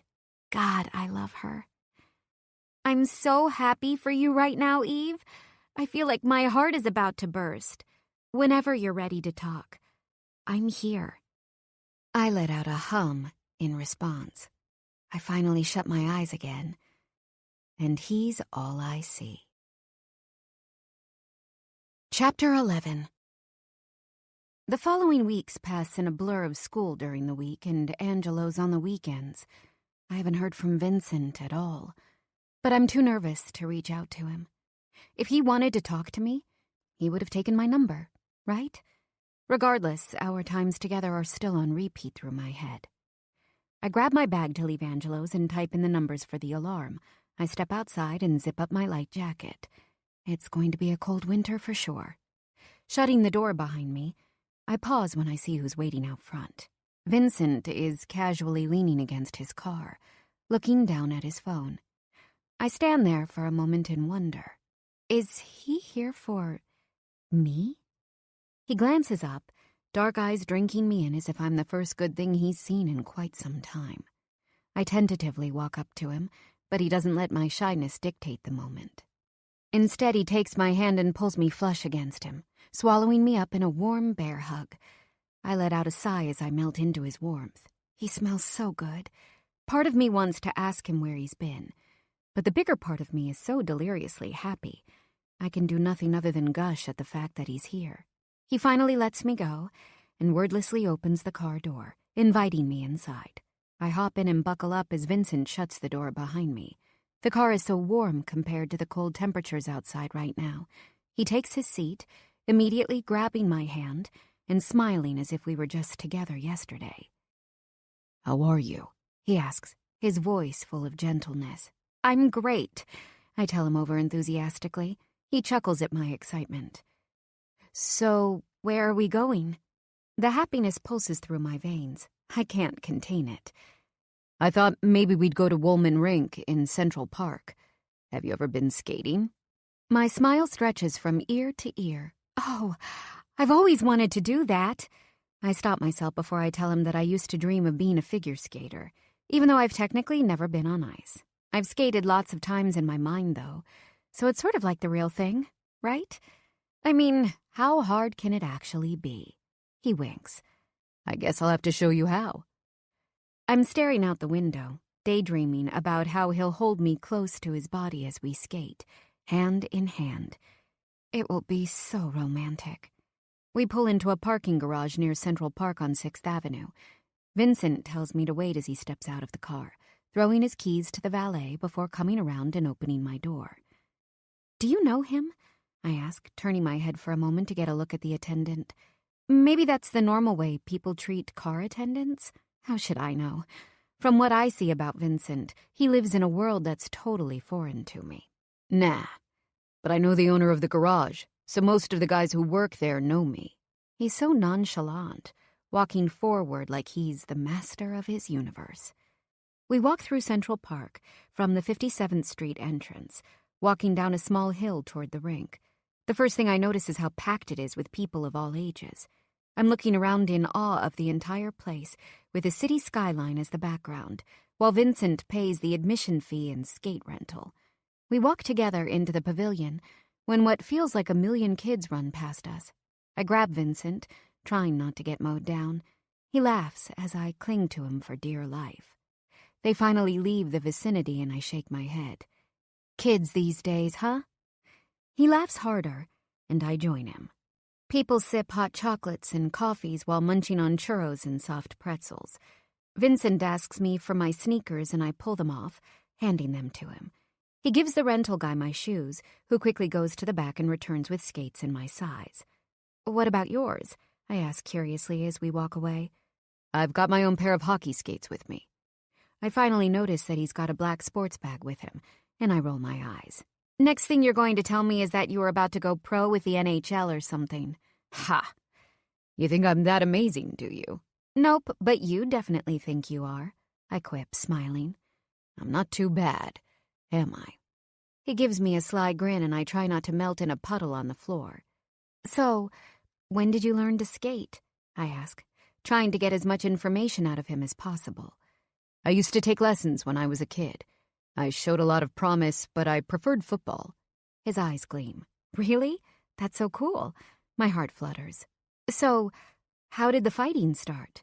Well, martial arts has always been important to my father. It started out simply enough. We'd go together and learn. A bonding thing, I guess. But over time I got really good and started sparring with my coaches. They encouraged me to fight. He shrugs. Your parents know about it? I ask suspiciously. I simply can't imagine any normal or decent parent encouraging their kid to brawl in the underground. My dad hates it, he replies coolly, finishing with his skates. I finish tying mine, but I'm unsure if I pulled my laces tight enough. Without a word, he drops down on one knee in front of me, tightening them. I smile, an idea taking shape in my head. No, I will not marry you, Vincent. I'm loud, garnering the attention of some people around us. He starts to snicker, shaking his head at me. Please, Eve, he replies loudly. You're the most intelligent, kind, and beautiful woman on earth. Say yes. Don't keep denying me. I do my best not to die of embarrassment as more people turn toward us. I know I started it, but I didn't think he'd continue. How many times do I have to ask? Marry me. Be my wife. Be the mother of my children, he pleads. I huff, looking left and right and pressing my lips together in a firm line. Fine. You've worn me down. I'll do it. Some people cheer as he stands up, wrapping me into his arms. We rub our noses together in a cheesy but oh-so-sweet gesture, while my insides melt. I have to ask myself, who am I right now? Vincent brings out a side to me that I never knew existed. When he finally pulls back, there's an undeniable electrical current between us, and I can feel it down into my toes. All right, wife, he winks. Let's finish putting these on. He moves back down to my feet and finishes lacing up my skates, pulling the strings tightly. We stand up together, ready to get on the ice. Before we can leave, he pulls out a white hat, scarf, and gloves from his bag. He slides the hat on me, and I blink hard in utter confusion as soft warmth blankets my head. I know I didn't tell you we were coming here, and I didn't want you to be cold. You brought this? For me? My mouth literally drops open when I realize what he's done. Yeah, he replies easily, draping the scarf around my neck and tying it closed. Lifting each of my hands, he slides the gloves on one at a time. There, he says, looking into my eyes. Just right. I'm totally struck dumb. Whatever he got me must be made from the softest material I've ever felt in my life. I turn over the tag from one glove and see it says 100% cashmere. Holy crap. I want to thank him, but I can barely muster the words. Vincent? I hope you kept the receipt. He lets out a chuckle. Eve, it's for you. Keep them. No way, I can't keep something like this. I shake my head vehemently. He looks at me with confusion on his face, as if he can't imagine a girl saying no to a gift. Look, I brought you here. I passed by Bloomingdale's today and wanted to make sure you wouldn't freeze. It's my treat, okay? They're yours. I wait a few moments, not sure what the protocol is for this. I can't even imagine what this gift must have cost. Okay, I finally tell him, swallowing hard. Good. Now stay warm and try not to fall on your ass. Let me just put this in the back with your shoes. He gestures to his bag and I watch him walk away. I already feel much warmer, and I vow to take the best possible care of my new accessories. He comes back to me, and we start to walk toward the rink. I find myself losing balance, and luckily, he grabs my waist, letting me lean into him. It's harder to stay steady on these skates than I originally thought. When we finally get onto the ice, it's nothing like I imagined it would be. For starters, I don't feel graceful. I feel completely and utterly idiotic and clumsy. I try to move, but every time I slide my skates forward, I feel myself falling backward. Vincent takes hold of me as I cling to the wall for dear life. Okay, Tara Lipinski, he tells me jokingly. Just stop a moment. I want to glare at him, but as I turn my head, my skates skid forward and backward again. I let out a huff as I grab the wall, realizing this is real life, not the fantasy. Little girls are gliding past me, twirling like swans, while I'm trying not to collapse to my death onto the cold and hard ice. Vincent keeps trying to stabilize me, but I can't stop myself from moving. Stop moving, Eve, he stresses. I can tell from the tone of his voice that he's doing his best not to laugh his ass off at me. I'm trying, Vincent, but it's ice for God's sake. I'm irritated by this turn of events. I was supposed to be naturally amazing at this, and instead, I'm a failure. Watch your mouth, he whispers. There are kids around. I huff and try to stop my legs from falling out underneath me. I look up when I see someone ahead of me wipe out, landing on his ass. Oh shit, Vincent! Did you see that guy? Vincent throws his huge arms around me, securing my body to his. Just focus on your breathing, he tells me soothingly. I let myself follow his order, and before I know it, I feel myself calm. There we go, Eve. Somehow the breathing really does work. Okay, I think I can stand now. Vincent gently lets go of me and I stand up tall, without hanging onto the wall. I hold myself like a statue while he moves behind me, carting me around the ice with complete grace. For a man so huge and strong, it's amazing how he's able to be so agile. After the fifth turn around the rink, I feel comfortable enough to lift my arms out to my sides. I'm flying, I yell, giggling, turning my head to glance at him. Have I ever been this happy in my life? I don't think so. After we've gone around the rink what seems like dozens of times, he pulls us back over to the side, turning my body to face him. I grab his waist so I don't collapse and look up into his eyes. Oh my God, Vincent, that was the best. Well, I give you an A for enthusiasm, that's for sure. The look on his face is all play. I purse my lips. Oh, come on. Once I got the hang of it. The hang of it? He squints his eyes and holds back a smile. You mean the hang of staying still while I carted your tiny ass around? Yes, Exactly. He pulls me into his hard stomach and I breathe him in, feeling his body move with a laugh. It just feels so undeniably right. He pulls me back a bit, still holding me securely. I brought us some food. Let's go back inside. He kisses the top of my head, helping me off the ice. He pauses for a moment as I turn my face up to his again. His skin is warm from the exertion, eyes so dark and glassy, they're almost black. I'm not sure where his parents are from, but I'd bet his ancestry is something unique. I try to study each of his features, wondering what combination of ethnicity may have given him these incredible looks. You like to stare, huh? I hope you like what you see. His smile stops my heart. I'm just wondering where your parents or grandparents are from. My father is originally from Italy, and my mother was Native American. He easily replies. Did he say, was? I would bring it up, but I don't want to spoil the happiness we've got going on right now. Oh my God, I say out loud, smiling. I can actually totally see that. The wideness of your cheekbones and the slight slant in your eyes. It's like nothing else. He chuckles. And what about you? My mom is Russian. She tells me my father was from Brazil. He says, nodding his head in understanding. What do you mean, I ask. Just that you're sexy as hell. That's what. I flush from his blunt compliment, immediately dropping my head. He's so forward and confident. It's disarming. Okay, my gold medalist.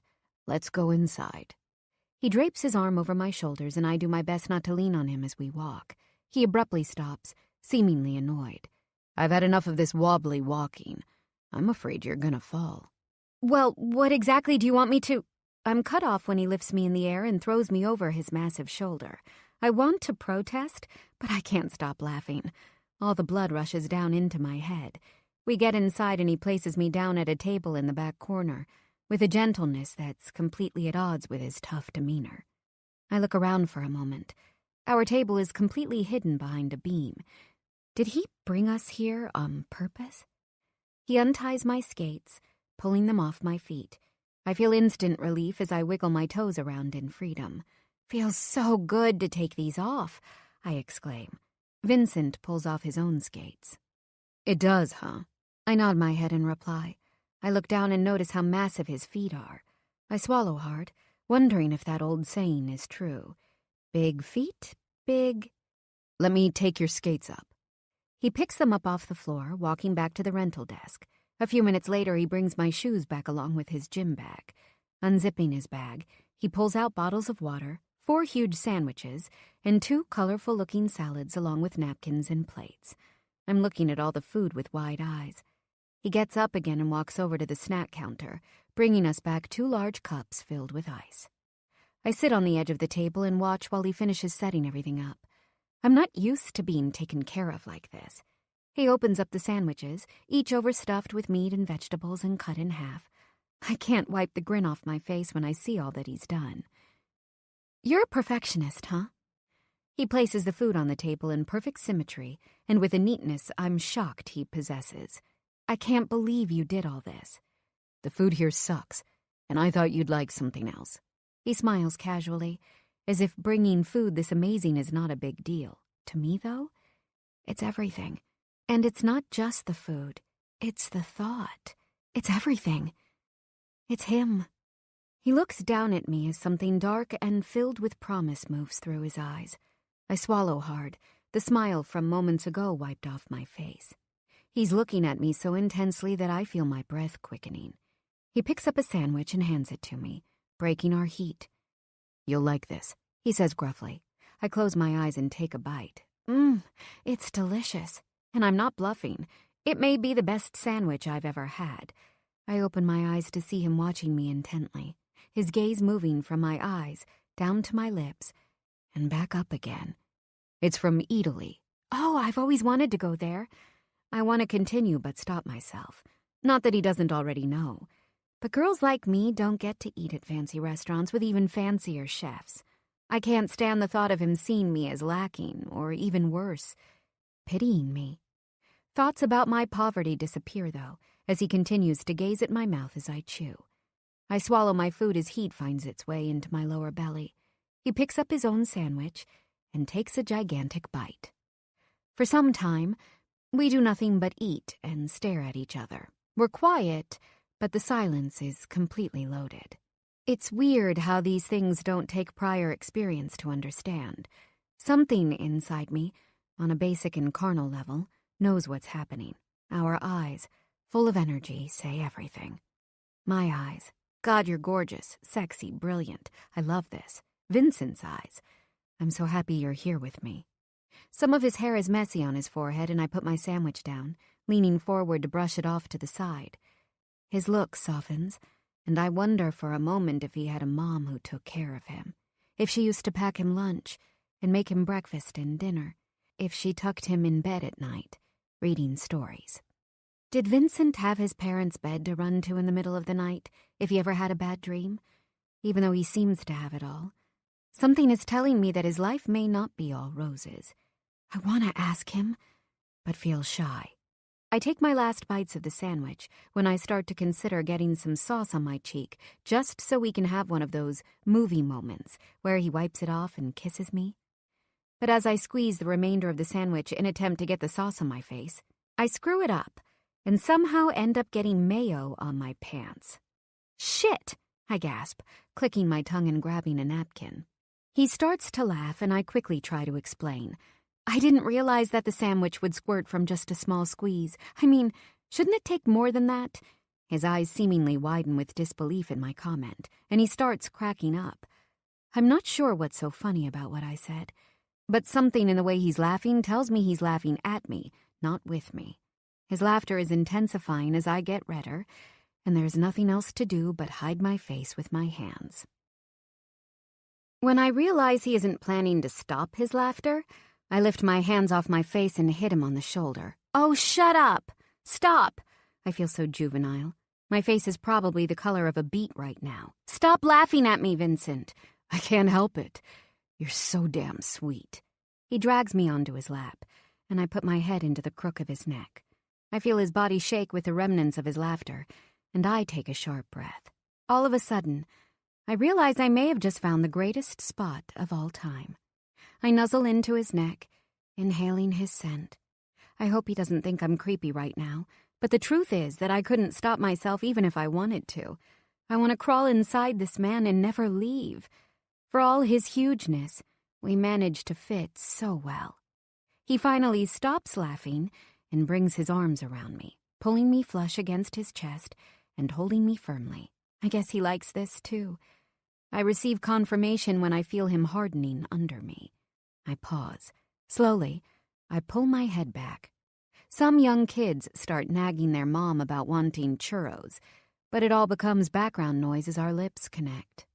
It's slow at first, gentle lips and warm tongues, but the moment his hands go beneath my ass, he presses me down into his erection, and all common sense flees my brain. Fuck. His voice is a growl and my eyes shut, the feelings overwhelming me. Blood pools down low as he rubs me rhythmically against him. I move over a little to the left and let out a moan into his neck. He's hitting the spot. Vincent, I say into his skin. I can't even be bothered to realize where I am or what I'm doing. All I can do is grip onto his huge shoulders as he presses me down harder and harder. I feel myself start to sweat, and I welcome it. The heat is devouring me from the inside out. I lift my head for a moment and look into his eyes when he stops. When I realize he isn't going to continue, I exclaim, "What? No!" He chuckles as he gently moves his hands from my back to my shoulders and takes a breath, turning me around so I'm sitting back on the bench beside him. Later, okay? Here isn't the place for you. His eyes are filled with promise, but somehow I'm left with this hollow and desperate feeling. My body finally starts to wind down, and I plunge my plastic fork into the salad, internally stressing about what is going on. And anyway, why did it take him so long to reach me? When we're together, I feel like we've got something more than just attraction. It's deep. I can feel it. But he disappears, and then he's back. I'm having emotional whiplash, and frankly, I'm angry. I should have been pissed at him when he picked me up, but I was too overwhelmed by the emotions he brings out in me. He's too gorgeous, too big, too smart, too everything. I decide I may as well just get out with it and ask him. I turn my head to the side to get his attention, my anger fueling my tongue. "Vincent?" My voice comes out angrier than I intended. He looks into my eyes and smirks, as if he knows already what I'm going to say. "Yeah, babe." I turn my body around so that instead of being side by side, I'm facing him. What are we? I think I'm a man, and you're a woman. He starts to joke. Come on, I'm serious. What's happening here? I gesture my hands between the two of us. He takes a few moments before answering. We're friends. His eyes are saying we're more, but his words obviously differ. I startle for a moment and want to disagree with him, but he turns to face me. I live a very complicated life, Eve. His eyes bore into mine as if he really wants me to hear what he's saying. Are you with other girls? I ask, my stomach sinking with dread. He sighs but keeps his head up. Let's start like this for now, okay? Let's just be friends. It seems to pain him to use the word, but it sure as hell feels like I've been knifed. I try to silently communicate with my eyes how much I want him to be mine, but my chest pounds with feelings of inadequacy. I don't have the guts to tell him so. Tears start to well in my eyes as I remember the mention of a redhead, but I swallow down my pain and try to keep my emotions in check. Why doesn't he want me? He watches as confusion and hurt cross my face. He looks as if he's about to say more, but he stops. Vincent has the self-control of a saint. If he chooses not to speak, nothing will leave his lips. The truth is, I know why he doesn't want a girl like me. I'm a nobody. I'm a poor girl from the ghetto. What would a man like him want with someone like me? The answer is that he wouldn't. He touches my shoulder. No. He shakes his head. I see what you're thinking, and I don't like it. There's a lot you don't know about me. Let's just finish eating, okay? We're cool. We're here right now. Let's be in the moment. He turns back around to face the table, essentially dismissing me. So, tell me. Tell me what I don't know, I ask him desperately. I wait, but he doesn't say a word. Finally, I turn myself back and finish my salad quietly. I'm not good enough, but this shouldn't be a surprise. My mom's words come back and hit me in the chest. I'm nothing. I look down at my shoes and feel the tears welling up again. He knows how poor I am, and probably sees me as nothing more than a toy to pass the time with. I try not to cry as I eat my salad. My mind is moving so quickly, I barely know what it tastes like. When he finally brings me back to my front door, my shame is raging. I want to cry and scream at the top of my lungs. I wish he didn't drop me off here. It's nothing but a reminder to him of who I am and where I come from. But at the same time, I can't just waltz back home at this time of night. It's not safe, and it's undeniable that with him, I'm secure. He leans against my shitty white doorframe. I want to ask him if I'll see him again, but I know that any words that come out of my mouth right now will sound desperate. He checks his phone, and his face turns to agitation. I open my apartment door and let myself inside. Before closing it, I turn back around, thanking him again. He puts his hand on my hips, bringing me closer to his body. I look down at the floor and back up to his face. Eve, he says, shaking his head. Thank you for coming with me. You're too sweet for a man like me. Too good. I've got more going on than you can imagine. But trust me, what I've got going on is not about you. You're perfect. I want to believe him. Hell, I'm begging inside for him to elaborate. But he doesn't. On one hand, he sounds so genuine. And the scarf and gloves and hat and the food, the connection we have seems undeniable. But then again, it feels as if he's breaking up with me. I've never been broken up with, but if it feels like my heart is being ripped out, I guess this qualifies. I shrug my shoulders sadly, and for a brief moment, I think I see regret pass through his eyes. I guess I'll see you soon, Vincent. I stare up into his face one more time and see so much pain pass through. He sighs, looking up at the ceiling and back down at me. Moments pass, and he's still silent. Somehow I get the nerve to turn away from him, shutting the door behind me. I hear his heavy steps as he leaves, and I do my best not to cry. Chapter 12. A month passes, and Vincent feels like a distant memory. I never discussed him with Janelle, and so in the daytime it's almost like what happened between us didn't even occur. But every single night, he's the only thing I can see, smell, and taste. Missing him began as an acute ache, and slowly filtered into the rest of my body. Ever since he disappeared, I feel like I'm always missing something. I leave home and feel it in my chest. It's not a sweater. It's not my phone or my wallet. It's him. He managed to fill a part of me I didn't even know was empty. And now that he's gone, I feel the hole gaping inside my chest. This morning, Janelle and I are sitting together for breakfast before we head off to work. She sits across from me while I sip my coffee and read the newspaper. She looks nervous, so I drop my paper and ask her point blank, "What's up, Janelle? You look like you're going to freak out." "Carlos is out," she says in a rush. I look at her face, feeling my stomach sink. She's playing with the hem of her shirt and glances at me nervously. Finally, her gray-blue eyes bore into mine, and I know that she's gearing up to tell me some serious shit. With trembling hands, I put down my coffee mug. "Tell me." "Yeah, well, I heard he made bail." She stops, clearing her throat. "I also heard that he's, angrier than usual." She stands, bringing the rest of the carafe of coffee to the table and pouring more into my cup. I lick my dry lips. "What do you mean?" She moves to the edge of her seat, pushing sugar my way. "Well, I was on the stoop yesterday. It was my day off. I was hanging out with everyone and listening to Mr. Sampson talk about a new jazz club that recently opened up in Harlem.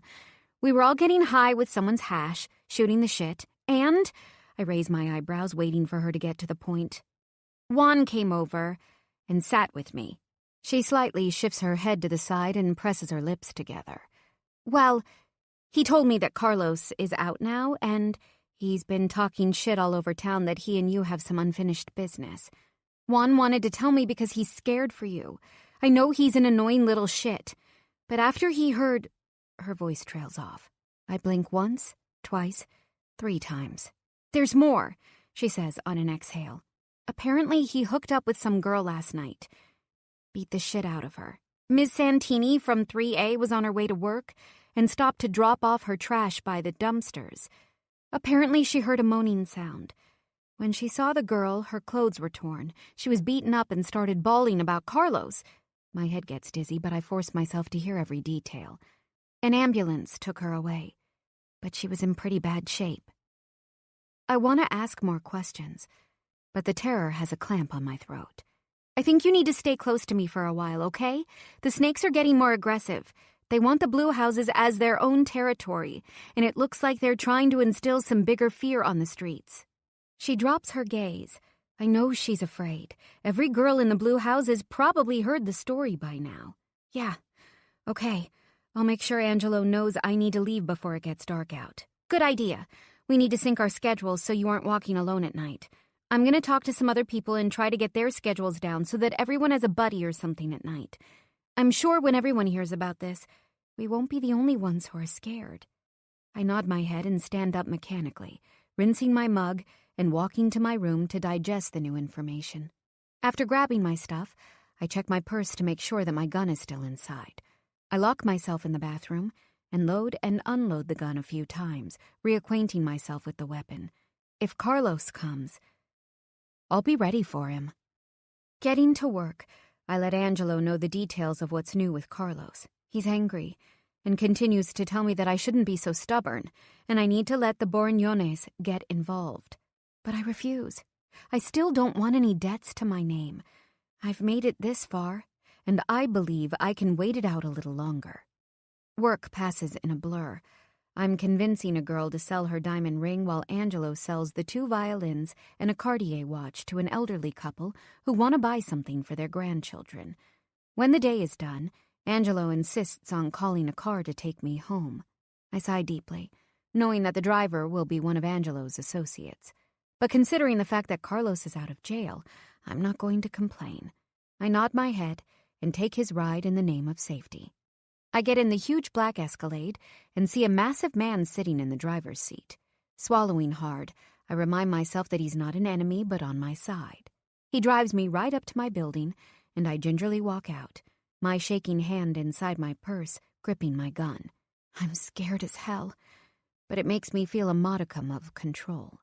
The driver enters the building with me and steps into the elevator as well. We reach the 4th floor when I tell him he can go. I can get into my apartment fine now.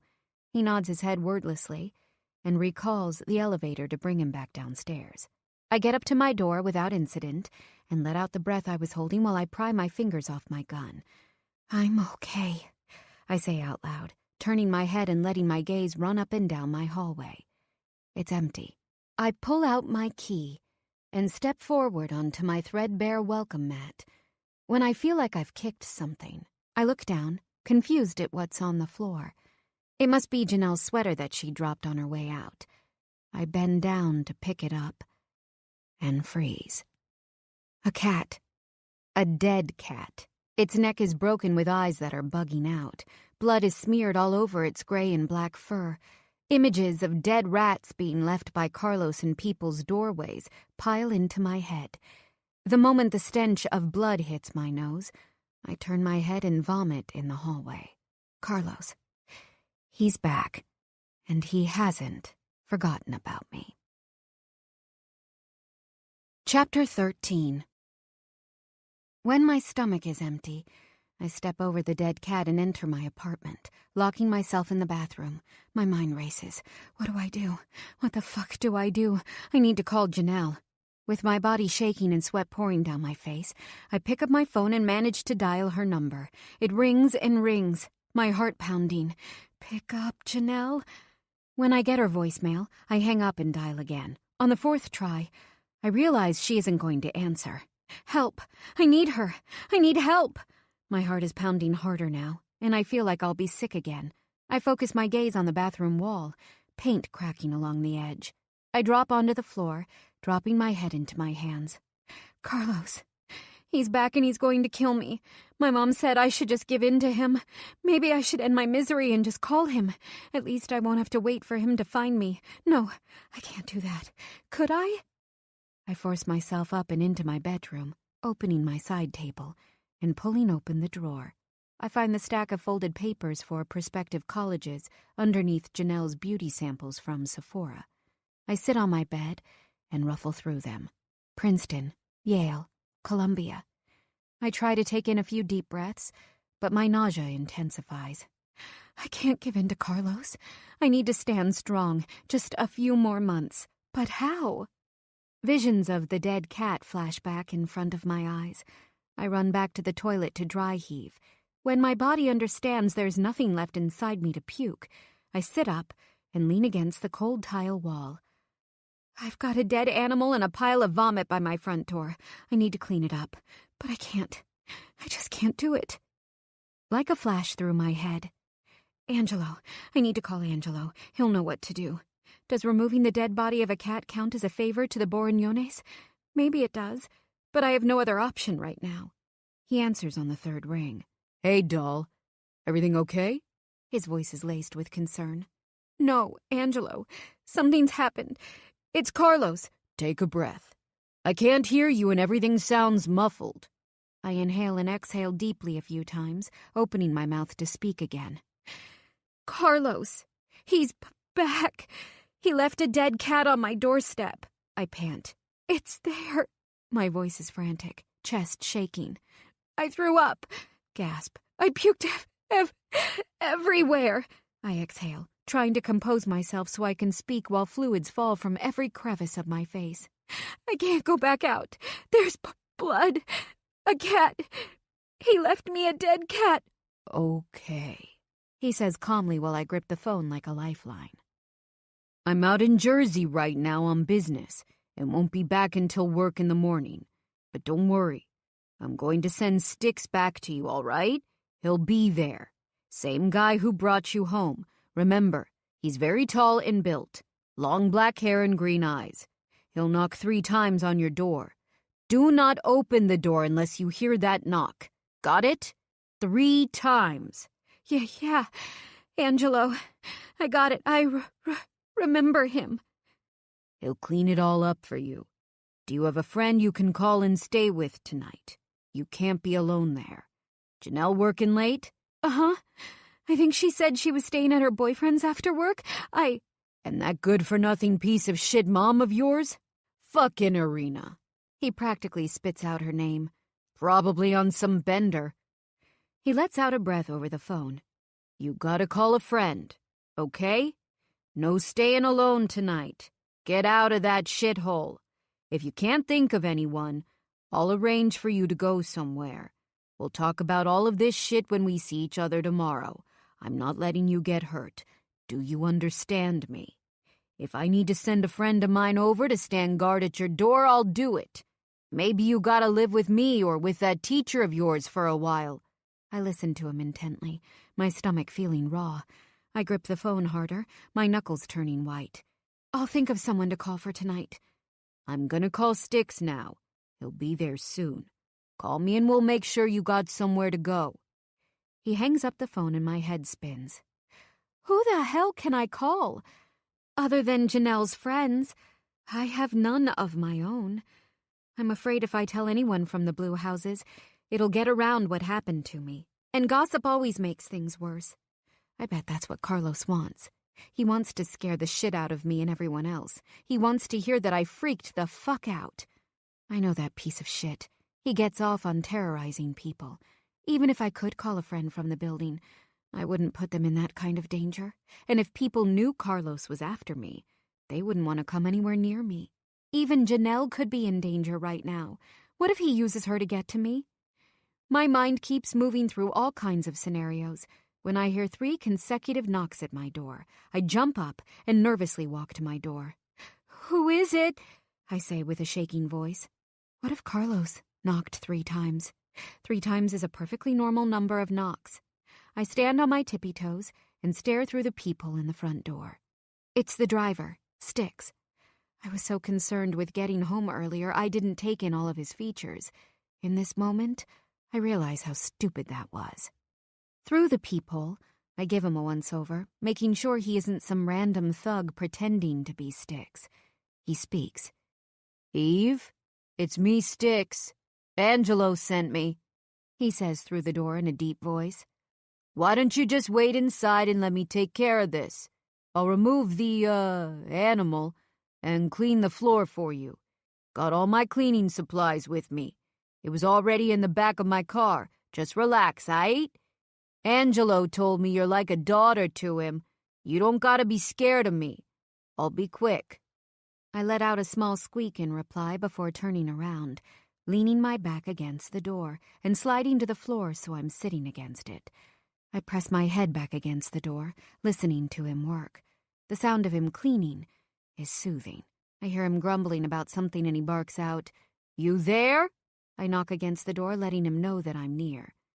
The cat is gone now, and I'm cleaning the mat with something that's pretty damn strong. Got any Lysol? Uh-huh, I reply. Seconds seem to pass, maybe minutes. I'm waiting. I finally stand up and walk to my cleaning closet, grabbing the spray. Holding the can reminds me I have a gun. I run into my room and pull it out of my purse. I instantly feel better. I want to open the door, but my stomach suddenly drops. I can't open the door. Terror starts to build again. I feel wetness pouring out of my eyes. I can't do this. I can't open the door, I say, my voice quivering. Okay, no worries. I got a daughter myself, okay? I said it, but I'll tell you again. I'm cleaning shit up. No worries. I hear a scrubbing sound again and try to focus on it. You still there? He asks again. Yeah, I reply against the door. Call a friend. This shit is all clean now. And with those parting words, he leaves. I look through the peephole to make sure no one is near and let out a breath and text Angelo. Me, Styx came and left. It's done. If I can just find someone to be with me for a few hours, maybe Janelle will finally answer the phone and I can be with her tonight. Maybe I can even crash with her on Leo's couch. I tried calling her another few times, but still, no answer. My heart pounds. What if she's gone? I pick up the phone with my heart in my chest, calling her salon. They tell me that she's in the middle of doing someone's highlights, and she won't be done until close to 10:30. Relief hits me so hard that I try not to bawl. Janelle may be safe for now, but I still need to get the hell out of here in the meantime. I scroll through my contacts until I find Vincent's name and open up a message. I need to do this quickly before I think too hard about it and chicken out. The cursor blinks, and I have no idea what I should type. There's no way in hell I'm going to tell him what happened to me. If he knew, he'd just think of me as some pathetic loser living in a crack den. I want him to see me as more than that. At the same time, I can't stay here alone right now. My lock is bullshit and probably can be cracked open within seconds. Vincent is strong and can protect me. And just the thought of him, of being with him, makes me feel secure. But I haven't spoken to him in over a month. What if he doesn't want to hear from me? I look up again at the stack of college stuff spread out on my bed, and it gives me the strength I need. I'm doing this. Deep in my gut, I know that being with him right now is the right move. I need to at least try. Chapter 14. My fingers move at lightning speed as I type Vincent a text. I need to move quickly before I change my mind. Me. Hey, what's up? It's Eve. What if he doesn't reply? Shit. Maybe I made a mistake? Vincent. Eve. Hey. Oh my God, he replied. My hands shake as I type out the next message. Me. Want to hang out tonight? Vincent. Yeah, was just about to work out. Want to join? Me. Sure. Vincent. I'll be there in 30. Me. Okay. I lock myself in the bathroom and sit against the white tile wall, clutching my gun with one hand and my cell phone with the other. 30 minutes. That's all I need to wait. Vincent will come and I'll be okay. I know that I'll be safe with him. I have to be. I shut my eyes, trying to focus my attention on the man I'm about to see. Vincent's huge calloused hands, Vincent's strong body, Vincent's deep and dark eyes, Vincent's brilliant mind. I finally stand myself up and head to the sink, washing my face methodically. I need to calm myself down if I'm going to see him. Stepping out of the bathroom, I move to my bedroom and change out of my jeans and into some loose sweats. I barely notice what I'm putting on, other than the fact that it's comfortable. I glance at the clock. It's been 25 minutes since we texted. Is he almost here? I risk a peek out my bedroom window when I see some thugs from the Snakes hanging out on the steps by the front door. Their red and black bandanas clear under the lamplights by the stoop. Shit! I exclaim. The last thing I need is for Vincent to have a run-in with Carlos's crew on his way to me. Another dose of dread runs through my veins as I watch Vincent's black Range Rover park in front of the building. He walks out of his car, his steps sure and gait long. I can only imagine the don't fuck with me face he's probably sporting. I briefly wonder again who this man is. Completely unafraid? Vincent steps up to enter the building when the Snakes stand to greet him. I swallow back the bile rising in my throat. Should I run downstairs and warn him? Yell out the window? I want to open my mouth to scream, no, but all that will come out is a low and painful rasp. Vincent takes the hat off his head. The cartel stands up. A moment later, I watch as they run off the stoop. What? He walks up the 2 small steps, looking left and right, entering the building confidently. I walk to the kitchen, grab a cup, and turn on the faucet. I fill it to the top and drink it all down. I'm under so much stress right now that I can barely think straight. I probably saw wrong. I must have. Maybe they got a phone call and ran off, having nothing to do with Vincent. I hear a knock at my door. What if it's Carlos? My feet are frozen to the floor. I hear another pounding noise, like brick against wood. I force myself to step to the door, my body quaking as I stand on my tiptoes to look through the peephole. A whoosh of relief covers me when I see that it is, in fact, Vincent. "Just a second," I manage to stutter out. I look inside my bag, making sure my gun is still where I left it last. Breathing deeply, I remind myself to act upbeat. Nothing happened. Everything is just fine. I swing the door open and step out before he can get a look inside my apartment. But as my feet touch the welcome mat, I jump off as if I've been burned, while my stomach sinks with echoes of memory. He watches my skittish behavior with concern. "Eve?" His brows are furrowed as he bends down, getting a closer look at my face, seemingly trying to see what's got me acting so strangely. My eyes must look red-rimmed and inflamed, considering how much crying I recently did. "Hey, Vincent!" My voice is so phony I barely believe it myself. "Ready for the gym? Wild night you've got planned. Hope you don't mind me crashing." I'm talking too quickly and let out an awkward laugh. He holds my hand possessively, eyes roaming up and down the decrepit hallway. "You've been crying." It's a statement, not a question. I blink, but he doesn't say more. As we get off the elevator, I start second-guessing all of my choices. Maybe I shouldn't have left my apartment? What if Carlos is downstairs? Before Vincent notices my stress, he opens the front door. I let out a whimper of relief. The stoop is completely empty. He opens his car door and helps me step inside before slamming it shut. Jogging around to the driver's seat, he gets inside, buckles up, and starts the engine. I'm still reeling as his thumb begins to graze across my knuckles. His touch is so soothing. 99% of myself wants to curl into a ball in his arms and just tell him everything. But that tiny little 1% has some pride. I simply refuse to look any more pathetic to him than I already do. I stare at his strong profile, wondering how many women he's been with.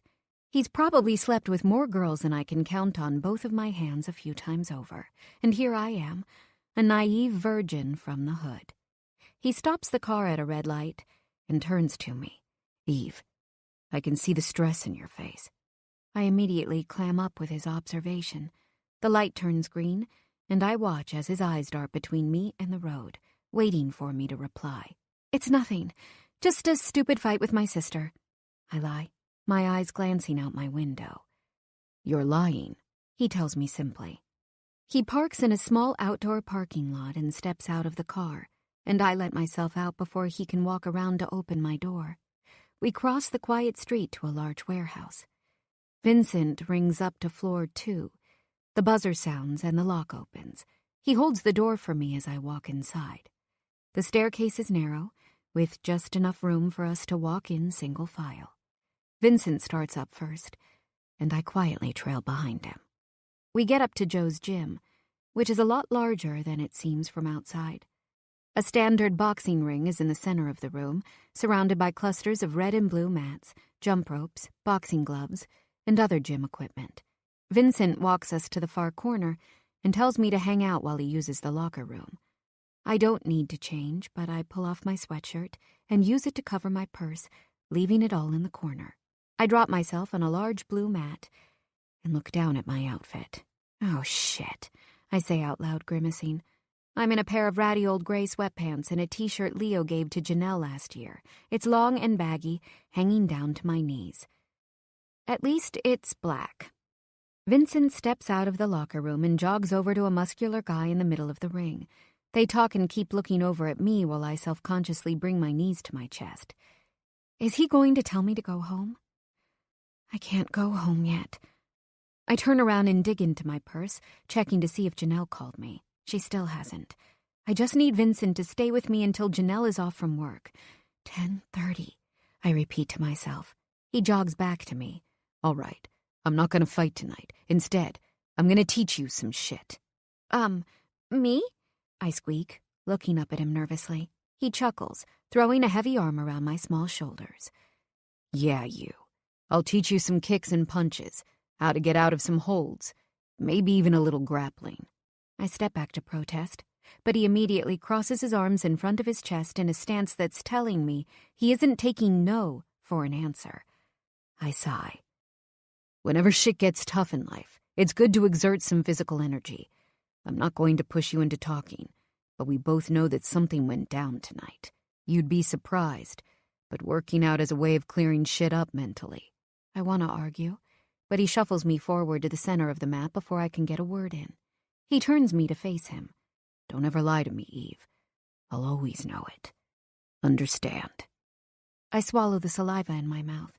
I'm staring at the bull right now, who clearly does what he wants, when he wants. I've still got at least 2 more hours to waste before Janelle can call me. If I want to stay with him right now, I have no choice but to go along with his plan. I shake out my shoulders, trying to focus. All right, let's do this, I tell him. He smiles, trying not to laugh at my attempt to warm up. Let's start on the bag. We walk to a large red punching bag hanging from the ceiling.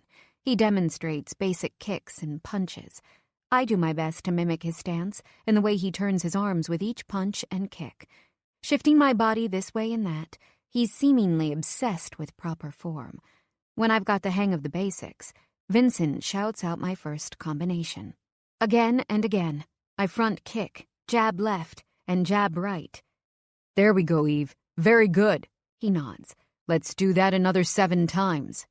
He counts off, pacing around me as sweat beads on my forehead. Stop, he commands, his voice deep. In some strange way, it feels good to just trust him and take orders.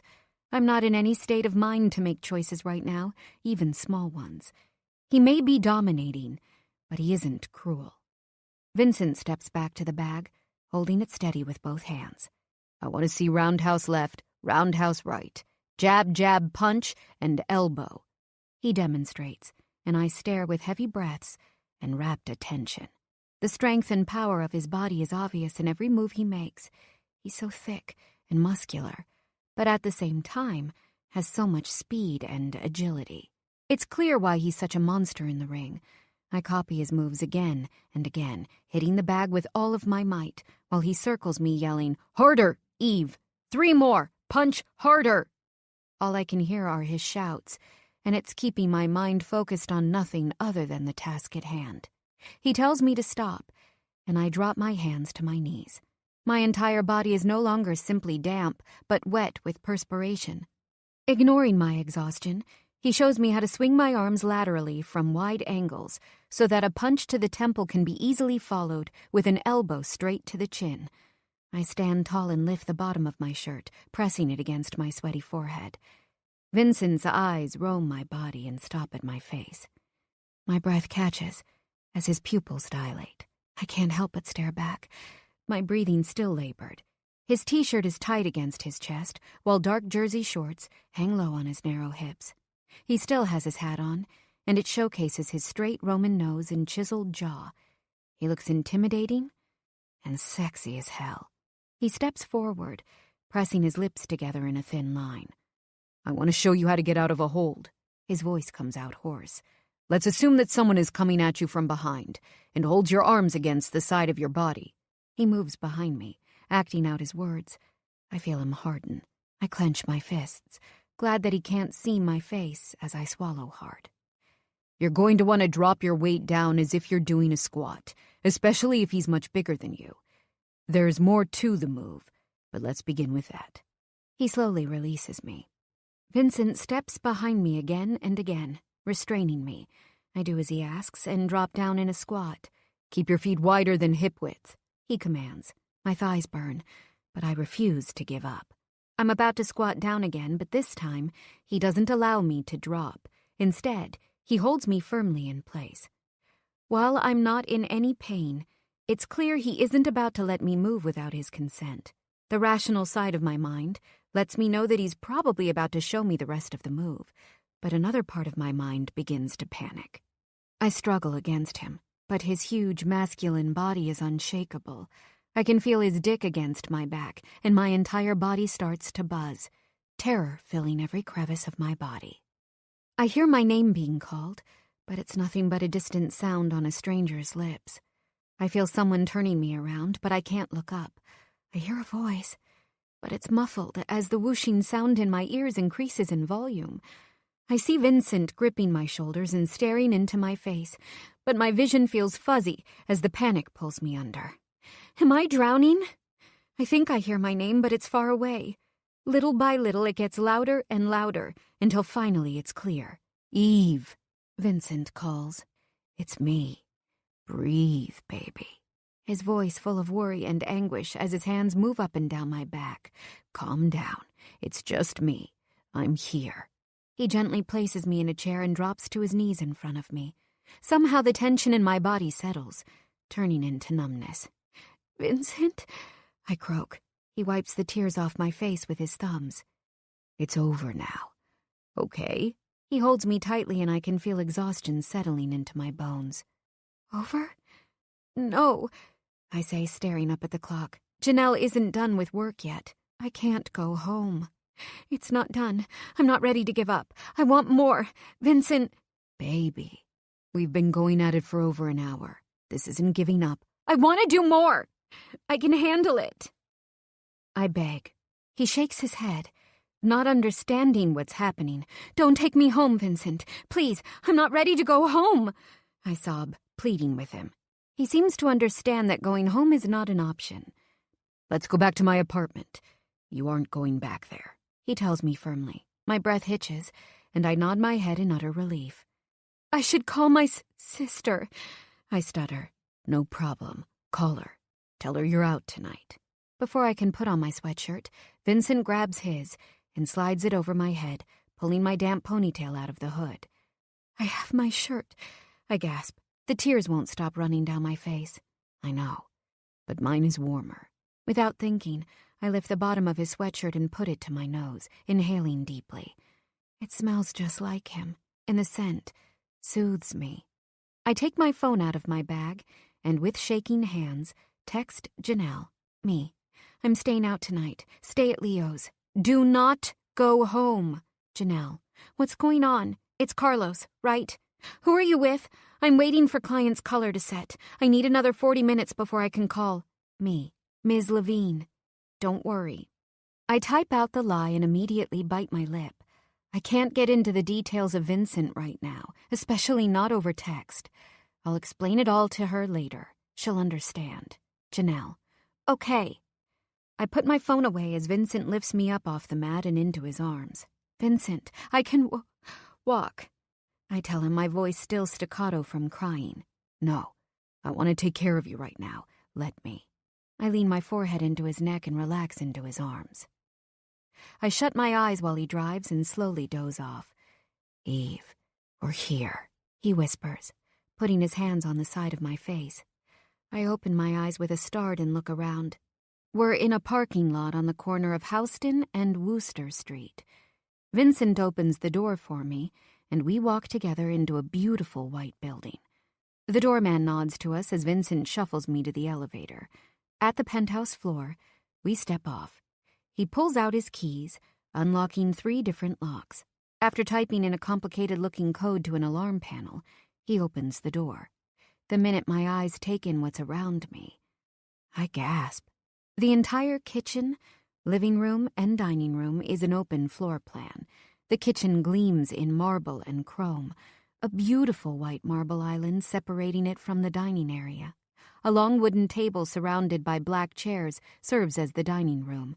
Farthest away is a living area, complete with a beautiful L-shaped black leather couch, coffee table, and big screen TV. He clears his throat, and I snap my jaw shut. Let me show you to the bathroom. You wash up and I'll order us some Chinese. Cool? I nod my head in silence as he takes my hand. Opening a door at the end of the living area, we walk through a short corridor. Here's my bedroom. He points. The room is cozy in whites, grays, and blacks. A large bed sits in the center of the room with 2 wooden side tables flanking it. A wooden desk is in the corner, piled high with books, and a silver laptop. The space is clean, orderly, and masculine. It's exactly what I'd imagine Vincent's room to look like. I've got some clean clothes in the drawer by the bedside table. Take whatever you need. The bathroom is right there. He points to another door and I nod my head. Let me just get you some fresh towels. He steps into the hallway and returns a moment later with a large fluffy white towel and a smaller one. He hands them to me, and then steps out. Holy shit, I say in a whisper as the door closes. Walking to the window, Vincent has the perfect view of West Houston Street. I can see the Angelica Theater straight ahead. Stepping into his bathroom, my eyes widen. It's completely white marble. Turning on the shower and taking off my clothes, I step into the spray. I sigh in relief at the heavy water pressure. I grab his shampoo, washing my hair and focusing on the clean scent. I use a simple bar of Dove soap, and I shut my eyes, imagining Vincent using the same bar to clean his own body. I swallow, set down the soap, and lean against the shower wall. I wish I could stay in this apartment forever. Shutting off the shower and stepping out, I wrap myself up with the towel. Moving back into his bedroom, I pull out a plain white t-shirt and a pair of sweatpants from his drawer. I have to roll them up on my hips 7 or 8 times to keep from falling off me. I brush out my hair with a comb that I find underneath his sink and tie it back in a braid using my hair tie. I'm going to eat with him, ask to see a movie, and feign sleep on his couch. I realize I'm being a liar right now, but my life is at stake here. I finally garner the strength to leave the room. My bare feet pitter-patter against the wooden floor as I enter his living area. Vincent leans against the marble kitchen island, staring at his cell phone. He lifts his head, noticing my entrance. The moment our eyes lock, I swear to God, my heart stops. He looks me over from my toes up to my face, his eyes darkening. I immediately feel nervous. Should I not have used his clothes? Food is on its way up. His voice is deep and low. I take a seat at the dining table, curling my feet beneath my butt. The doorbell rings and Vincent moves to get it, handing cash to the delivery guy and telling him to keep the change. Moving back to the table, he sets everything up. I dig in, eating like I haven't had a decent meal in days. It dawns on me that I skipped lunch at work, assuming I'd eat a big dinner at home. But obviously those plans didn't work out. Where have you been? I ask quietly, chewing a piece of steamed broccoli covered in garlic sauce. Busy. I wait for him to elaborate, but he doesn't. You ready to tell me what that was about before? I drop my head as my heart beats heavily. No, I can't. I shake my head. Eve. He places his fork in front of him, turning to me with warm eyes. You can and you will. Do you trust me? His hands move to my thighs, but it isn't sexual. It's comforting. I slowly nod my head as he moves closer to me, taking my hand in his. Talk to me. Let me help you. My guard lowers from his gentle words. I open my mouth, and like an open faucet, the words burst out in a rush. I give him the backstory on the snakes. Surprisingly, he barely shows alarm.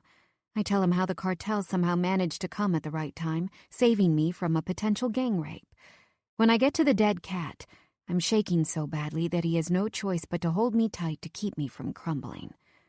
Holy shit, Eve. He gently caresses my back. Okay, I'm here now. You don't have to worry. His voice sounds strong and confident. He continues to secure me to his body as I cry harder, unsure how many more tears I have left to shed. My body feels exhausted and wrung out. You deserve more than this. So much more. I've done enough selfish shit in my 21 years on this earth, and for all the messed up things I've done, I'm going to do right by you. I'm going to take care of this. Do you hear me?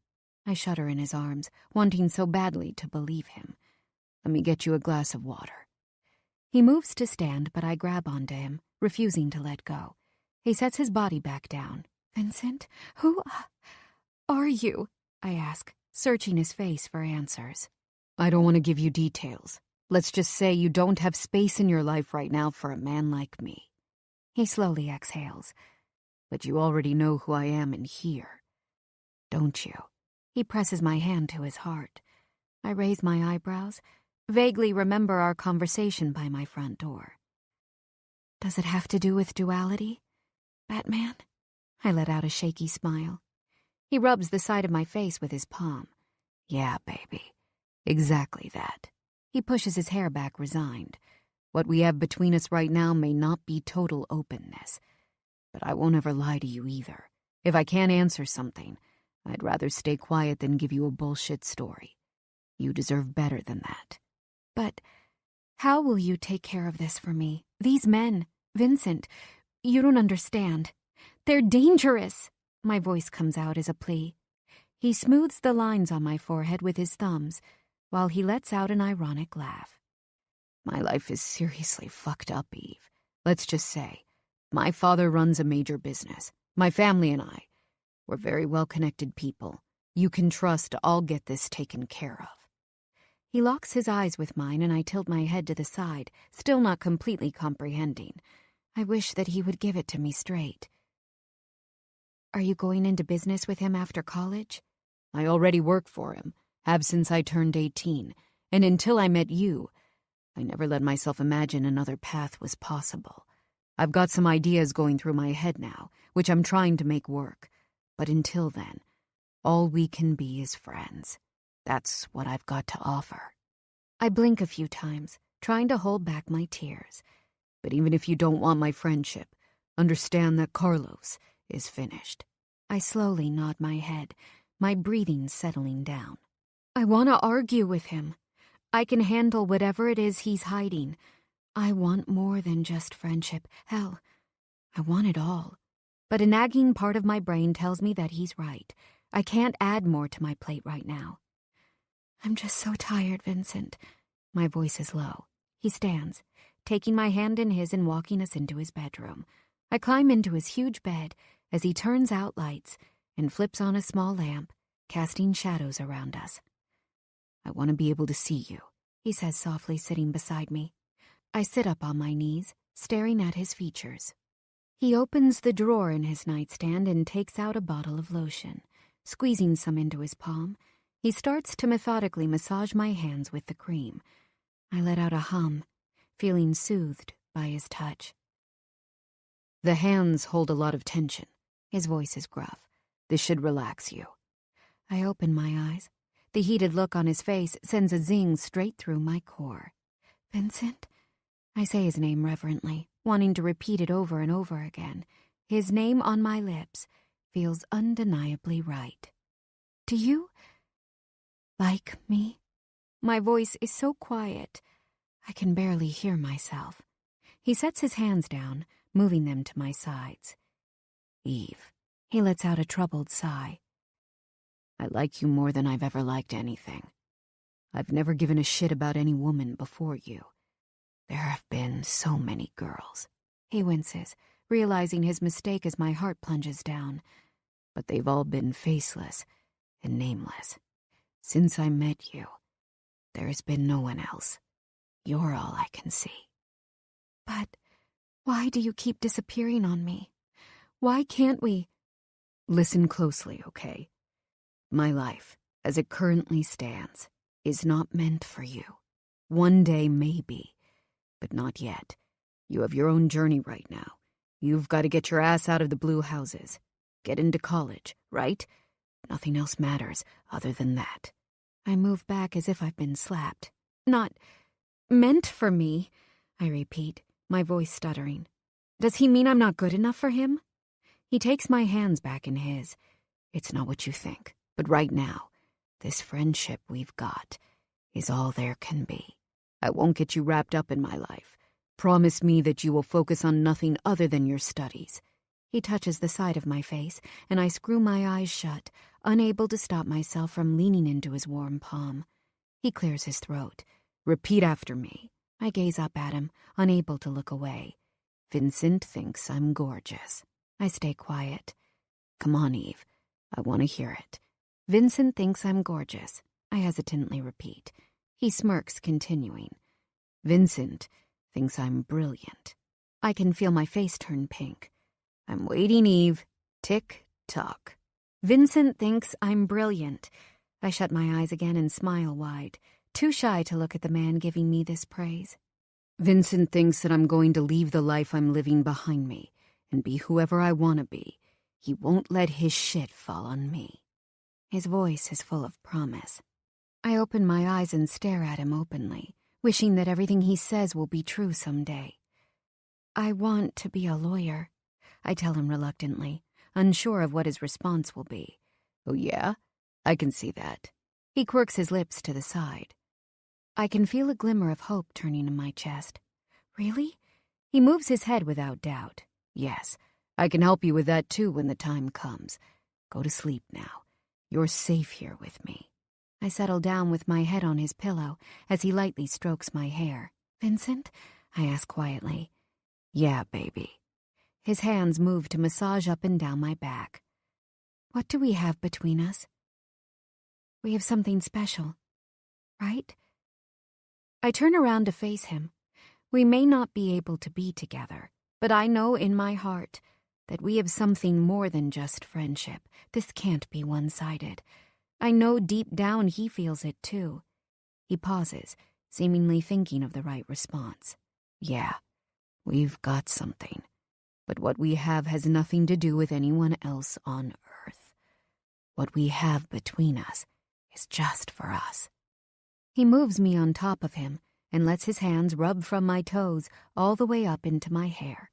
Even though he's obviously holding a hell of a lot back from me, something inside me is pushing me to just enjoy this moment and trust him.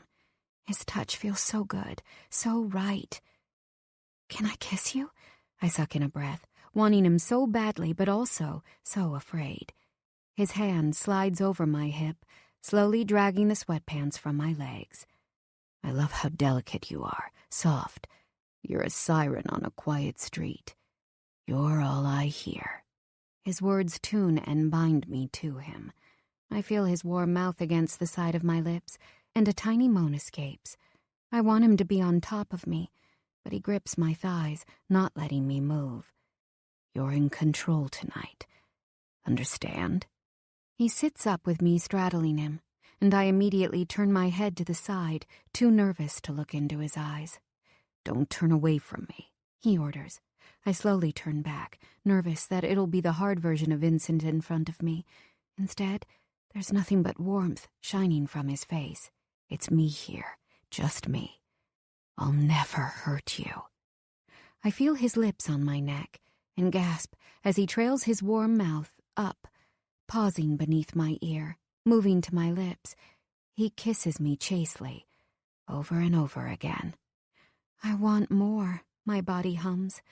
I grind my hips down onto his pelvis. I can tell he's keeping himself steady, letting me set the pace. His warm tongue dips into my mouth, and my body melts deeper into his lap. His parts press against mine, and I yearn to feel more of his weight on me. I tug on his arm and move off his lap, laying down on the mattress. With my eyes, I'm urging him to follow. He's hesitant, as if he really needs to make sure that I'm okay and feeling stable. He checks me over, and I give him a small nod of approval. My throat is dry, but I have never felt safer in my entire life. His hands move into my hair, pulling out the tie. My damp strands fall around us as he pushes himself into me, wrapping his arms around my back and pressing me harder against his solidness. We're kissing mindlessly when his knee snakes up between my legs. It's as if an alarm goes off in my mind, and I immediately want to tear off his clothes. Oh, God. I tug on the bottom of his shirt desperately. He sits up, pulling it up and over his head. Oh, my voice says of its own accord. Nothing we've ever done comes close to this. His body looks as if it's been chiseled from granite. He sits me up, taking off my shirt. I melt as his eyes take their fill, clearly liking what he sees. He lowers his head, letting his tongue lave at my nipple. I liquefy, grabbing his hair with my hands and moaning as he nips and tugs at my breast. Moving to the next side, he kisses and sucks until I'm writhing against him in pleasure. He moves himself, pulling up one of my thighs and wrapping it against his waist. Pressing himself into me as if we're having sex, I can't stop moaning. His pants are still on, and so is my underwear. But I swear on my life, I never knew that something could feel this good. Everything about you, Eve, he rasps. I want to strip you naked. He presses again, deeper. I want to lick you until you're screaming my name. My body is shaking so hard right now that I think I may pass out. Vincent, Vincent, Vincent, is all I can manage. I'm so... My voice is hoarse as he grips my thigh harder, lifting it up over his shoulder. "Look at me." His voice is hard and demanding. I open my eyes, locking my gaze to his. He leans his head down, breathing in my breaths. Open mouths, tongues. I'm sweaty and wet all over. He slides his hands up, brushing his calloused fingers over my nipples again and again. I'm squeezing my core in pulses, my body finding a rhythm. All at once, my legs straighten out and my toes curl as I come apart beneath him. He stops, holding me tight as he whispers in my ear, "You're perfect. Do you know how wonderful you are?" I wrap my arms around his back, my throat raspy from how loud I must have been. "You're shaking." He turns me so that I'm back on top of him, holding me tight while our breathing settles. Do you need—" I feel how hard he is and realize that he probably needs something in return. "You don't need to do this tonight, Eve," he whispers in my ear. "This isn't about me." "I want to." I push forward, eager to feel him.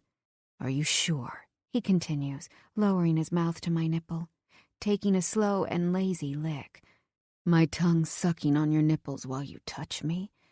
Or maybe you want to feel my stubble rubbing between your thighs while I take my time."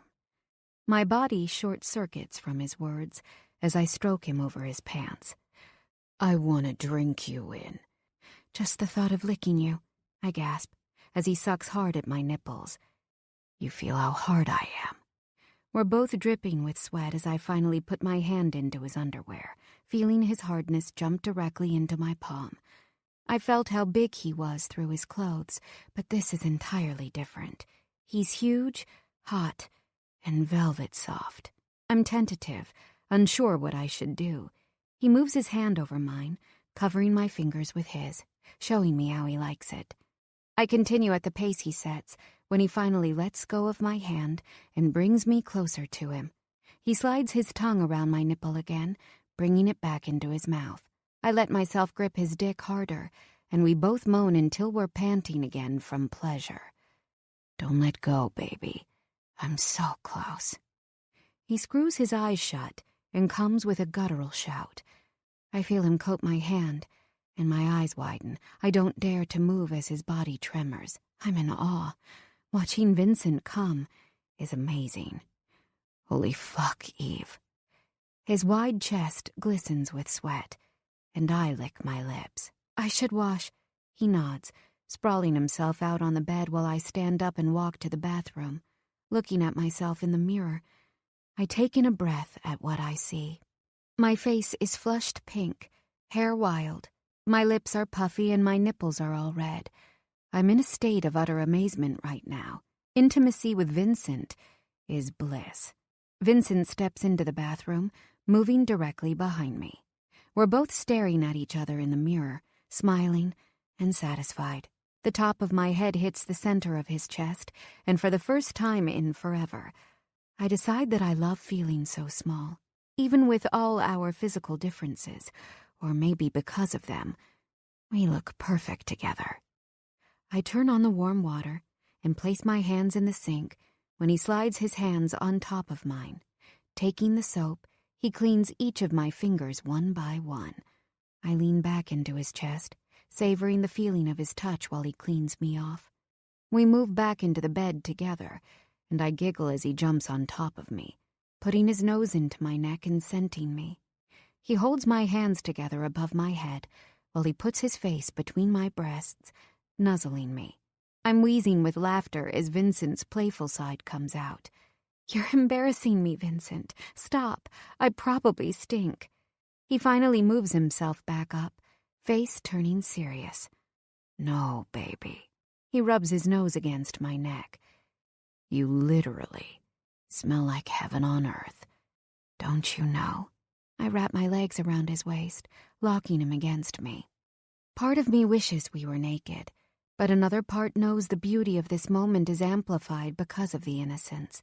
We both know that he could have taken everything from me, but he didn't. I burrow my head in his chest, so thankful for him. "I'm gonna shower now. Give me a few." He kisses me on the temple and stands up. I turn to my side, getting an eyeful of his perfect butt. After he shuts the door, I check the bedside clock. It's just after midnight. I wait patiently for him to finish. Climbing back into the bed, I burrow into his hard and clean chest and finally doze off to sleep. Chapter 15. The next morning when I wake up, I find myself alone in Vincent's huge bed, finding a spare toothbrush in the cabinet in his guest bathroom. I wash myself up as best I can without my usual toiletries. My eyes are still red-rimmed and puffy from all my crying. But deep in my soul, I know that somehow Vincent will take care of Carlos for me. Vincent, Vincent, Vincent. I want to say his name 1,000,000 times, but every time I even think of his name, I flush. The man has somehow taken over everything. I was with him all night, and now I feel as if I'm going through a withdrawal. My body aches for more of him. Where is he? Walking into his beautiful kitchen, I see a note on the dining table. He went out for a run and will be back at 9. Looking up at the clock hanging on his wall, I see that it's already 8:45 in the morning. I open his fancy refrigerator, surprised to see it's completely stocked. Taking out eggs, milk, and bacon. I hope that when he gets back he's hungry. Opening one of the refrigerator doors, I find it full of fresh vegetables. The front door opens and shuts, and I turn toward it, nerves fluttering in my stomach. Vincent's hair is damp with sweat, and his white t-shirt sticks to his muscular chest. Dark stubble is already growing on his face, even though he was freshly shaven last night. He's so insanely hot that my heart skips at the sight of him. But when we make eye contact, I realize that something's missing. It's Vincent, but his eyes look uncaring. I feel whiplash from the coolness of his stare. Did he change his mind? Morning, He says curtly, and my heart sinks. He struts into his bedroom without another word, and I hear the shower turn on. I hurry up and scramble fresh eggs with some milk, turning the heat on another pan to fry up the thick-cut bacon. Quickly looking at a recipe from the Food Network on my phone, I put together a small tomato and cucumber salad. God, to have this much food in your fridge at any given time. 10 minutes later, he's back out in the kitchen, freshly showered, and I'm pulling out the whole wheat toast from the toaster oven. He comes up behind me, and I shut my eyes tightly for a moment, savoring his fresh scent. You cook? His voice is full of surprise as he watches me plate the food. Yeah, I cook a lot, actually. I want to say more, but the vibe he's giving off is completely closed. Did I say something to anger him? I hope you don't mind. I don't, He abruptly replies. and thank you. He nods as I hand him his plate. He stands, waiting by the table until I wash off my hands and come next to him. He doesn't sit until after I do. We eat together in silence, but the quiet has turned to painful. In the light of day, it's like he's completely shut down from me. I want to yell, ask, what the hell happened? I spend my entire breakfast playing our night over, wondering what I said to make this all go so wrong. The food is amazing. I turn to him, my heart fluttering from his compliment. I never would have imagined that feeding him would feel this satisfying, but it does. You're welcome, I tell him quietly, searching his eyes for a sign he still cares. Soon afterward, he drives me back to my apartment. The car ride is completely quiet. I can hear horns beeping and fire trucks screaming in the distance. I remember that it's Sunday, and I need to open Angelo's in 2 hours. On one hand, I'm dreading work, but on the other, I could use something to keep me occupied while my mind runs circles. He brings me up to my door, and I feel my heart rate pick up. There are a million things I want to ask him. Let me come in and check out the place before you go inside. No, I exclaim, putting my hands up. He looks at me skeptically, but the truth is that the last thing I want is for him to see my shitbox apartment, especially after I just saw his place. I can't imagine what he'd think if he saw mine. I'm sure my mom or sister is home. You don't need to go in. He looks like he wants to argue with me, but thankfully he doesn't. I'm going to wait here. You go inside, and when you think everything is okay, come out to tell me. And if something is wrong, yell, and I'll run right in. I nod my head, swallowing back my tears. I need to get inside before I lose it in front of him. His eyes are full of anguish as he steps closer to me, letting his fingers run across my face. Everything I told you last night, it's still on. No more fear, okay?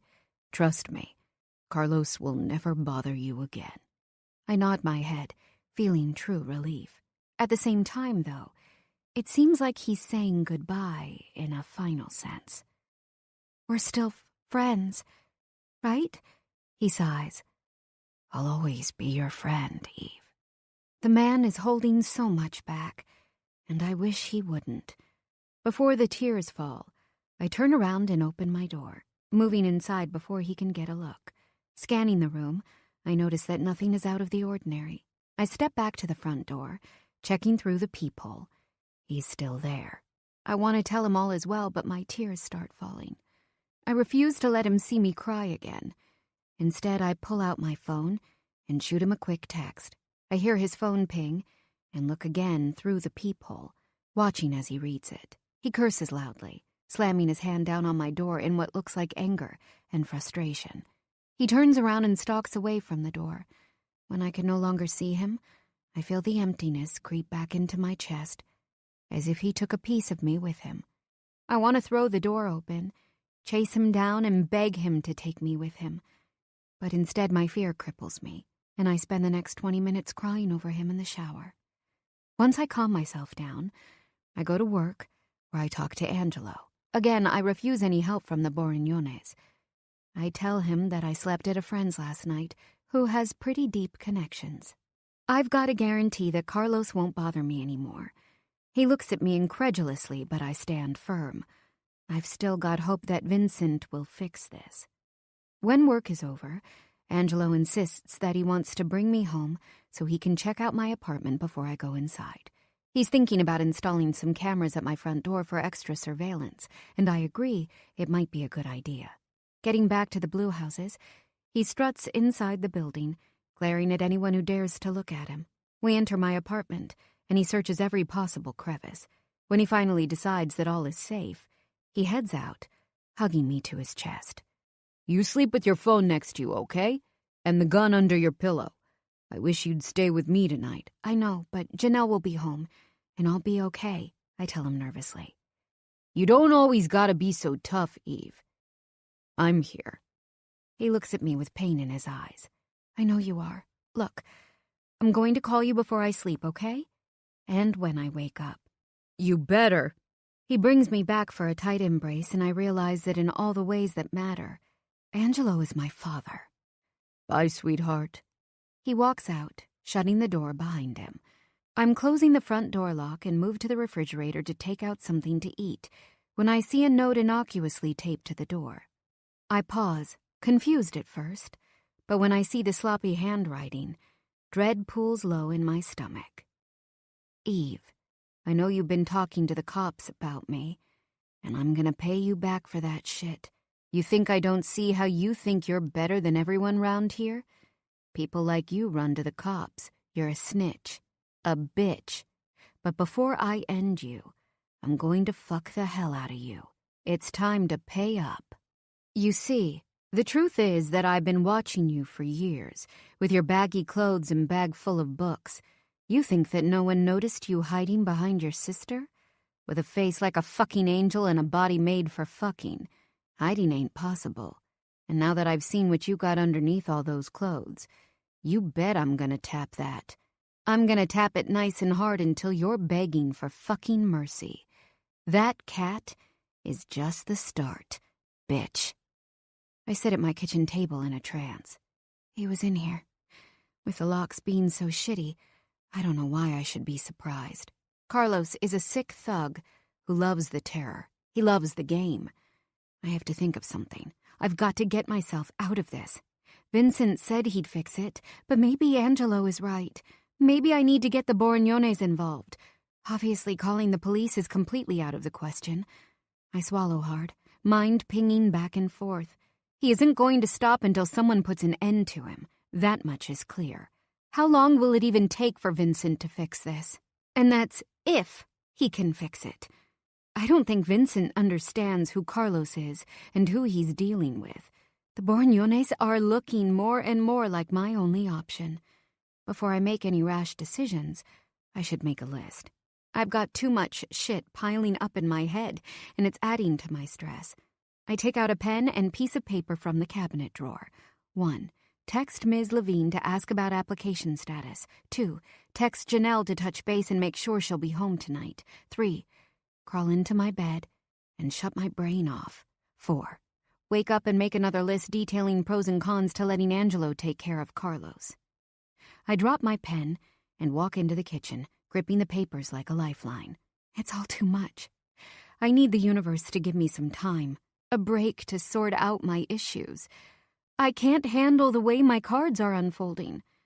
While undressing, I take a deep breath, telling myself I can complete things one at a time. I pull out my phone to text Ms. Levine. Me. Hey, any word yet on schools? Ms. L. Soon, Eve. I think in the next week or so, you'll have your answer. Hang in, okay? Me. Yeah. Is there a way you can call admissions? Maybe they can rush their answer or something? Ms. L. I'll call. Don't worry. I exhale and cross out number 1 on my list. It's weird, but it feels good to cross off an item. Now it's time to reach Janelle. We texted a few times last night, and I told her we really need to catch up on lots of shit going on. I haven't been able to tell her about the cat or Vincent, and now the letter. I need to talk to her. Me.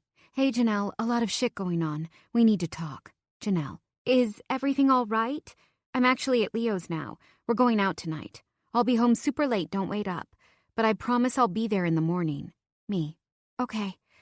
Tomorrow morning breakfast before I go to school? Janelle. Yep, love ya, lock the door, and Juan is home tonight. Call him if you don't want to be alone. Me. Okay, thanks. BTW. Where has Mom been? Haven't seen her in weeks. Janelle. Lucky for you. I saw her yesterday. You guys are on opposite schedules. Count your blessings. She seems to be worse lately. I put my phone down and cross off number 2 on the list. Now it's time to shut my mind down and go to sleep. I take out my gun and place it under my pillow. As I'm dozing, I think I can still smell Vincent on me. I put my arm up to my nose and inhale as deeply as possible, but the scent disappeared. My body is under so much stress that within mere moments, I'm completely asleep. Somewhere in the recesses of my sleeping mind, I hear the front door open and shut. My bedroom light flicks on and Janelle jumps into my bed. Eve, wake up! Her hands are on me and she shakes me awake. I sit up in a shock and my heart skips a beat. When I see it's Janelle, I blink a few times, my eyes adjusting to the light. You don't know. I have to tell you. Holy shit, Eve! What? What happened? My voice is raspy and sounds strangled. Janelle's eyes are wide and she's smiling? I rub my eyes. You don't understand, Eve. It was epic. Huh? What the hell is going on? I look at the time and see that it's 2 a.m. I was in the meatpacking district tonight. There were fights on, but it was a really small thing, not like the gigantic crowd I took you to. I shrug my shoulders and rub my eyes again, still trying to get my body to understand that it's awake now. All of a sudden, the announcer tells us that the bull is fighting. He wasn't on the roster.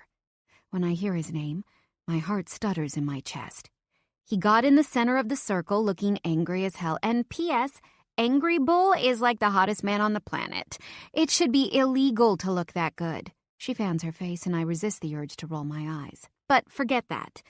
She waves her hand around as if to push the thought away.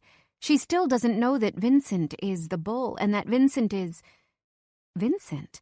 But now isn't the time to mention it. I need to hear the entire story. Okay, so... I'm waiting for her to continue. So, he gets into the ring, angry. Somehow Carlos, your Carlos, gets thrown inside. My eyes feel like they're bugging out of my skull. She pushes her hair back with her hands. So, Carlos gets pushed into the ring, looking around like a deer in motherfucking headlights. Oh my God. My stomach turns and I feel like I may throw up. Janelle's smile is practically splitting her face apart. She gets back out of bed, jumping up and down like she just won the lotto. The bull tears off his shirt in the middle of the circle, Eve. Not normal-like, but like a man enraged. The entire place was going berserk.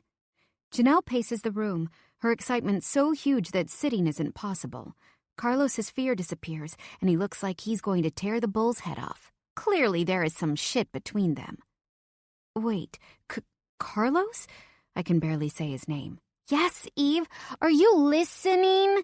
Carlos, Sergeant of Arms for the Snakes? The same fucker who tried to rape you, Eve? The same Carlos. Are you awake? I swallow hard, my voice sounding panicked. And the bull went apeshit. I've never seen him fight like this. Normally, he does what he has to do and has some fun. He always wins, obviously, but gives everyone a little show first. This time, it was total annihilation. At first, everyone was yelling, excited even. After 3 minutes, it was silence. It looked like he broke every bone in Carlos's body. Wait, what? My voice is monotone. My mind in so much shock it can barely process what she's telling me. Yes! No one was stopping him. The announcer stood there in silence, letting the bull do whatever the hell he wanted. At one point, Carlos was a heap of blood on the floor. His nose was totally shattered. I saw his arms were both bent in a crazy direction. The bull literally, publicly humiliated him and broke that motherfucker, limb by motherfucking limb. Laughter starts to bubble up inside my chest. I'm in a state of complete shock, and apparently, this is my body's reaction. Janelle joins me, and somehow, we're laughing our asses off. Tears are pouring down her face from glee. Carlos had to be carried out by 2 bouncers and probably dropped off at the hospital. It was the scariest thing I had ever seen in my life. He may be dead. And when the bull was finished, oh my God, Eve! When the bull was finished, he spit on Carlos's body, picked up his shirt, and walked out of the circle like it was just another goddamn day. But what? I'm shaking my head, still in disbelief. You obviously have a guardian angel, Eve. I mean, he's gone. Carlos is done. God, I can't wait to tell everyone. She kisses me on the forehead and skips into the bathroom, leaving me alone in our bedroom. I shut my eyes, not sure how to deal with this new development, when my throat starts to burn. I let the tears flow. I'm free. Chapter 16. I've gone back and forth a million times in my head over it, but I think that it's probably best this way. If he wanted to reach out to me, he would have. He has my number. On a daily basis, my mind goes through something like this. He killed or almost killed someone in my honor. What am I supposed to do? Call him and thank him? Holy shit, Vincent is a killer. I can't be friends with a killer. I'm being crazy. Vincent is amazing. Vincent is perfect for me. No, a man like Vincent isn't perfect for me. He's dangerous. And I have plans for myself. Big plans, including college and grad school and a big job. But if not for Vincent, I might have been killed by now, or raped, or who knows. The man saved my life, and more than anything, I miss him. I've never had anyone in my life understand me bone deep like that. I know I'm young, but something tells me that he is it. He is the one. I'm trying to ignore the nagging feeling that Vincent is love, but it won't stop knocking on my heart. I drop my head in my hands, sick of my thoughts. I need to focus right now on finishing off my year well and praying on getting into college. My phone chimes, shaking me out of my obsessing. I check the text and see it's Ms. Levine asking me to call her. When I get her on the phone, she tells me to come over. She has good news for me. Right before I can head out, my mom struts into the apartment, teetering and swaying on high heels. Well, if it isn't my second daughter, she slurs. Her makeup is smeared, and the blonde highlights in her hair have grown out, leaving a limp brown line at her roots. For a woman who is obsessed with appearances, I'm shocked she looks so unkempt. She steps closer to me, her voice lowering as if she wants to tell me a secret. I haven't seen you in quite some time, huh? You're not avoiding me, right? No, I guess our schedules have just been— Don't talk back to me, she screams. I instantly drop my head, knowing that when she's at this point in her mental state, nothing but silence will do. Her breaths shorten, and she starts huffing. One of the girls at the club told me that she heard from Angelo that you applied to college. She starts to laugh as if it's a big joke. I told her that there is no goddamned way you did. You wouldn't go against my wishes, would you, Eve? She steps closer to me as I move backward to avoid her. My own daughter. My own flesh and blood wouldn't do that to me, right? Not when you know that we need you to work full-time. Not when you know that we need the money. Her voice is shrill and I can feel my heart pick up its pace. Not when you know that you should have dropped out of school years ago, she says with a scream. Before I think about what I should say, the words come tumbling out of my mouth. Mom, you're wrong. It's only a few more years of time, and imagine the job I could get. So much more money. What? Her shriek can probably be heard around the entire floor. I'll kill you. I brought you into this world, and I have every right to take you out of it. I owe people money, and I need you to bring some in for me. I blink hard, understanding finally dawning on me. At the end of the day, my mom is a selfish and jealous woman who has absolutely zero care about me. All she knows is what she wants. After everything that's happened in my 18 years of life, I simply can't let her hold me down anymore. I just can't keep hoping that one day she'll change. It's enough already. Somehow the truth after all these years becomes obvious. If I want to move on out of the blue houses, I've got to move on from her. I need to stop hoping and wishing that she'll eventually become a real mother to me and just focus on my own path. She's not on my side, and she never will be. She raises her hand to hit me and I duck, running out the apartment door. She turns around yelling, "Eve! You get fucking back here!" Her voice is a high-pitched screech. Instead of stopping, I open up the stairwell and go flying down the steps. Before I get to the first floor, I see George in a corner with his usual bottle of whiskey. "Hey, Eve, in a rush?" I stop myself, breathing heavy, but manage to put my hand in my purse to pull out a $1 bill. "I hear you're going to college," he says as he takes the dollar, the unmistakable shine of pride in his eyes. "Yeah, I hope so. I'm waiting to hear back," I shrug, still catching my breath and looking up the steps, trying to hear if my mother is following me down. "Don't give up, okay? Irina, don't listen to her. You're going to go places. I know it. Knew it since you were a little kid." I nod my head, surprised by his comment. His voice is scratchy. "Hurry. If she comes down here, I'll tell her I didn't see you," he says with a wink. I can't help the smile that forms on my face. "Thanks, George. I'll see you soon, okay?" I leave the blue houses and jog to the subway. I jump on the train uptown, heart thudding. 20 minutes later, I get into Ms. Levine's building and race to the elevators, ignoring the door attendant calling out to me. When I get to her floor, I rush to her door and knock hard. She opens up and engulfs me in her arms. "Columbia accepted you. You're in!" We both jump together, embracing. I do a happy dance, my arms up in the air. "Come in!" She pushes some forms toward me as I step into her foyer. "Full scholarship, grants to cover living expenses and books. Get these signed by your mom." She hands me pages of documents and winks, walking to the bathroom. I take my shoes off, leaving them by the door. Sitting at her dining table, I pull a pen out of my bag and quickly sign where necessary, forging my mom's signature without blinking an eye. At this point, nothing would stop me from accepting admission. A few minutes later, she walks back into the room. "You wouldn't believe this, Ms. Levine, but while you were in the bathroom, my mom came over, signed all these documents, then ran out." She shakes her head and chuckles at me, but takes the forms nonetheless. A sense of relief comes over me as I realize I'm finally taking my life into my own hands. Before I can enjoy the feeling, a deep sense of anxiety settles into my chest. The truth is, I'm worried. What if I don't fit in? What if I get there and can't handle the workload? I peer at my loose, holey jeans and large shirt from Goodwill. I'm obviously going to have to put a mask on in order to blend into this school. Or maybe I'll have to take off my mask? I've been covering up for so long, I'm not even really sure who the real me is anymore.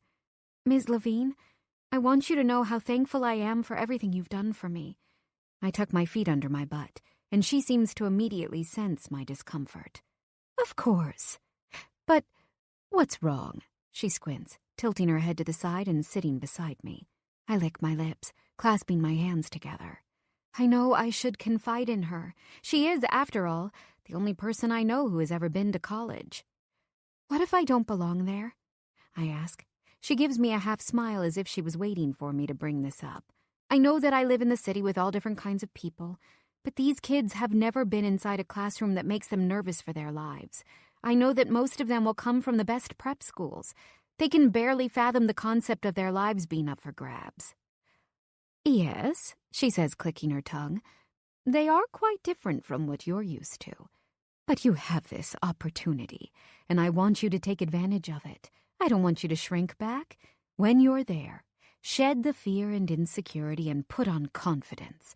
As I always say, turn the fear you harbor into resilience and make it all count. You deserve this opportunity, Eve. More than anyone else, you deserve this. Self-doubt continues to plague me, despite her confidence in me. She grabs my hand, forcing me to face her. You'll have to stop wearing hats and your hood over your head. You can start to wear clothes that are more fitting for a girl. You're stunning, Eve, and it's not easy for you to hide. Think of it this way. When you get to Columbia, you don't have to try to hide yourself. You can be the gorgeous and intelligent girl you actually are. I want you to finally be free. Sure, some of those kids will be assholes, but that's part of life, right? I think about Vincent for a moment and his upper crust life. Tears threaten, but I hold them back and focus on what's in front of me. Columbia. Maybe one day, after I graduate, I'll be able to, with confidence, look a man like Vincent in the eye and feel deserving of his time. I still haven't told Janelle anything about Vincent. Maybe I should tell Ms. Levine. Not everything, but just some parts. I feel lost after what happened with him, and I'm still unsure why things turned out the way they did. Actually, there's something I want to talk to you about. There's kind of been a guy, but he's sort of ghosted out on me, and I'm not really sure what to do about it. Okay, she says anxiously. Go on. I give her the general details of what happened. Nothing sexual or detailed about Carlos either, and ask her what she thinks. She stares at me apprehensively. Something sounds a little fishy about this whole thing, Eve. You've looked him up, right? I click my tongue for a second. No, I haven't. I turn my head to the side, attempting to avoid her intelligent gaze. Eve, she snaps. You gotta get on a computer and check him out. Is he on Facebook? How can you just go off with him? You met him at some underground fight, got into his car, let him take you out to eat, and you don't even know his last name? Her voice is skeptical, as if she can't believe my naivete. I swallow. Yeah, okay. I'll look him up. The moment the words leave my mouth, I realize that I don't want to know more about him.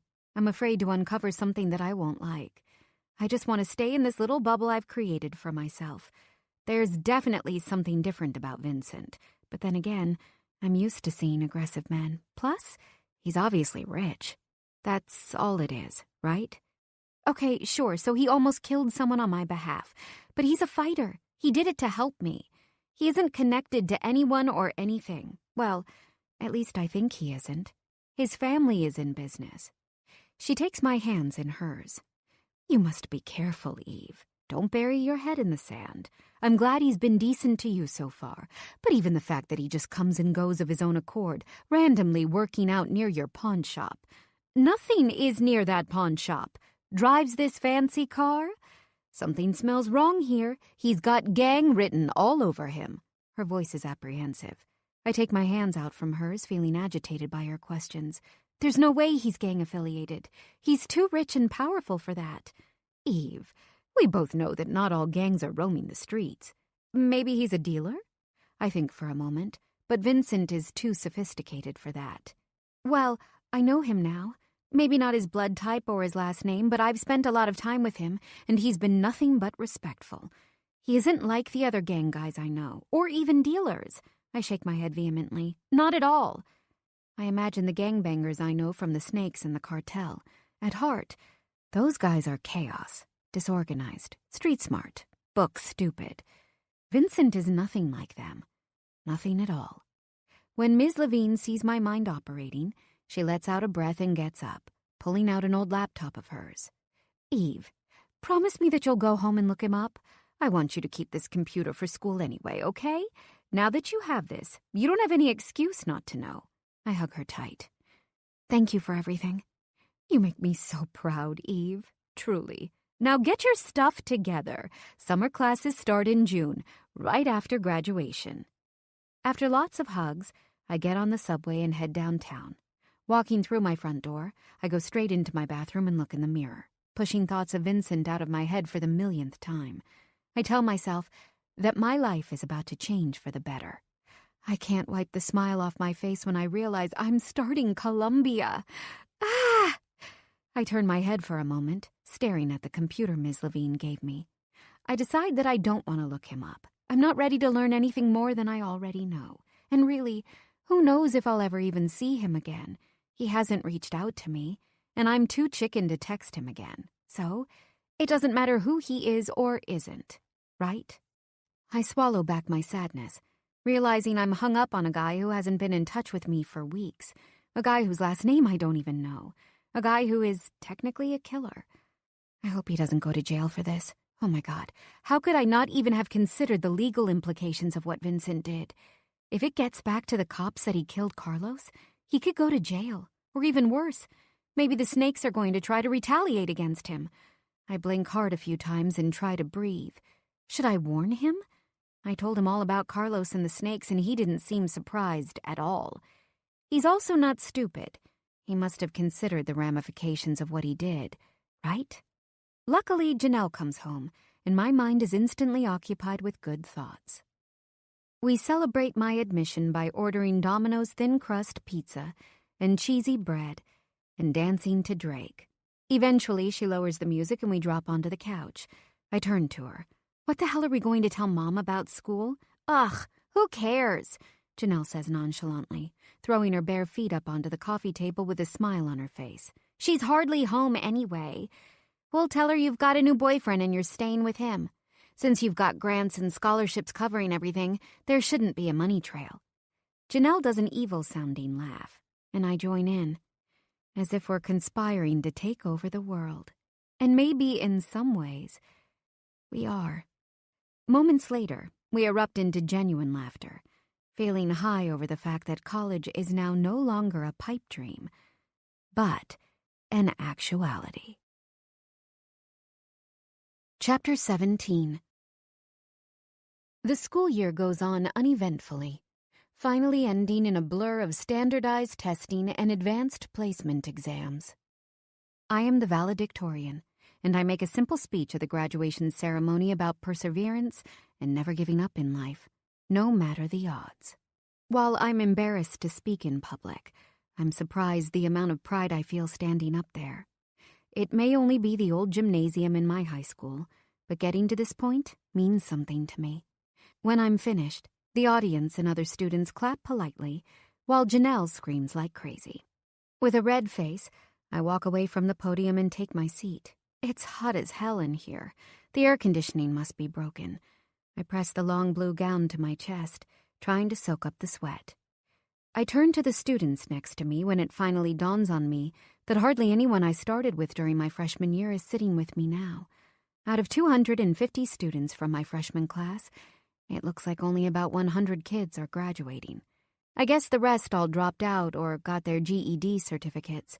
I know that technically I saw it all unfold. I mean, I lived it. I watched as boys who were my friends as children grew up and joined gangs.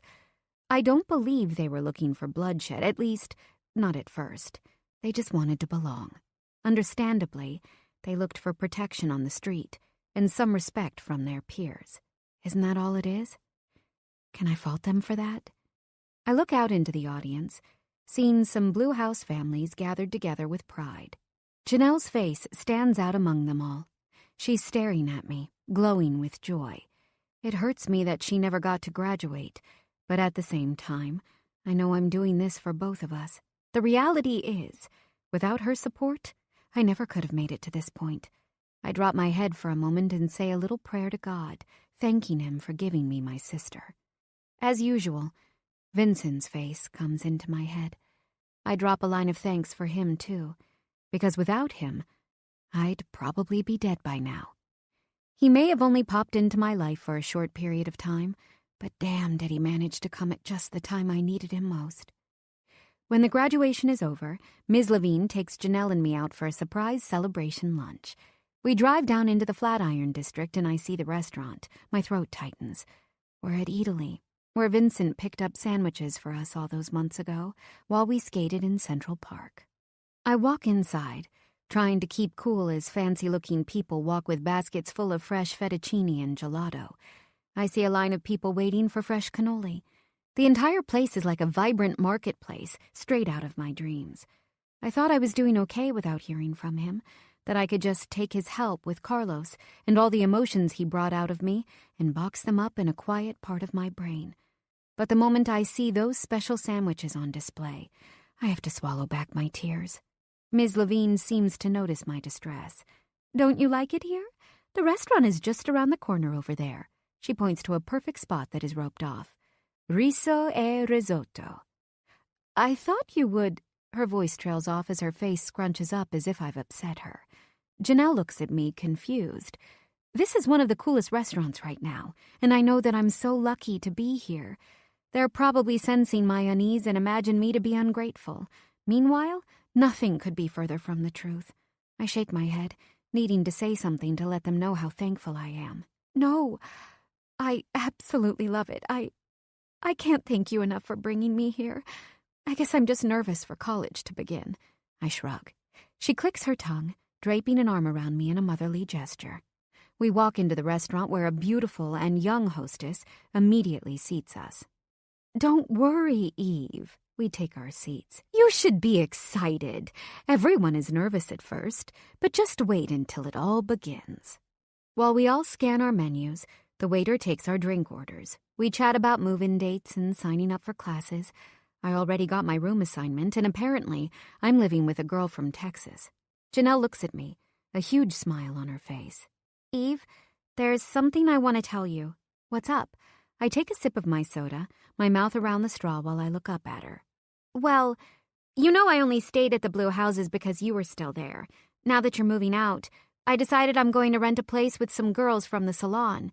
It's a small place in Midtown, but— Janelle!" I jump out of my chair and run to hers. She stands up, and we embrace. Our lives are really changing. We're truly moving on. Ms. Levine turns to us both, grinning. The waiter comes back and I order a risotto with honey nut squash, sage, and black truffle butter. Janelle and Ms. Levine agree that it sounds great and decide to order the same. Ms. Levine turns to me. "Don't forget, Eve, with your full scholarship and grant money, your only job is to maintain a 3.2 GPA and to enjoy life for a change. If you want extra cash, there are work-study programs like the library help desk." I smile broadly in excitement. We finish our delicious food, and holy shit is it amazing, and then hug and kiss Ms. Levine goodbye. Janelle and I take the bus together back to the Blue Houses. Now that Carlos is dead, the cartel seems to have risen in power, and the fighting seems to be slowing down. We walk into our quiet apartment that we'll both be moving out of soon enough. Janelle pulls out a bottle of vodka from the freezer and some seltzer water from the fridge. After cutting up a few lemons, she makes us drinks. Handing me a glass, I take it happily. We're alone at home, and I have nothing to worry about with Janelle by my side. She raises her cup in a toast. "You're gonna go to college. There are gonna be frat parties and stuff. You've got to know what it's like to be wasted in a comfortable environment." I laugh at her comment. "And anyway," she continues, "I want to say that I'm proud of you. I'm so happy right now. To our futures. To getting out of this hellhole," I add. "To moving on and up."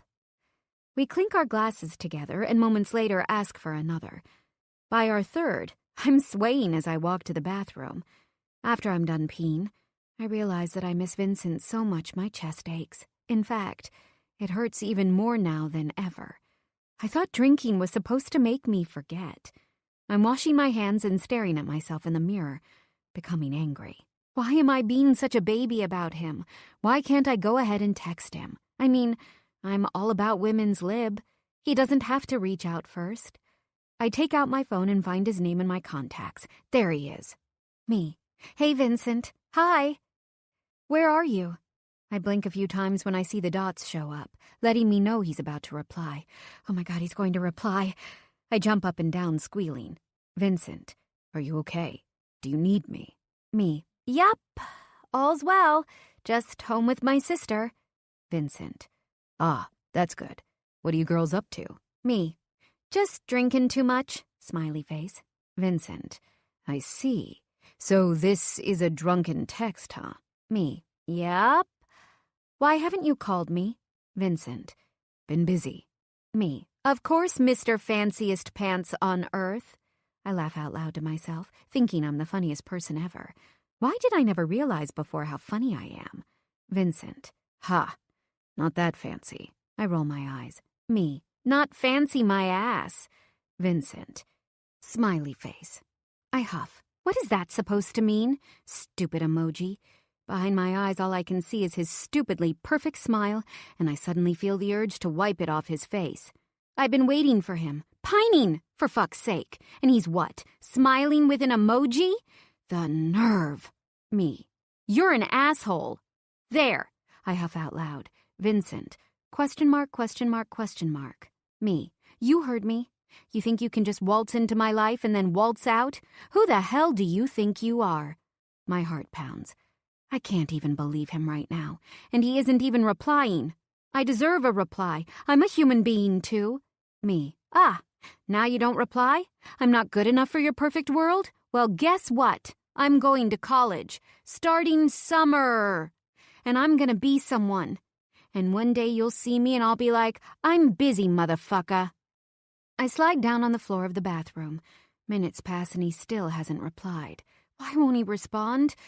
I feel nauseous. Me. I hate you. I turn my phone off, and the tears start to fall. I'm crying. Did I do something wrong? Is the room spinning? Yo, Eve. Janelle walks into the bathroom. What's wrong? I screw my eyes closed, but can hear the concern in her voice. Nothing, just... I try to speak, but nothing is coming out right. All right, you little drunkard. I think you've had enough. She opens the bathroom cabinet, pulling out a bottle of Advil and filling a cup with water from the sink. She hands the pills to me with the water, and somehow I swallow it down. Lifting me off the ground, she practically drags me to my bed. Now go pass out, and I'll see you in the morning. Leo is calling. I'm gonna go spend the night. She tucks me under my covers. All I can think about is Vincent, and how much I hate his face. I hate his brain. I hate his huge, gorgeous, warm body that makes me feel insane things. I hate how he always carries me around and it feels like home. His intelligence. I hate how he looks at me like I matter, like I mean something to him. I love him. I love him so much. I cry harder into my pillow until I finally pass out. I wake up the next morning with a pounding headache. It feels like someone is hammering into my skull. I turn around and see Janelle's bed is still empty. The clock says it's 6 in the morning. What the hell? Why am I up so damn early? I slowly stand, my hand pressing against the wall for balance as I go to use the bathroom. I drop my head in my hands while sitting on the toilet seat, trying to soothe the ache, when I spot my cell phone on the floor. I pick it up and turn it back on. Oh, shit. Oh, shit, motherfucking shit. What did I do? I read my texts to Vincent, and I want to die of shame. I have to fix this. Me. Hey, sorry about the texts. Was drunk. Not sure what came over me. I close the phone, realizing that there is no way in hell he's going to reply at this hour. But when my phone buzzes, I turn around and grab it. Vincent. It's okay. We're cool, Eve. And congrats on school. You deserve it. I want to reply. Hell, I want to talk to him. I want to see him. I turn on the shower and get under the spray. First, shower. Second, coffee. Then I'll figure out how to reply. But after I'm done with all that, I stare at my phone and feel the nerves fluttering in my stomach. His last comment wasn't exactly asking for a reply, right? Maybe he doesn't want to hear from me. I mean, if I were him, I wouldn't want to hear from me after last night. I reread my texts to him, feeling more embarrassed each time. I remember the new book I took out of the library is in my backpack. If I read it, maybe it'll relax me. Then I can decide what to do. I'm shaken out of my book-induced trance when Janelle walks in with a huge box in her arms. "Hey, girl, this came for you." She has her phone on her ear as she drops the box on my bed before walking out of the room. I glance at the clock and see that it's already 3 o'clock in the afternoon. Going into the kitchen, I take a knife from a drawer and bring it back into my bedroom. I jump onto my bed and lean over the box in excitement, slicing the taped seam with relish. I open it quickly as if it were Christmas. A beautiful travel coffee mug in pink, a cozy sweatshirt that says college, a pair of warm Ugg slippers with fur inside that I guess I can wear around the dorms. I slide them on and they fit perfectly. There are 6 packages of beautiful fountain pens and 4 spiral notebooks with dividers, sticky pads. Whoever did this obviously went to town at Staples, and holy shit, I'm not complaining. I pull out a scientific calculator. Wow. I open up an envelope and see a gift card to Barnes & Noble for $500. What? I guess I can use this when I need to buy books. I keep rummaging through and see a box of Kind bars. I guess they will be useful when I'm running between classes. My heart is pounding with excitement. College is coming. I need to call Ms. Levine. She's the best. When I finally empty the box, I grab my phone and with shaking fingers, dial her number. "Hey, Eve." Her voice is happiness. "Oh my God, I can't believe what you sent me. So amazing. I'm freaking out." My words come out in a rush. Eve, I'm sorry, but I didn't send you anything." "Wait, what?" My heart beats erratically as my eyes zero in on all the goodies on my bed. "What did you get?" she asks probingly. I breathe silently over the line. No, it couldn't be. "Oh, okay. Ms. Levine, I'll, call you back." I hang up the phone quickly and go through the box again. I put my head in my hands and realize that I can't ignore this. It's too much. Too thoughtful. Damn him. Me. "Hey, Vincent." "Hey, you. I assume you got the package?" Me. "How can I thank you? It's too much." "Vincent. No, it's not enough." Me. "It really means more than you know. Truly, I wish I could do something back."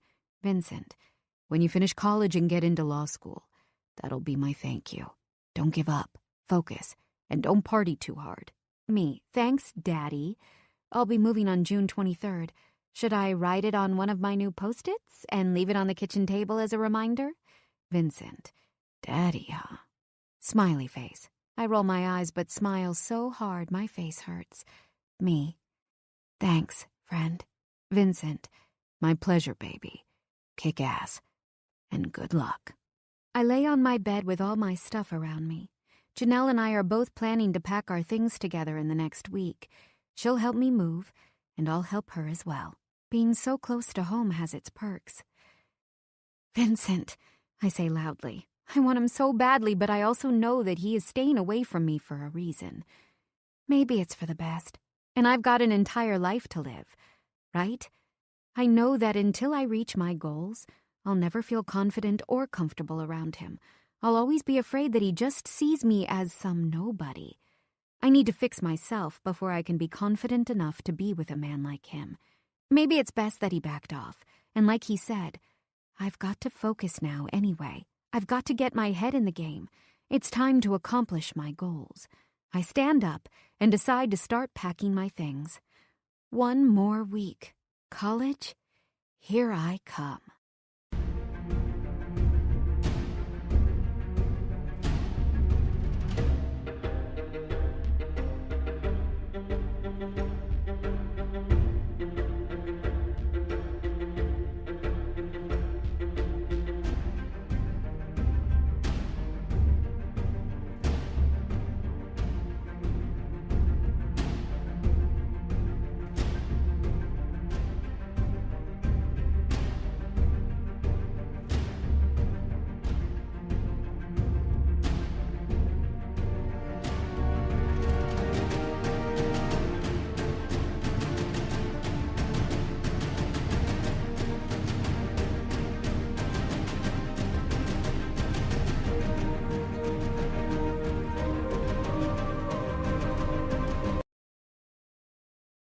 Chapter 18. 2 months later. I've kept my word. My life is about more than first love, if you could even call it that. I have goals, and right now, my education comes first. Columbia is awesome. It's everything I could have ever hoped for, and then some. I did the 6-week summer session to get a jump start on classes. A few girls in my dorm arrived early, too, and we've all instantly clicked. Ms. Levine and Janelle ended up surprising me with a shopping trip to some decent consignment stores, so I finally dress like an 18-year-old woman, not a 14-year-old boy hiding in baggy clothes. After enduring almost 2 decades of hell in the Blue Houses, I finally feel like I could fit in. This is my place. This is where I'm trying to belong. The summer heat is still stifling, but most of the students are finally on campus. I came with my friends from my dorm. We're walking through the extracurricular activities fair, moving from booth to booth and jotting our names down for random activities. Debate club, model congress. Finally, I found myself at the Pan-Hellenic Council table, filled with information about the sororities on campus. The girl sitting down, her name tag says Claire, seems pretty cool. Her hair is braided in a 1960s flower child way, and she's wearing a long and flowy blue dress. I sign my name down for sorority rush while Claire asks me some questions. We chat for a few minutes about prospective majors, and it turns out we're both pre-law. Actually, I'm supposed to meet up at 11:30 with some girls from my sorority for lunch. Why don't you join us? I'm unsure what to make of this. Sororities aren't really my thing, but before I could think too much about it, I blurt out, "Yes, I'd love that, actually. How about we meet at the coffee cup at 11:15 and we'll walk together to the dining hall? By the way, we're in Phi Alpha." She winks like she just let me in on a secret. Okay, cool. I'll see you there. I give her a soft smile and say goodbye. I find the girls to tell them I'm leaving for class. The rest of the morning moves quickly, tons of work gets assigned, and I'm anxious to get started. I meet Claire outside of the coffee cup as planned. We walk side by side through campus, discussing our schedules for the spring semester. Luckily, she talks a lot. She tells me all about her sorority, and I'm trying to keep up with all the parties and fun they apparently have together. We walk into the dining hall that has turned into chaos. Over the summer, it was pretty quiet, with no one other than jocks and kids taking summer classes. But now, with most of the students back on campus, it's frenzied. The two of us wait in the lunch line and talk about bands we like. Turns out, we have really similar taste in music. Our energy is connecting, and I'm actually feeling really good. Maybe joining a sorority would be a good thing for me. Do you play any sports? She looks straight ahead, getting annoyed that the line seems to have frozen to a standstill. Nah, I'm more of the bookworm type. I may want to hide where I come from, but my lies end there. She looks me up and down. Ugh, I hate girls like you who just wake up with a body to kill. She rolls her eyes at me playfully. I play volleyball. Tryouts are coming up, and I really want to make the varsity team this year. With your height? I don't doubt it. You're probably awesome. I didn't realize when she was sitting down, but Claire looks like she's even taller than Janelle. She points to some sandwiches underneath a little heater-looking thing. Oh, the chicken sandwiches here are the best. I watch as she takes one, and I go ahead and pick one up as well, grabbing a bottle of water to go with it. The sandwich is warm, and I can't wait to dig in. We leave the line after paying and carry our lunch trays to the seating area while she looks around trying to find her friends. There they are, she exclaims, walking to the left.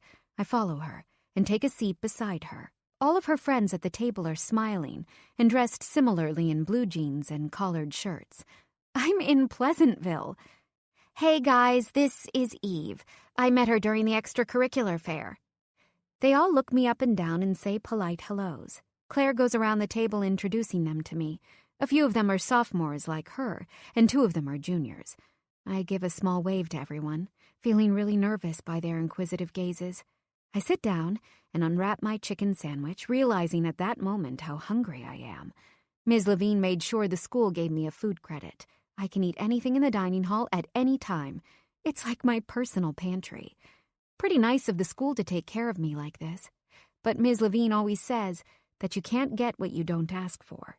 Now here I am, eating like a queen in the best school in the country, all for free. Life is good. I'm taking a bite out of my food when I feel a presence. I'm obviously not the only one, because the noise level seems to have quieted down, and as I look up, I notice that everyone has their heads turned toward the front doors. I follow the collective gaze, wondering what they're looking at. That's when I see him. He's just so much taller and bigger than everyone else. He's a man among boys. My jaw actually drops when I take him in. He has a few girls giggling behind him, and guys on either side. What the fuck?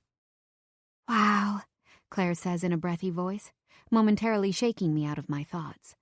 Allison sees the look of shock on my face and takes it upon herself to fill me in. Oh, that's Vincent Borignone. He's a god around here. I would say you'll get used to him with time, but no one ever does. He's just that insanely sexy. Brilliant. And he's also one of the most connected people you'll ever meet. Some people say that he's the son of the infamous Antonio Borignone. Like, the crime family. But that's probably just a rumor. I lift a hand, stopping her. Wait, what? The name Vincent Borignone echoes in my ear. Rumor. It's a rumor. I never knew his last name. Suddenly, it all clicks. All the puzzle pieces falling into place. It's him. He never told me his last name because he's a mafia prince, and he goes here, to Columbia, to my school, where my future is supposed to be happening. My mind is working on overtime right now. I blink, staring out into space while my heart beats into my throat. Claire turns to me, shaking me out of my fog. Well, goddamn, it's only been a few months, but he's even better looking now. The man just gets hotter with age. They all start laughing. Eve, are you okay? Claire asks, putting her hand on my back. I slowly turn toward her, plastering a fake smile on my face. Is he in a fraternity? I squeak, trying to move the conversation forward. No way, but he doesn't need to be in one. He just goes where he wants. And I swear, it's like the entire student body rolls out the red carpet for him. He can get into any party at any time. I bring my bottle of water to my lips when Allison points to his table. By the way, that's Daniela. My body freezes at the mention of a girl in connection with Vincent. The water I was just swallowing moves down the wrong pipe. I'm choking. Claire taps my back as I cough like crazy. Oh my God, are you okay? I clear my throat, trying to regain my composure. One of Claire's friends, I think her name is Jen, starts talking. Daniela is such a bitch. She's gorgeous, and no one knows it better than her. Of course, she's an O-Kai-A. That's the slutty sorority, FYI. We all turn as a unit to stare at their table when Jen starts up again. She's always up Vincent's ass, but I'd bet he messes around on her all the time. Last year, Jillian Sampson said she gave him a blowjob. She keeps talking, but my mind has gone static. He has a girlfriend? Holy shit. And she's gorgeous. Actually, I remember her from the fight the first night Vincent and I met. The redhead. She moves from her own seat onto his lap, wrapping a pale, skinny arm around his back with a smile on her face. Her hands move to his hair. He looks relaxed, but disinterested. She puts her lips near his ear for a moment, and then looks around the room, making sure that we all see she's with him. I want to scream and cry right now. Instead, I take a slow sip of my water, keeping my face as neutral as I can, while I continue to watch. No wonder he didn't want more with me. He already has someone. And she looks like she just walked out of Vogue magazine. Vincent Borignone. My life just got a hell of a lot more complicated. This concludes Rising by Jessica Rubin, narrated by C.J. Bloom. Copyright 2018 by Jessica Rubin. This unabridged audiobook is published by arrangement with Jessica Rubin and was produced in the year 2020 by Tantor Media Incorporated, a division of Recorded Books, which holds the copyright thereto. Please visit tantor.com for more information on our growing library of unabridged audiobooks.